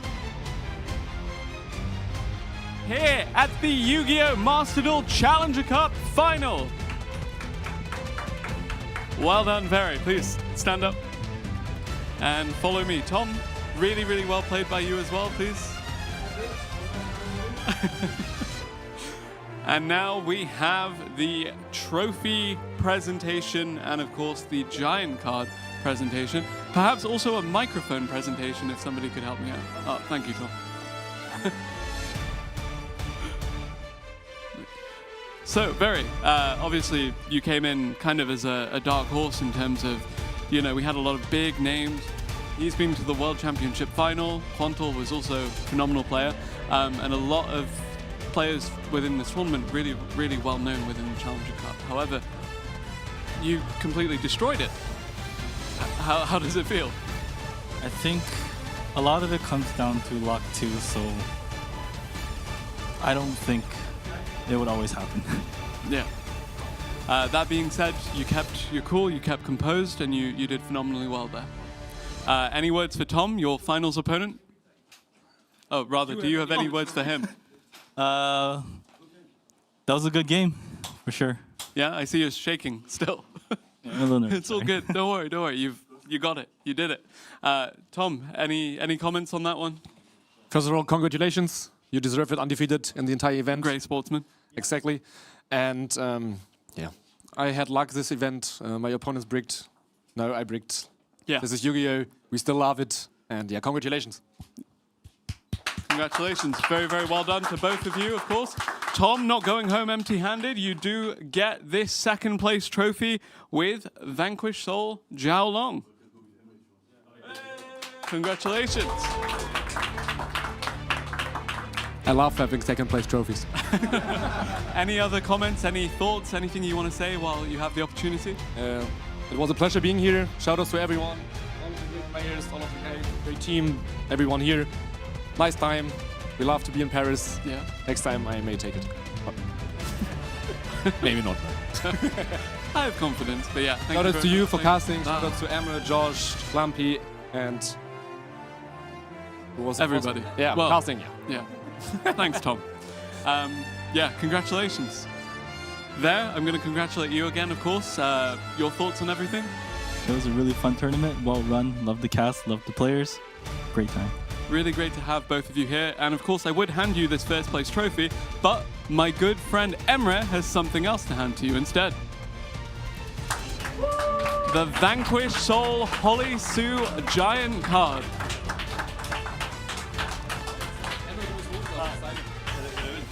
Fantastic. Emre, do you mind just taking that back for a second while I present the trophy? Yes, indeed. I actually have my hands full, so if you could please take that. There we go. And there is the trophy raised, the Challenger Cup final. There is your champion for 2026. congratulations again, Very. And again, a very big thank you to everybody that took part today across all of the fantastic games that we saw. You are all fantastic players, and all of you deserve to be here and prove that you deserve to be here. Lampy, I see you in the back as well. Here's a microphone for you if you'd like to say anything, as I think you cast probably the most Challenger Cups of anybody this season. Possibly, yeah, for sure. I mean, all of those amazing players. Great to see all of them in person. Lovely performance, everyone. Congratulations, of course, to both our finalists. Insane day. So much fun. Everyone at home should be inspired by this tournament to make their way possibly to another Challenger Cup final in the future, for sure. Excellent. And Emre, anything from you? Yeah, I mean, I also had a lot of fun. I had a lot of fun meeting all the people that I didn't met yet. And if there's one thing that I can say, I think it's time to say that I love Yu-Gi-Oh! Somebody else that loves Yu-Gi-Oh!, Joshua Schmidt? Yeah, you asked for someone who loves Yu-Gi-Oh! So here I am. I mean, thank you all so much for tuning in. I had a pleasure casting with all of you guys. It's been a great event. It's been awesome to meet all of you guys. People that I normally only read the names of in my Challenger Cups. Now I finally have faces for all of them, and it's been a really fun tournament. Fun meeting everybody, fun watching you all play. Hope you all had fun watching at home. That's all I have to say. Yeah, a lot of fun there. And thank you very much, everybody, again, for watching, for playing. Challenger Cup is very important to all of us, and Master Duel continues to just offer great competitive experiences for all of you. Again, very, very big congratulations to you. Very big giant card here to commemorate that. You are the champion of this year of Challenger Cup. And that, I believe, is it for the broadcast. So thank you very much, everybody, for watching.